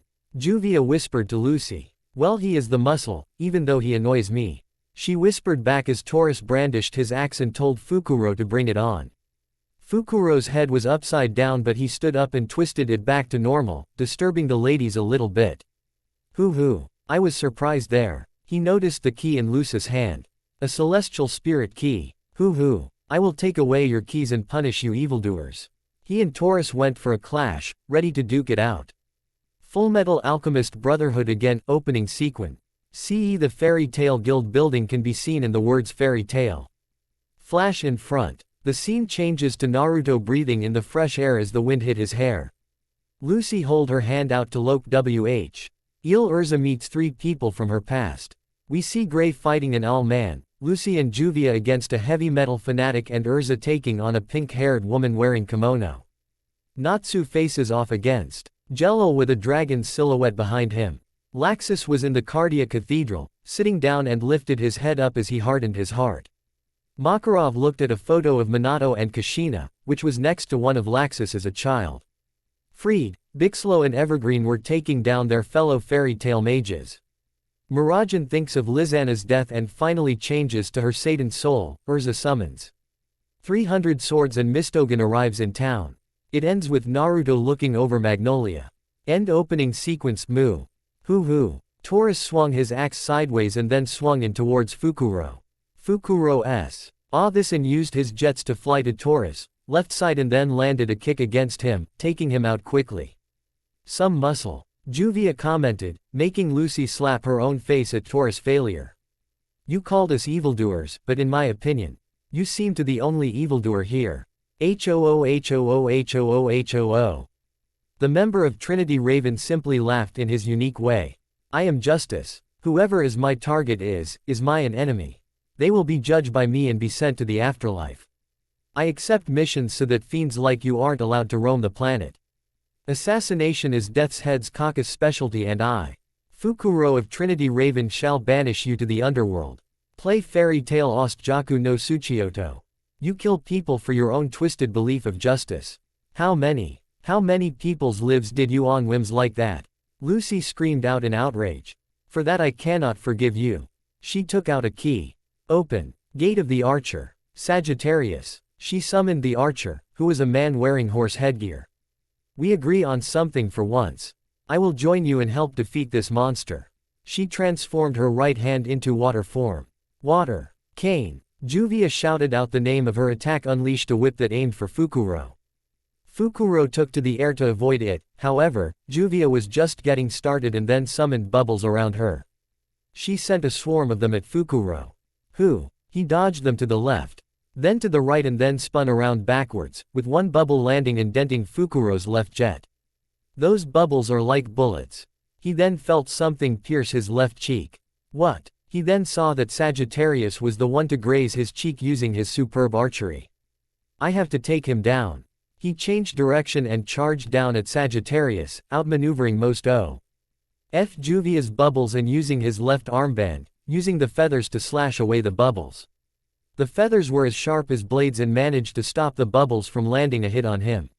He tackled Sagittarius first and then lifted the celestial spirit above his head. He opened his mouth wide, so wide that he could swallow a person, which he did as he swallowed Sagittarius whole.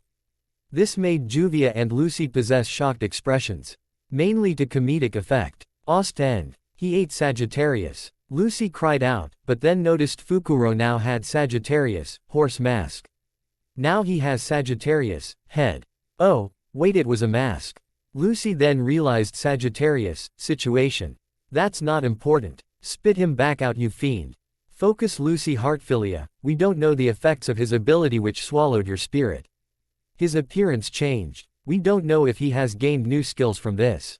Juvia was being wary of the member of Trinity Raven. Lucy had to agree and went to get her other keys, but a feather knocked the out of her hand. Your spirit was good at archery. His skills now belong to me, soon he will permanently become a part of me within 10 minutes. I knew you would use another one and planned for it. Once I swallow you, your magic will be mine. He began to launch more arrows, only for Juvia to once again use her bubbles to prevent the arrows from reaching them. Lucy noticed that while Fukuro's archery and precision was enhanced, they lacked the level of Sagittarius himself. This gave Lucy a thought. His magic allows him to use the magic and abilities of others, it looks like he can't use them to the degree of the original users and he needs to swallow the person himself. If I can free Sagittarius, he can't use the arrows anymore. They then heard Sagittarius' voice, notifying the unlikely duo that he was alive for the moment. Don't worry, Sagittarius, I'll free you from your imprisonment. How do you intend to do that? You cannot harm me with your current abilities. Even before I took your spirit from you. He laughed in his unique way, but didn't see Lucy smirk and only stopped as soon as she said her next words.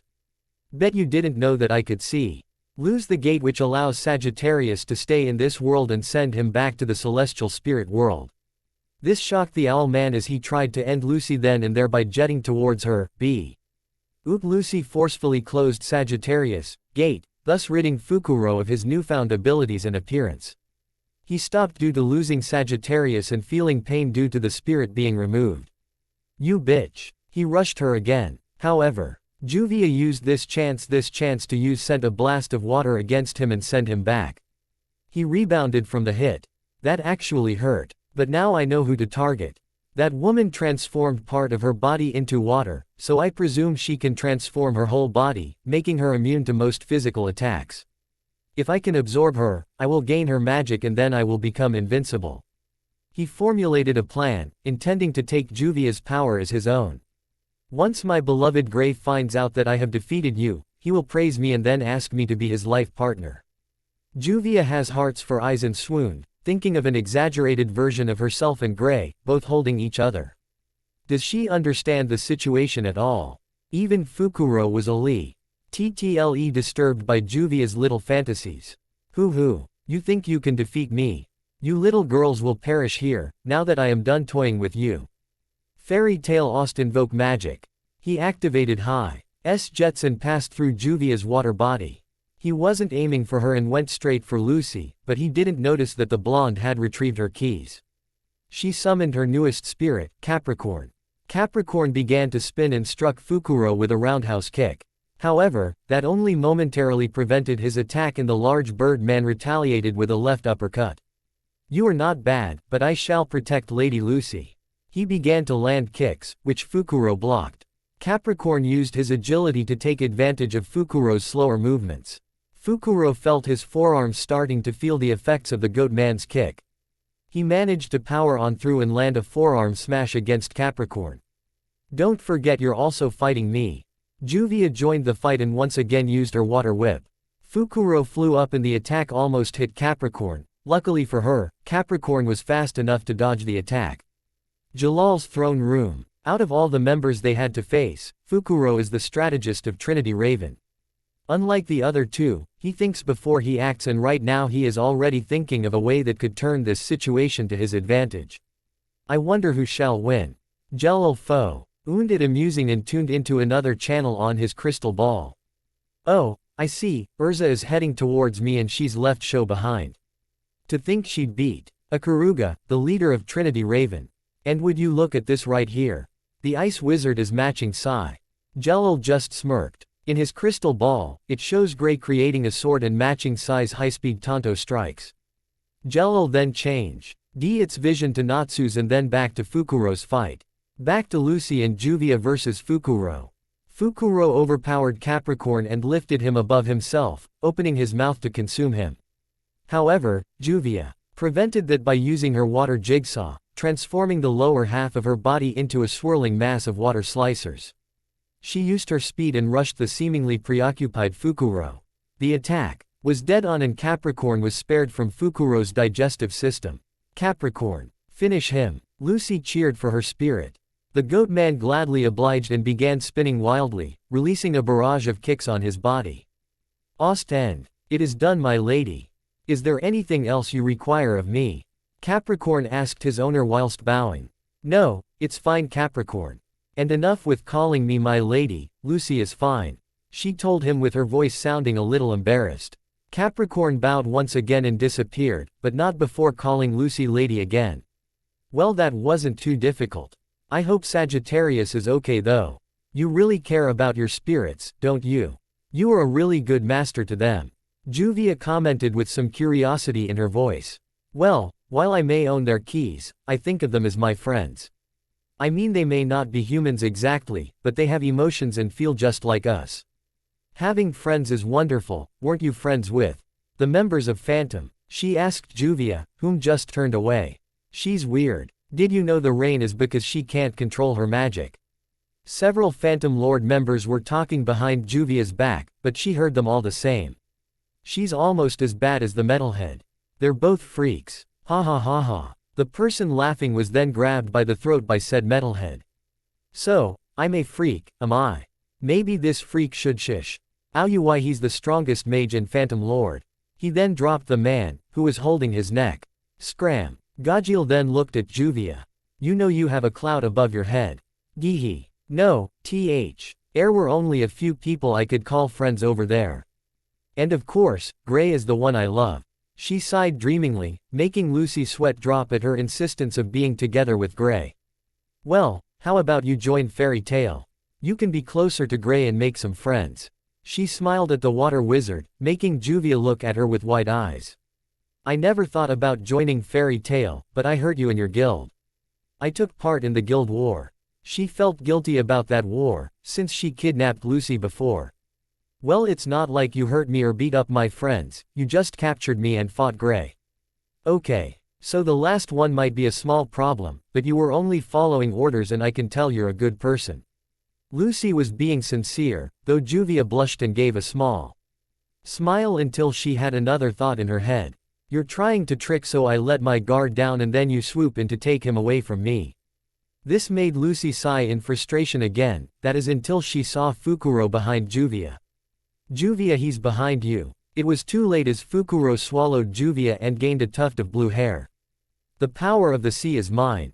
He turned his left arm into water and then used it as a whip and began testing out his abilities. And you currently lack the ability to defeat me by yourself, so summon your spirits. After I beat them, I will absorb you and gain your magic too. I have to save Juvia.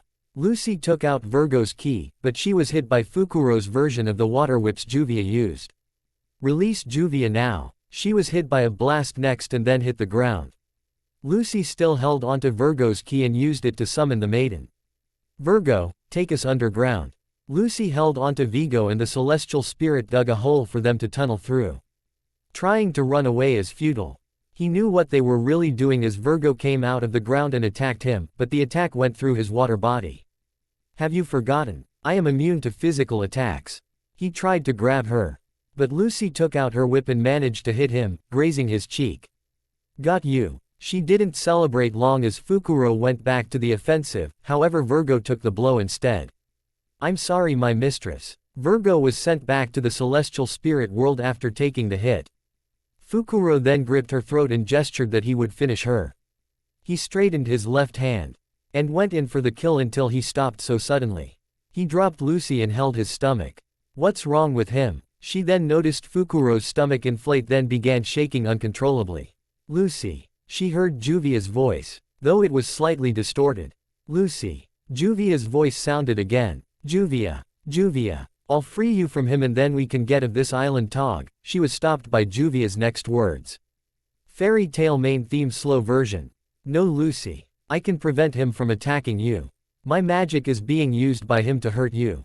I may have not liked you much, but I don't want to see you die. Her voice began to choke up, showing that she was starting to see Lucy as a comrade. I have been an outcast for years. I made it rain and everyone who was near me despised me. When Master Jose found me, I felt wanted for once. Quote, you bitch. The owl man was on his knees and then began to roll around in pain. Fight all you like, but within minutes you will cease to exist and your magic will be mine forever. He began to stand up, though he was still fighting against Juvia's parasitic attack. However, it was still the same, but Gajiel became my friend alongside only a handful of others. It became more bearable, but the prejudice against my powers was still there. Eventually I met and fell for Gray. Now I'm in this situation. After knowing you for a short time, even though I'm why be jealous of the relationship you have with Gray? I may dislike you, but I don't hate you. She finally admitted it. You may threaten me, Juvia, but I know you don't really mean it. We may have been enemies in the past. Even with the short amount of time we known each other, I feel as if we are already friends. So, as a friend I won't abandon you. She had tears rolling down her face. She considers me her friend. Then I won't let my friend suffer. Ostend. Her struggle began to show, as Fukuro was drooling out water, meaning Juvia was beginning to escape. Then I'll kill your friend before you can escape. Water lock. He trapped Lucy inside a sphere of water. Within seconds you will run out of air to breathe. He closed his hand and added pressure to the sphere. Lucy put her hands over her mouth. But it was futile. I can't lose here, if only I could manipulate the water. She then realized that while she can't manipulate water, someone else she knew could. She took out Aquarius' key and activated it. Open gate of the water bearer. Aquarius. The water sphere burst open and out came Aquarius, with Lucy on her knees, breathing hard. You called me in shitty place like this. You better give me a good what? She saw a look of desperation in the blonde's face. Please, you can hit after all this, but I'm begging you. Save my friend. Aquarius couldn't help but feel for her owner. Even she is not that cold. Lucy told her about how Juvia can change her body to water and currently she was swallowed by Fukuro, who was using her magic. Then I can easily help you with this little girl. However, after I free your friend, you two are on your own. Lucy nodded, only caring that Juvia will be freed soon. She pointed towards Fukuro. Fairy tale OST magic last. Remember this. Water is my garden. She moved her body around and used the urn to unleash a large wave of water, hitting Fukuro, who felt Juvia's water form coming out of his body. He spat out Juvia, who was now in the water. Lucy. Let us combine our powers together. Juvia held out her hand. Lucy took it without hesitation. Their magic began to unite and they created a large twister. Fu. Kuro felt strong power surging through them and knew he lost this battle. Jello was surprised that the two had this ability, the ability known as Unison Raid. Fukuro went through the ceiling and was out of commission. Ost end. A Unison Raid already, maybe she is worthy of being my key's wielder. Aquarius looked on and would leave, but not before threatening the two girls about summoning her again.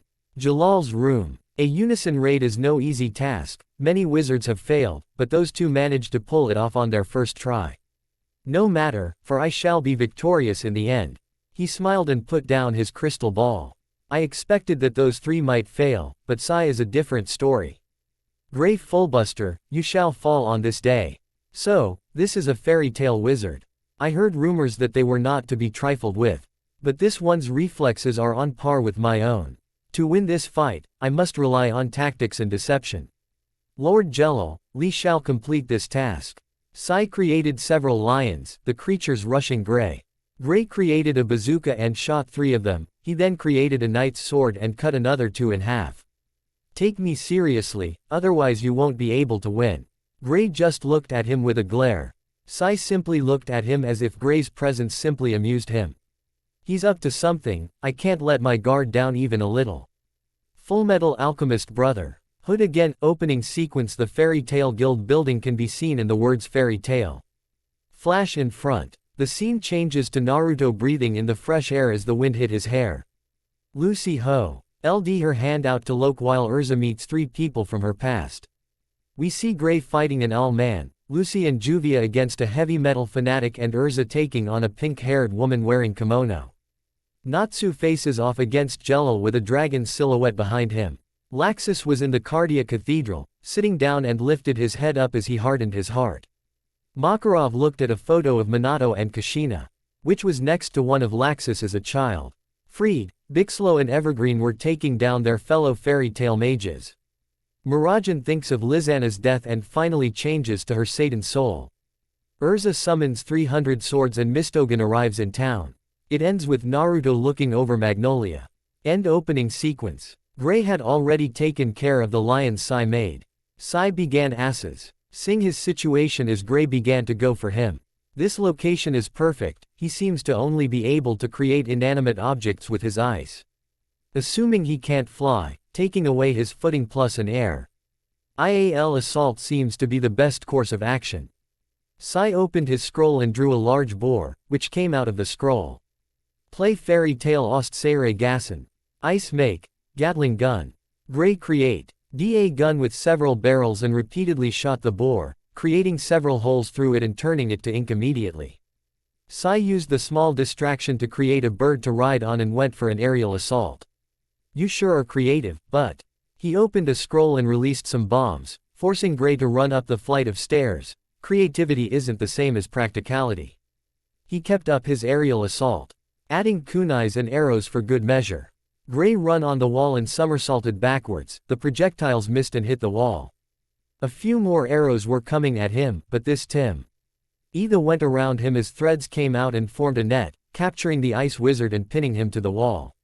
Well, this was a little disappointing.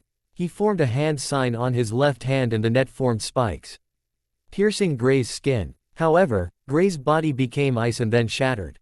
What? Sai didn't get a moment to contemplate what happened and jumped away from his bird as Grey pierced through it with his own ice arrow.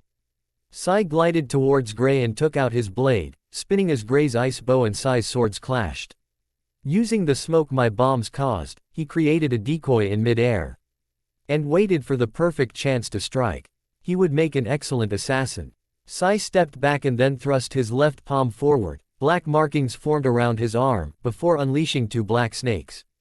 The snakes were easily taken out, but they served to distract Grey as Sai sent out a giant windmill shuriken. Grey dodged it but then used one hand to freeze a second shuriken that was hidden beneath the first one. The first shuriken then exploded and split into multiple kunai, heading towards Grey. Grey used the shuriken he already frozen and blocked all of them. He then tossed the makeshift shield at Sai, whom slashed it in half. Got you. Gray used this chance to freeze the ground, making Sai lose balance and unable to gain some footing. Sai, however, took out another scroll, and used it to create a griffin to fly him out of the ice. Ostend. This one is clever. I fought against lazy geniuses, generals and even master tacticians, but this guy has to be the most imaginative enemy I've faced. I better be careful from now on. Sai mused as Gray began to strategize on how to take out Sai. This guy uses magic just like Ritas, except it packs a lot more punch. Those bombs though weren't made from ink. He stored them in those scrolls. Gray was hit from behind by a humanoid wolf creature made from ink, but regained his composure and created a sword to split the beast in half, changing it back to ink. Sai dropped down and pulled back his blade. He seemingly slashed Gray in the back, but Gray had used his ice sword to prevent his attack and then roundhouse kicked Sai on the face. Sai managed to rebound using the wall and began to clash blades with Gray. Good reflexes and speed. His swordsmanship isn't that bad either. The speed of his molding is on par, if no greater than my sketching when I use my ink magic.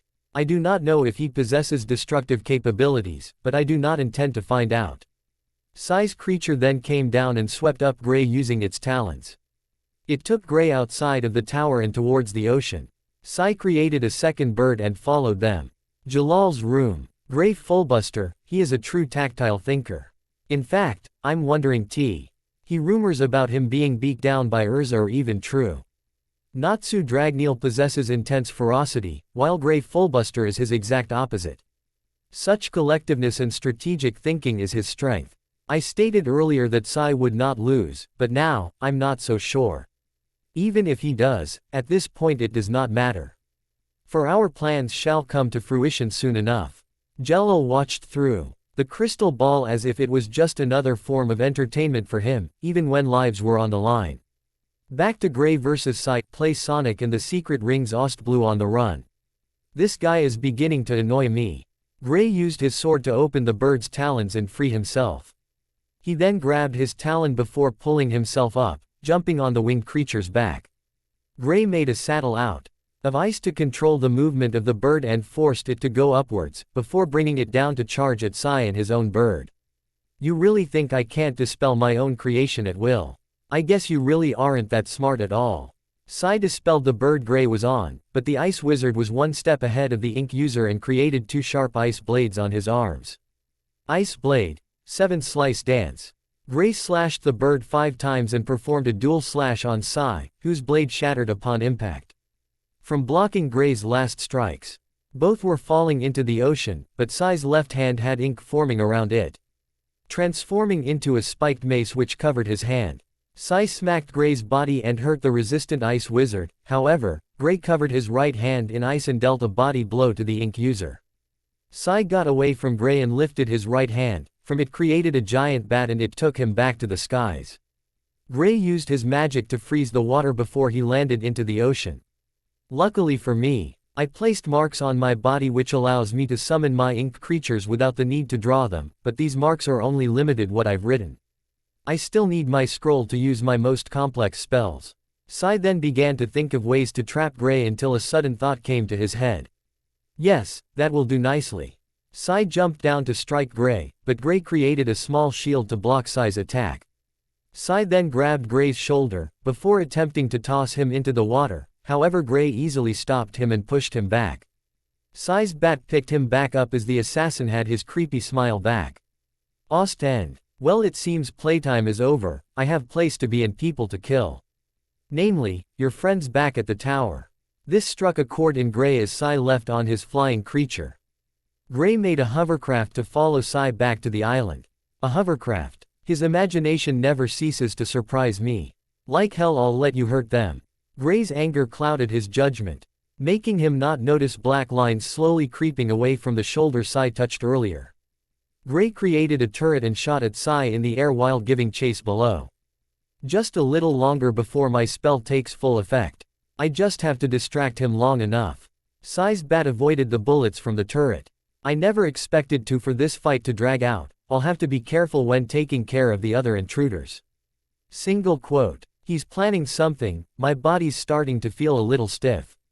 I have to focus on taking him down.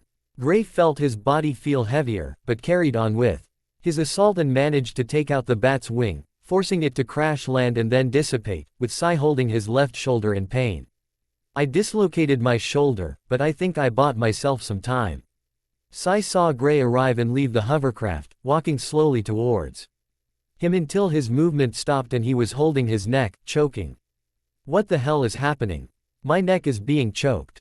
Gah. Losing oxygen. Gray was now on the floor, rolling around as his pupils began to lose color. My ink can also be placed on a victim's body and used in the manner you are experiencing now. In a few precious moments you'll run out of oxygen and lose consciousness, then I slit your throat. He still had the creepy smile on his face and then relocated his shoulder, but not without a grunt of pain. Oh, I remember you said about wanting to know what I know about Naruto. Since you're going to die, I'll tell you. I was once tasked to assassinate Naruto, back when he was a member of Grimoire Heart. What? Gray was shocked. But he was about to lose unconsciousness until he thought of something that can help him in his situation. He began to concentrate and marks began to freeze slowly. However, Sai did not notice as he had his back turned. I bet he never told you, of course, since he became a light wizard instead. It made sense since he always tried to see the good in people and never really killed anyone. Even fellow dark wizards. Just think, if he hadn't finished me off that day, you wouldn't be in this situation. He turned around, only to be greeted with Gray's fist to his face. Sai was sent tumbling backwards and held his jaw when stopped. He looked up to see Gray smirking, channeling magic into his hands, the bind Sai made being frozen, then disintegrated in front of him. You were saying, I want to know more about Naruto, tell me everything. Gray grabbed Sai's shirt and demanded answers from him, only to get hit by a black tendril in the face. They appeared out of Sai's back and left his body, becoming three beasts, a lion, a tiger and a wolf. If you can defeat me here and now, then I'll be happy to tell you. Sai then took out his scroll and kept drawing at a rapid pace. This time Gray could sense Sai's magic building and tried to stop, but the three beasts stood in the way. The wolf lunged at Gray, but he ducked underneath it and landed a punch on its underbelly. Unfortunately, this version possessed a lot more durability and was still in its form. This didn't deter Gray, who created a sword and severed its head from the body, forcing the body to revert to ink.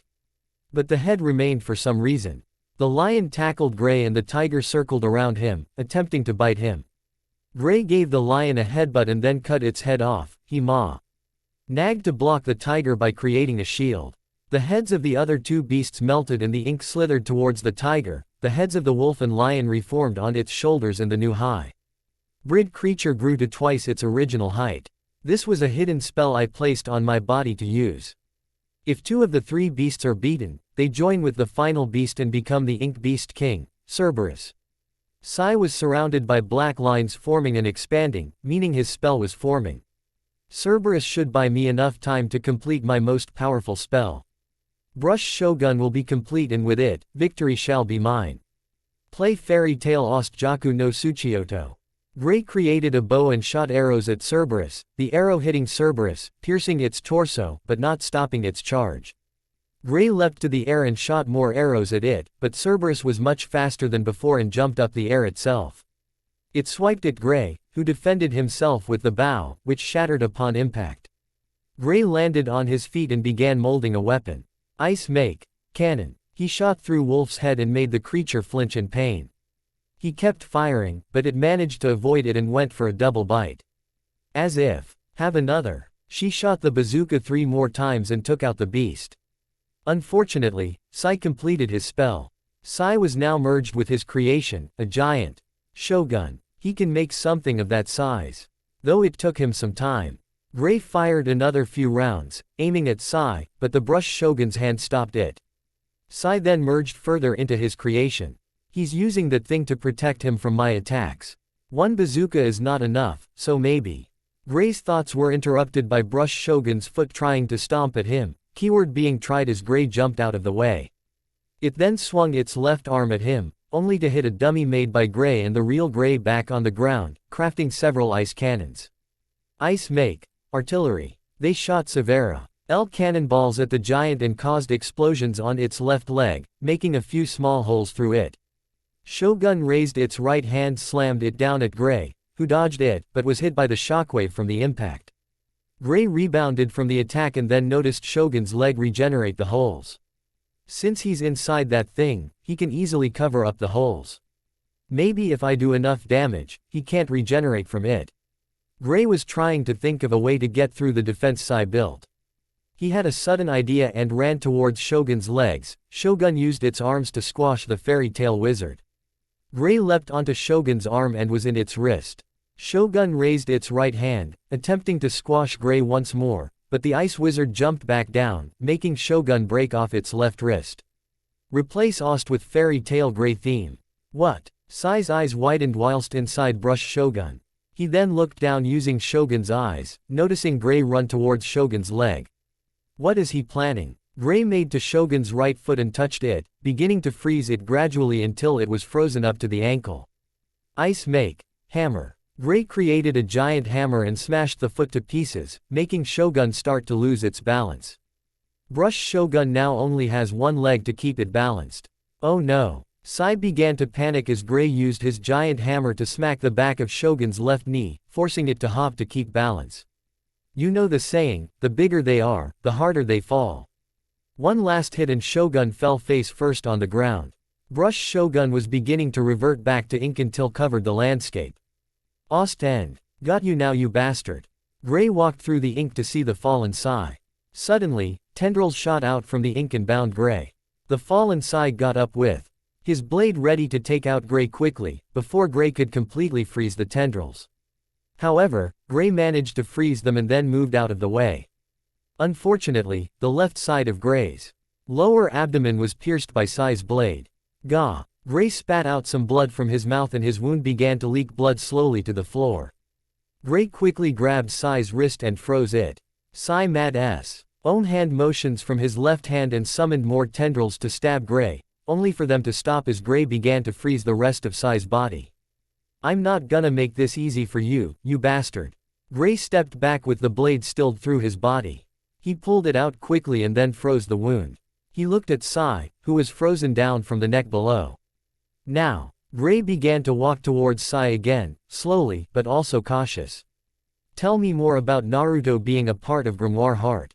He glared at the assassin, who began to feel something he rarely felt. The emotion known as fear. Quote, tell me everything you know and don't lie to me. Otherwise. Gray brought his face closer to Sai's and gave him a menacing glare. I'll make you regret for the rest of your damn life. He whispered lowly. Even though Sai had no fear of death, he felt some fear with Gray's words. It doesn't matter, I have failed my mission and for that, only one option is available to me. Sai did something which shocked Gray. He bit his tongue hard and drew blood. He's trying to commit suicide. Gray prevented him from going any further and knocked him out, also using his magic to prevent the bleeding. He has no regard for his own life. I guess that I'm going to ask Naruto himself. This is such a drag. It looks like you all managed to gain some extra time. Jalal's voice rang out of the tower once more. I announced earlier that the council will unleash Etherian, but there appears to be some delay.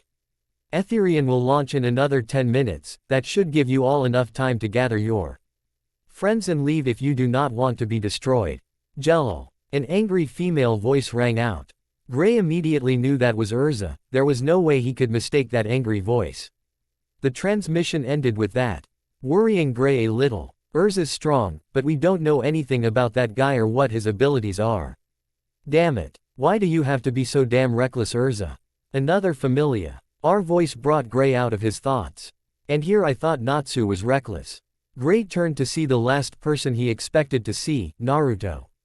Naruto, what are you doing here?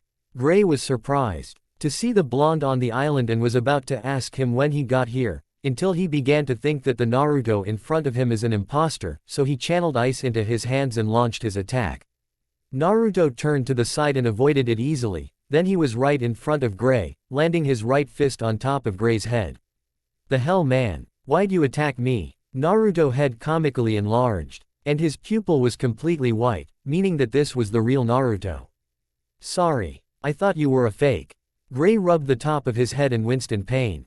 You'd be suspicious too if someone you know suddenly turns up. Randomly, on an island filled with people who want to kill you with different magic powers. Gray's logic was sound and this made Naruto think. Yeah, I guess you have a point. Sorry. Naruto rubbed the back of his head sheepishly and then spotted the unconscious Sai on the floor. What's Sai doing here? He asked as if it was a normal occurrence, annoying Gray. You're too casual about it. He then realized that Naruto recognized Sai, meaning what Sai said about Naruto might be true. Naruto, I have to ask you something, about something Sai told me about. He did something unexpected towards Naruto. He made a sword and pointed it on his neck. Were you a part of Grimoire Heart? So, you found out. Yeah, and if you know what's good for you, you'll take tea. Had icicle of yours away from my neck before I shove it up your ass. Naruto glared at him, but Gray didn't flinch at all, showing the same bravery back at Galuna Island when Urza threatened him. He UNDID his spell and was waiting for an explanation. Look, we're running out of time. I promise after this, we'll talk. I trust you, for now. Gray undid his spell and both focused on getting off the island. They went to find the others and planned to get out of here. Urza vs Jello play JoJo's Bizarre Adventure Os. Do you believe in gravity? Ah, my dear Urza. It has been a long time, still as beautiful as ever. Jello smirked at her stoic face. So, aren't you going to greet me, my old friend? He was answered by her attempting to punch him, but a dark shadow from the ground came out and blinded her. What is this thing? The darkness grabbed Urza's wrist and slowly began to morph into a humanoid form. It became a yellow-eyed, completely dark version of Urza, in her current outfit and then let her go. A dark version of me. The power of a regular shadow stone usually enhances the power of an individual by turning them into a monster. However, there are 3 specific shadow stones which are leagues above the rest. Each one with different powers. The one in my possession is known as dark matter. Its ability allows me to summon creatures to fight for me, including copies of other people. Jello sat back down on his throne and watched with mild amusement. Urza, meet Anti-Urza, your next opponent. If you want to reach me, then you must defeat yourself. Urza and Anti-Urza charged each other with their katanas in hand, clashing blades to see which one was the superior of the two. Juvia and Lucy. This is bad. We need to get out of here and find the others. Juvia. Lucy and Juvia ran through the corridors, only to suddenly be blown away as the same darkness which created Anti-Urza also appeared. This time 2 figures were created, one of Juvia and one of Lucy.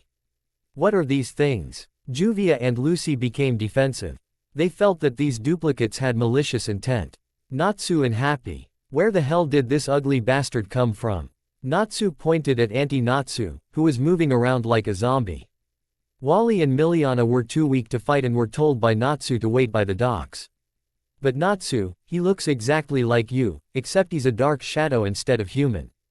Happy commented, annoying Natsu a little. Anti-Natsu and Natsu ran towards each other with ignited fists, Natsu with fire and Anti-Natsu with darkness. The clash caused a shockwave and the ground to shake. With Naruto and Gray. Did you feel that, Gray? That was Natsu all right, no doubt about that. Naruto commented to Gray, which only made the ice wizard nod in agreement.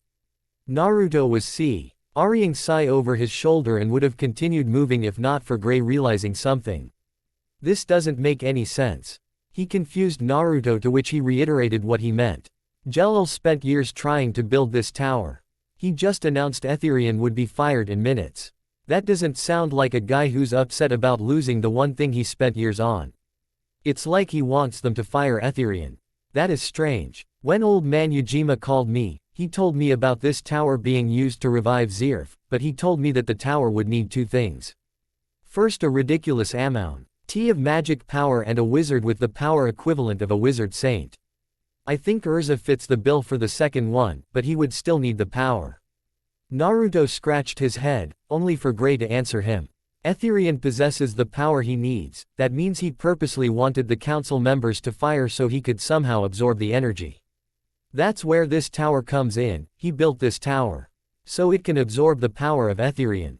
Now this shocked Naruto, but he had to make sure and punch the wall, only for it to reveal some crystal.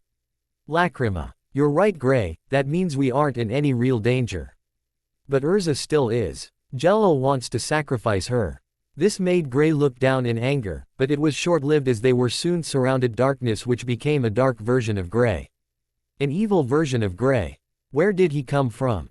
Naruto. Look down. Naruto was warned by Gray too late as the darkness took him away, dropping Sai in the process. Naruto. Gray didn't get a chance as Anti-Gray launched his own version of Gray's ice make, Lance. With Naruto, Ostend. What the hell? I'm outside, but where? He then noticed that he was standing on top of black surface in the middle of the sea. He turned his head to the side to avoid a dark energy blast. Anti-Naruto was behind him and was ready for a fight. So, my opponent is a fake me. Okay me, let's get moving. Both Narutos charged each other with their fists pulled back and ready to strike. Play Fairy Tail Ost Urza theme, back with Urza. Urza swung at Anti-Urza's head, but she blocked it with her sword. Anti-Urza kicked Urza backwards. To which the redhead rebounded and rushed back, slashing Anti-Urza's shoulder. Anti-Urza retaliated with her own slash to Urza's left leg, making Urza jump back and land on knee. Anti-Urza used her momentum to strike at the downed Urza, only for Urza to land block it and then use the butt of her katana to smack Anti-Urza across the face, dazing the fake as the real one went for the kill. Only for Anti-Urza to become a shadow in the ground. Anti-Urza regained her form and landed a solid uppercut to Urza, sending Titania to the air. Anti-Urza followed Urza and was now above her. She landed a kick, sending Urza back down. Anti-Urza flew back down, attempting to stab the fallen Urza. Only for Urza to regain her footing and summon another katana, she leapt into the air and slashed past the fake. Anti-Urza exploded into nothing. Natsu vs Anti-Natsu. UGJ. Natsu was pushed back by a darkness-enhanced right hook by Anti-Natsu, but still stood.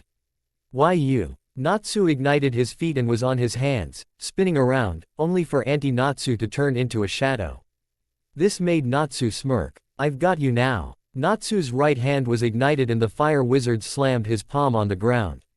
Natsu set the ground on fire and forced Anti-Natsu back up, only for Anti-Natsu to be completely incinerated by the flames.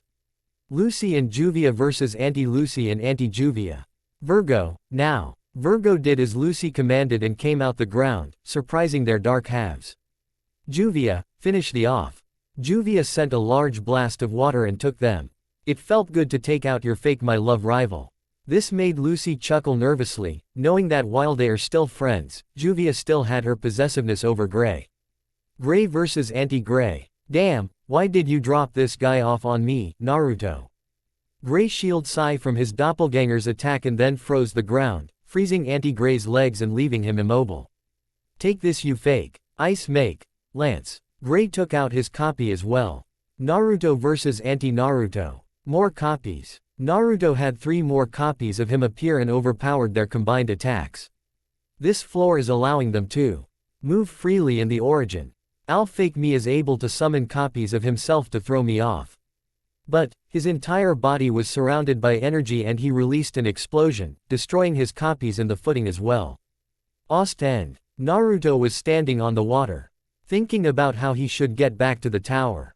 I can teleport there, now that I have already been there, it should be easier. Alrighty then, chaos control. Naruto was gone from the area.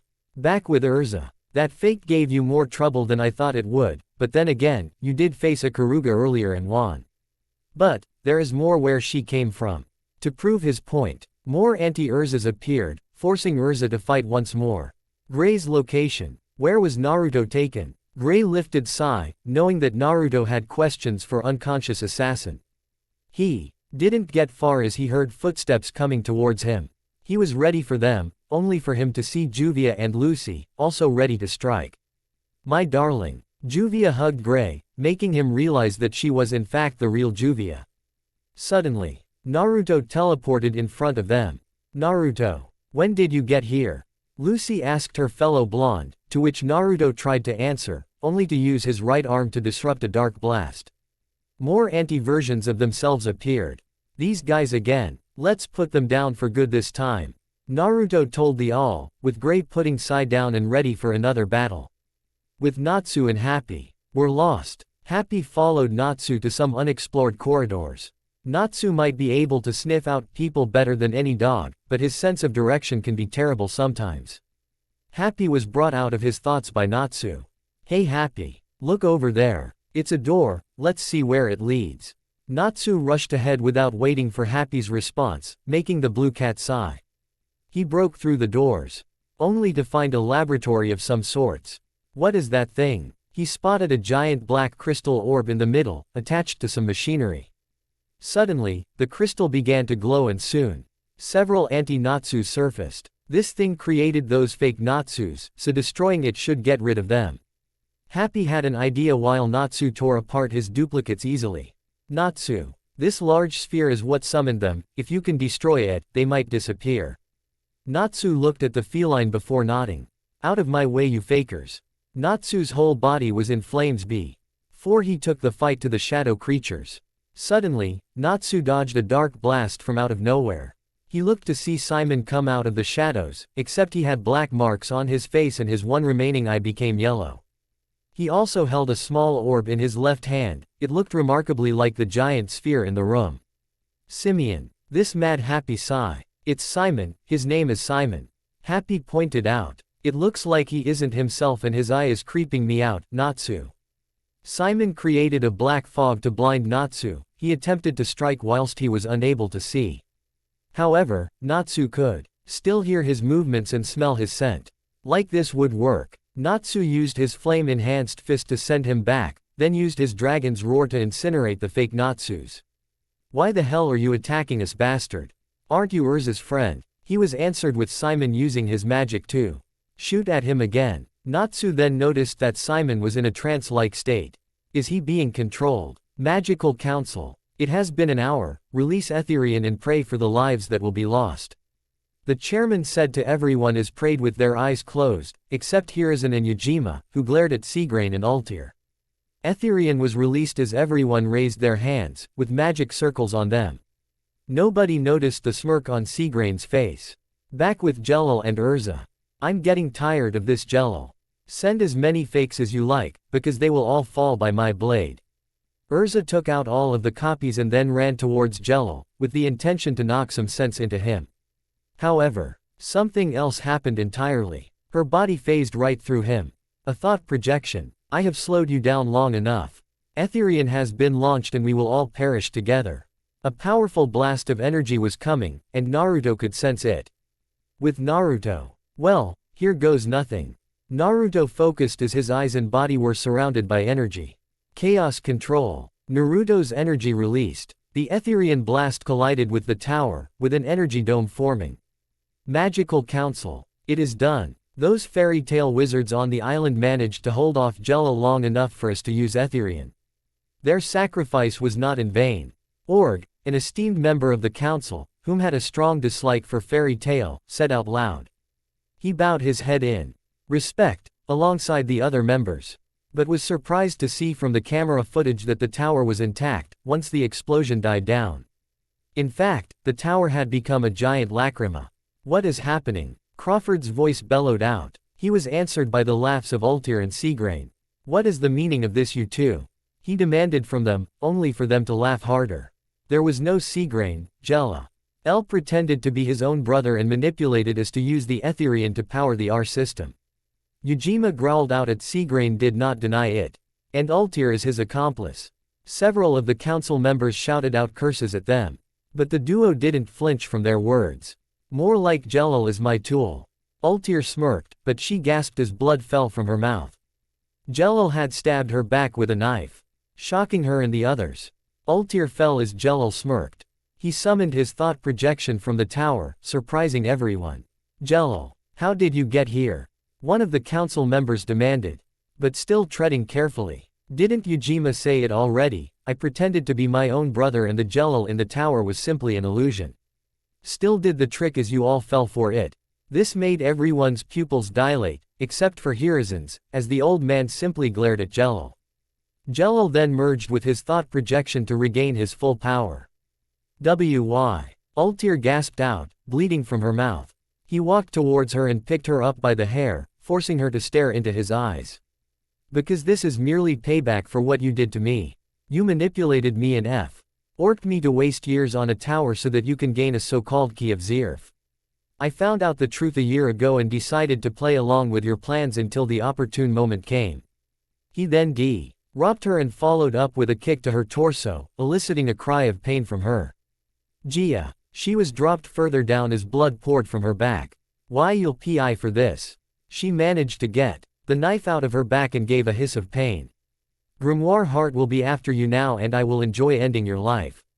She tried to escape, but her body started to fight against her. She had arc which moved around like a snake until it split into different marks and bound with her arms opening against her will. A binding spell. He must have placed it before he hit me. Now, I believe is time for you old geezers to leave my sight. So, this is where we part ways. Jelal channeled magic into his hand and sent a blast towards the seemingly defenseless council members. Deserted island. That Etherian blast messed up my chaos control. I should have teleported everyone in the tower with me, but now they're probably scattered around the island. I better find them and fast. Naruto. Starting to walk towards the forest and look for his comrades.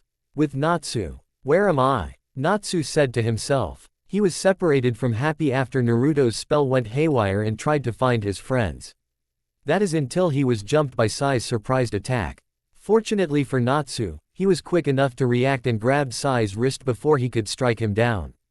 Who the hell are you? He has good reflexes. I'm still worn out from the fight with Gray earlier. I have two options now, surrender or a tactical retreat. With his sense of smell, he could easily track me in my current condition. Sai got out of Natsu's grasp and then dropped his weapon on the floor. I surrender, in my current condition I am no match for you. He lifted his arms and surrendered to prove his point. Natsu didn't trust Sai at all and began to question him. I won't ask again, who the hell are you? He ignited his right hand to emphasize the point. Sai told him his name and how he was hired by Jelal alongside Trinity Raven. He mentioned that Gray was the one who beat him and how he used up most of his magic fighting him. Simon, tell me what happened to Simon. When Sai showed confusion at this, Natsu explained what he meant. Simon had these marks on his face, his eye was yellow, and he used this crystal ball thing to summon bad copies of me. Now Sai understood and began to explain. Then that means that someone has used possession magic on him and gave him the Shadow Stone to use. The words, Shadow Stone, struck a chord. He began thinking of when he faced Taka earlier. Is it the same thing the stone that wannabe rocker used against me earlier?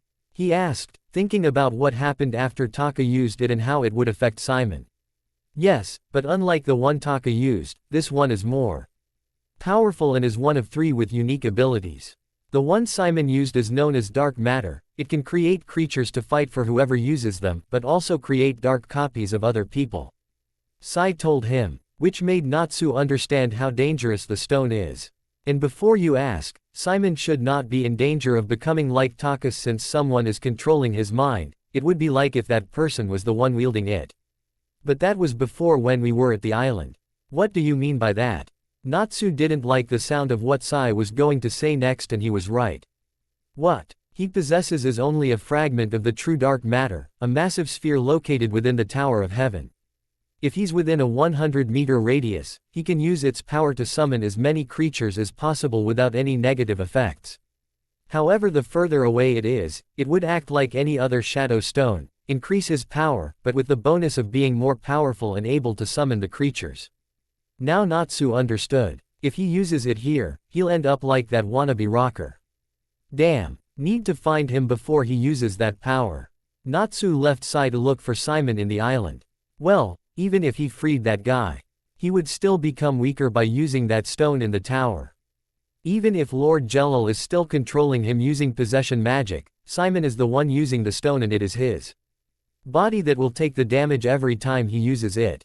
Unlike that ice wizard, this one is easy to fool. Once Simon is defeated, I can steal the stone and use it to escape this island. Sai began to make his move.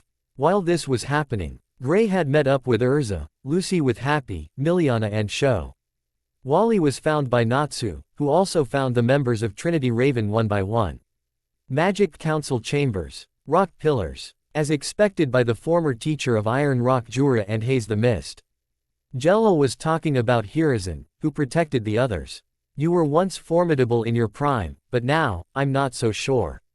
He's right. My age has caught up to me. All of you, escape from here, I'll teach this brat a lesson. The other council members made their escape, leaving Hiruzen with Jello and the still incapacitated Altair. Jalals moved first and used a light beam to pierce Hiruzen's skull, only for Hiruzen to become smoke. A decoy. Jello then swiped his left arm to deflect a large torrent of water heading for him at his left side. Are you done? Jello smirked, Hiruzen returning a grin. I haven't fought someone in a long time, forgive me. I thought that I should test you first. It seems you have earned your title from that little display. Now, Hiruzen threw away his robe to reveal his old frame, sandals and his boxers. This made Jello and Altair looked at him with disgust. Why do I feel so chilly now? Hiruzen sneezed and shivered. That's because you just stripped off your clothes and are in your underwear. Perverted old man, Altair said in disgust. I need to erase my memory of this if I ever get the chance. Hiruzen looked down and then covered himself. Hey now, are you really the man formerly known as the professor or have you just gone senile? Jello was embarrassed by Hiruzen's display, but the old man then smirked. His smoke pipe was at Jalal's feet. Suddenly smoke came out, grabbed Jello, hoisting him in the air. You tricked me. Jalal's body was covered in light and he broke through the bonds. Hiruzen glowed and changed into a battle armor attire. His shinobi war outfit. If you activated that spell even a second later, you wouldn't have been able to escape. But that means you must fight me now. One-on-one. Let's see if you're worthy of being called a wizard saint. Jello took off his coat and stretched his arms. You've just wasted the last few years you have left in this world. Don't blame me for this, old man. Play Fairy Tale Ost released power. Fire bullets. Hiruzen started out by shooting out flame bullets from his mouth at Jello, who rushed towards him and dodged the projectiles to the side. He then concentrated darkness into his hand before closing the gap between them, slamming his darkness-enhanced palm on Hiruzen's stomach, which released strong blast from the same spot Jello hit and sent him flying through the walls of the building. Hiruzen was flying back but then focused on his breathing. His GHT hand focused a rippling energy and he touched the ground with it. Soon enough, a formation of durable earth walls prevented him from going further, but the dark blast was still forcing him through the first set of walls. Hiruzen then gathered light into his left hand, slammed it into his stomach, destroyed the darkness. Hiruzen landed on knee and placed his left hand on his stomach. That dark magic he used was easily able to tear through my magic-resistant armor. Hiruzen removed his arm to reveal a large hole that went through his armor and padding. His stomach is burned, but nothing serious. Meteor. Hiruzen did not get a chance as Jello broke through the wall, covered in bright light and moving in great speed. Hiruzen was hit dead on by Jello and taken to the air, however old man materialized a large staff and bashed Jello with it, forcing him to let Hiruzen go. Hiruzen took out a smoke pipe and used it to create a smoke cloud to cushion his fall. Jello crossed his arms above his head, drawing in nearby shadow and forming an orb. It grew to human size as Jello unleashed the dense sphere which was filled with light. Hiruzen barely dodged it as the spell took out half the building. Outside the gates, the Rune Knights will take their time getting here. Let's hope Lord Hiruzen can hold him off. Crawford was anxious, as was everyone else. They could hear and see the explosions. Don't bother. Even if they arrived here, they wouldn't be able to get in. A gruff voice called out and made everyone turn around to see a male figure. The man wore a brown trench coat and fedora hat. He wore a gray mask with black goggles sticking out of the eyeholes. Basically, Rorschach from Watchmen mixed with Spider-Man Noirs. You're Haze the Mist, Crawford said out loud, making everyone's eyes widen. The sixth seat. What do you mean that they wouldn't be able to get in? Yujima asked him. Haze simply walked towards the seemingly opened gates and punched the air, seemingly hitting an invisible force, which caused a wave. A barrier. Belno shouted in surprise, followed by every council member, except Yujima, having their mouths wide open and then scream. Yujima, however, was thinking about something. When did Jello have the time to create this barrier? Did he plan them to activate after we left the gates? No, that doesn't make sense. If he activated them before we left, then we would have been trapped with him. Ujima was interrupted by haze. Someone else made the barrier, whoever it is trying to keep us out. That person must be an accomplice of Jalal's. Hayes said to them, making them all worry. With Altair, I can feel the spell wearing off. A piece of debris dropped in front of her, making her completely nervous. Altair focused her magic in order to dispel the bonds. With SEPLL wearing off, I'm able to use some of my magic again. Ah, my wound is getting worse. Blood continued to fall from Altair's back thanks to Jalal's previous actions. Back with Jalal vs Hiruzen. Hiruzen then clapped his hands and focused, blue electricity channeled through his arms until he began to separate his hands, raw lightning was forming in his hands. Discharge. The lightning was released as a large bolt and hit Jalal dead on, whom coated himself with his heavenly body magic to protect himself. Ostend. Aghhhh. Jalal screamed in agony. This spell. He means to kill me. Jalal began to think of a way to escape due to his defense failing. He's resilient. He coated himself with his magic to protect his body from my attack.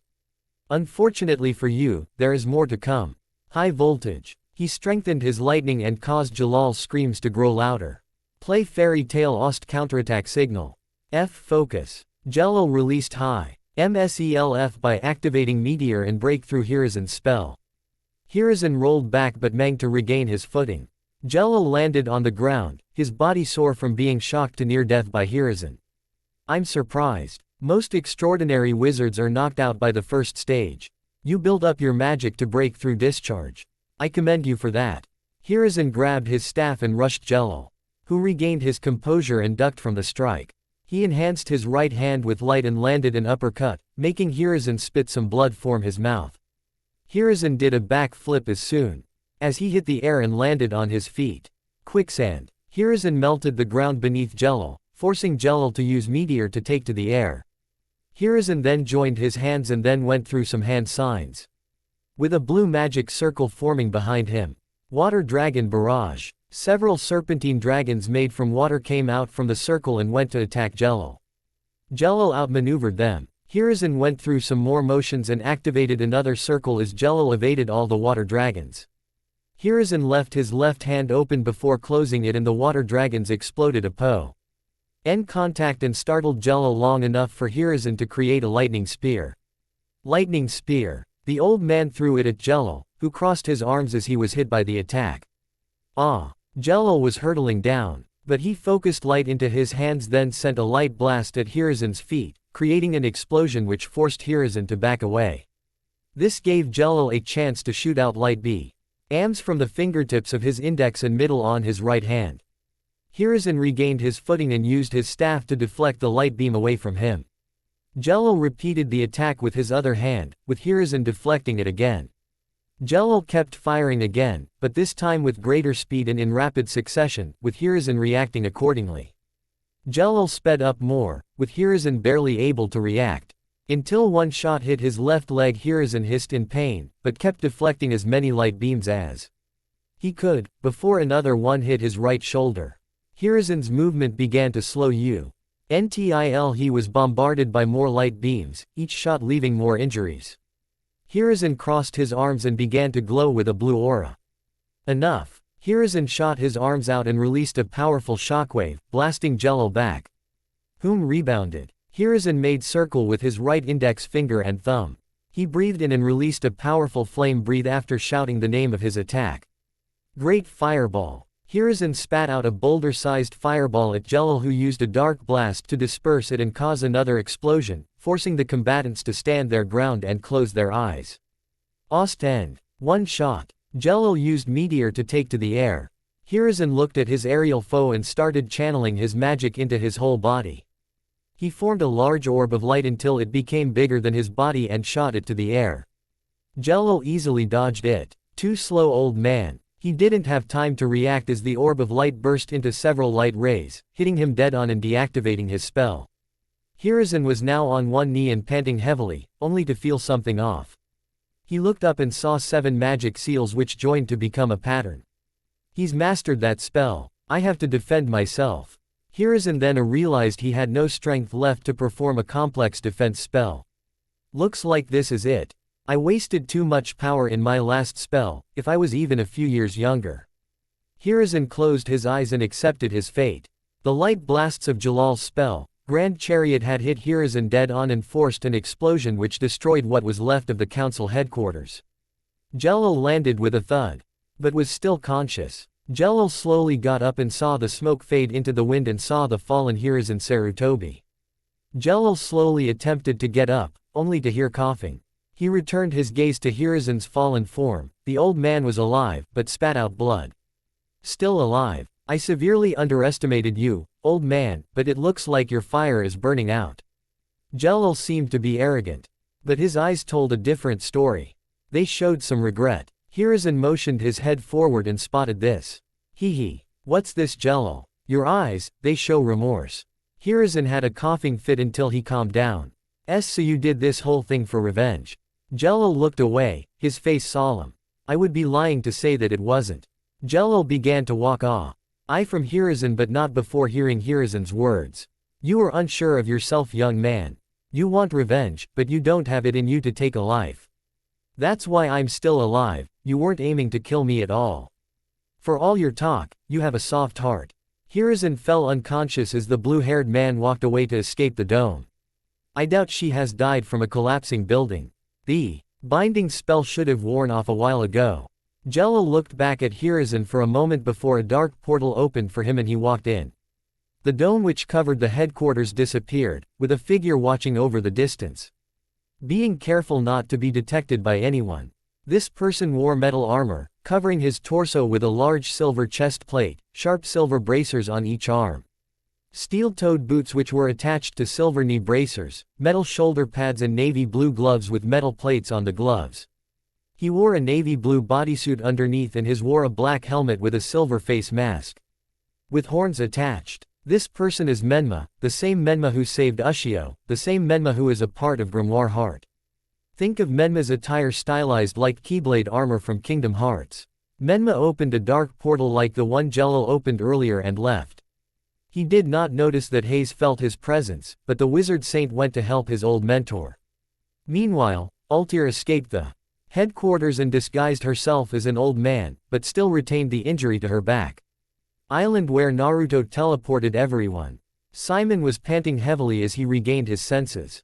What was I doing? He decided to go around the island and see if he could find his comrades. I can sense some people over there.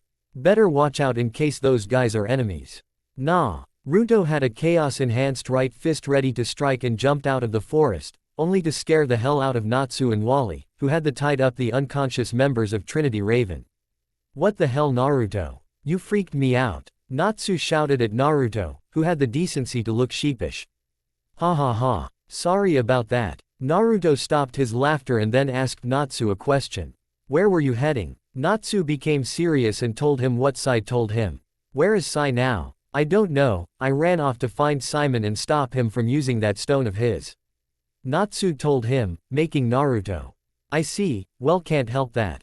Naruto then registered Natsu's words and shouted at the Fire Dragon Slayer in surprise.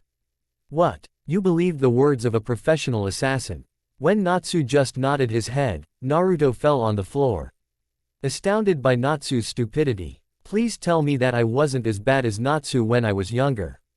Naruto recalled the times he was called stupid, by Hades, by Makarov and even by Mira. Well, I can't let Urza's friend be controlled by that douchebag. And if there's a chance he could end up like that guy. Natsu gestured to Taka, who was still in bad shape. But he could end up worse than this guy because that stone Simon is using is supposed to be a stronger version of what this guy used. Oh, then let's hurry up and find this Simon guy. Naruto understood, as he and the other two made their way to find Simon in the island.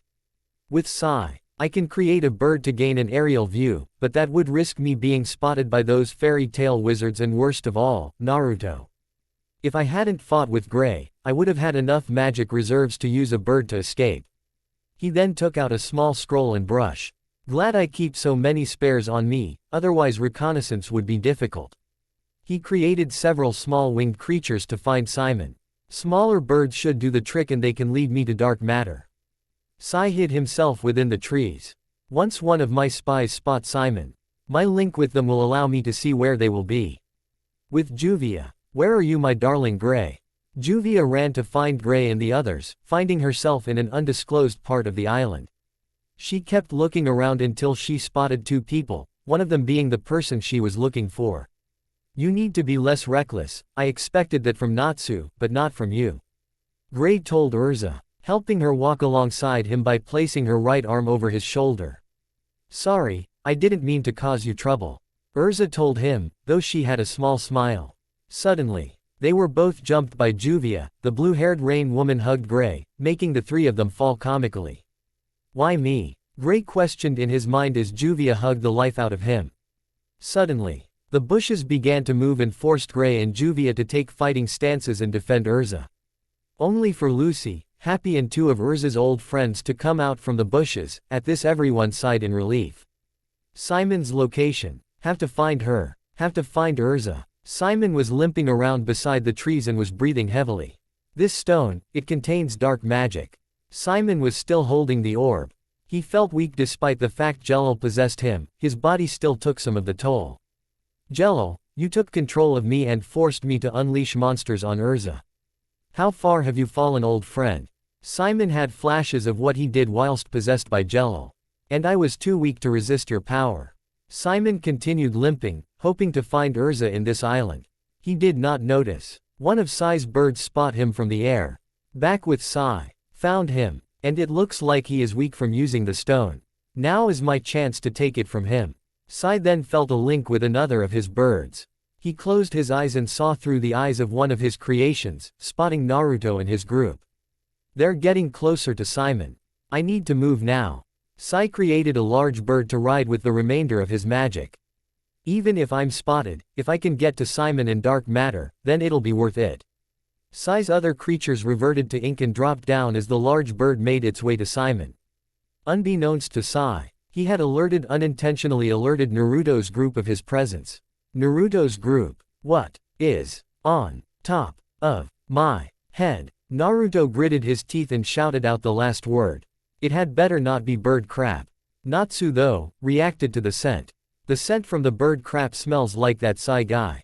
That can only mean one thing. Natsu's expression had shown serious thought, making Naruto look at him with pride as his trainer. That Sai guy must be part bird. Now this made Naruto and Wally fall. Both then picked themselves up. Natsu, I know what Sai looks like. He looks nothing like a bird. Most likely this gunk is his ink. Naruto explained that Sai used magic like Ritas and that the ink most likely dropped on his head because one of Sai's creations. Naruto then looked up, alongside his allies. That means he created something and was spying on us. But it doesn't explain why he dispelled them though. He lost to Gray, so that means he might need it as magic to create something bigger. Naruto looked back down and scratched his chin, thinking of why Sai would do it. Naruto. Natsu called him, but Naruto was still thinking. Not now, Natsu, I'm thinking. Naruto did not see what the other two were seeing, Sai on top of his bird in the air. Naruto. Wally tried to tell him that Sai passed by, but the blonde was still thinking. Just wait a minute please. Naruto was pestered by the two until he stopped thinking. Okay, now what is it guys? Well, that Sai guy was riding a big bird and went over there. Natsu pointed north, making Naruto's eye widen and become comically white. He then shouted at the two. Why didn't you say so? Let's go. Naruto headed towards to where Sai was going, leaving the two with the unconscious members of Trinity Raven. Right behind you, Naruto. Natsu ran after the blonde, leaving Wally alone and forcing Urza's old friend to stay with the three still bound members of Trinity Raven. I'll just stay and make sure these guys don't escape then. Wally looked on as Natsu left. These guys are from Urza's guild. How is she still sane? Wally thought to himself, not knowing that Urza herself was strange like them. But they seem to be good people, man, I feel bad for attacking them and listening to Jello. Back with Simon. Simon continued limping, but Sai dropped down and tackled him, forcing him to the ground. Simon had dropped the shadow stone, with Sai picking it up straight away. Why, you're one of Jalal's goons. Simon gasped out. He looked up at the smiling Sai. His smile was unnatural to him. That doesn't offend me the slightest, I have been called worse. He then looked at the state of Simon. You look like you're in pain. Do not worry, I'll put you out of your misery and stop that pain. Sai took out his blade to finish off Simon, only for a gloved hand to grab his wrist, stopping the blade mere inches away from Simon. You. Sai saw the person who stopped his killing blow. Naruto had arrived to stop Sai's plans. Tower of Heaven, the room where dark matter is located. Dark matter is still intact, lucky for us. Menma stood in front of the giant stone after coming out of a portal of darkness. One of those fools had a piece of dark matter. Menma's left hand was covered in a dark aura as the Grimoire Heart member placed his hand on it. He was engulfed in darkness and saw what he was looking for. Sai in possession of a dark matter orb. Excellent, a guinea pig. Menma then began reciting a chant. Wake up, creature of darkness, devour those in front of you. Rise, dark side. Menma was freed from the darkness, but dark matter glowed and released a shockwave, forcing Menma back slightly before it stopped glowing. Back with Naruto. Sai, still acting like a CR.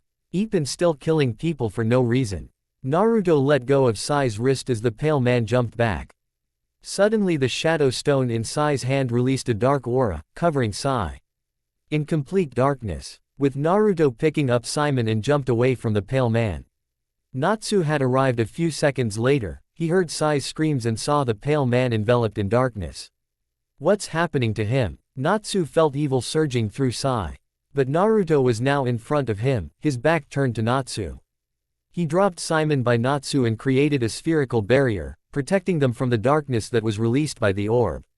Speaking of the orb, it shattered instantly and became a pillar of darkness, which everyone else in the island could see.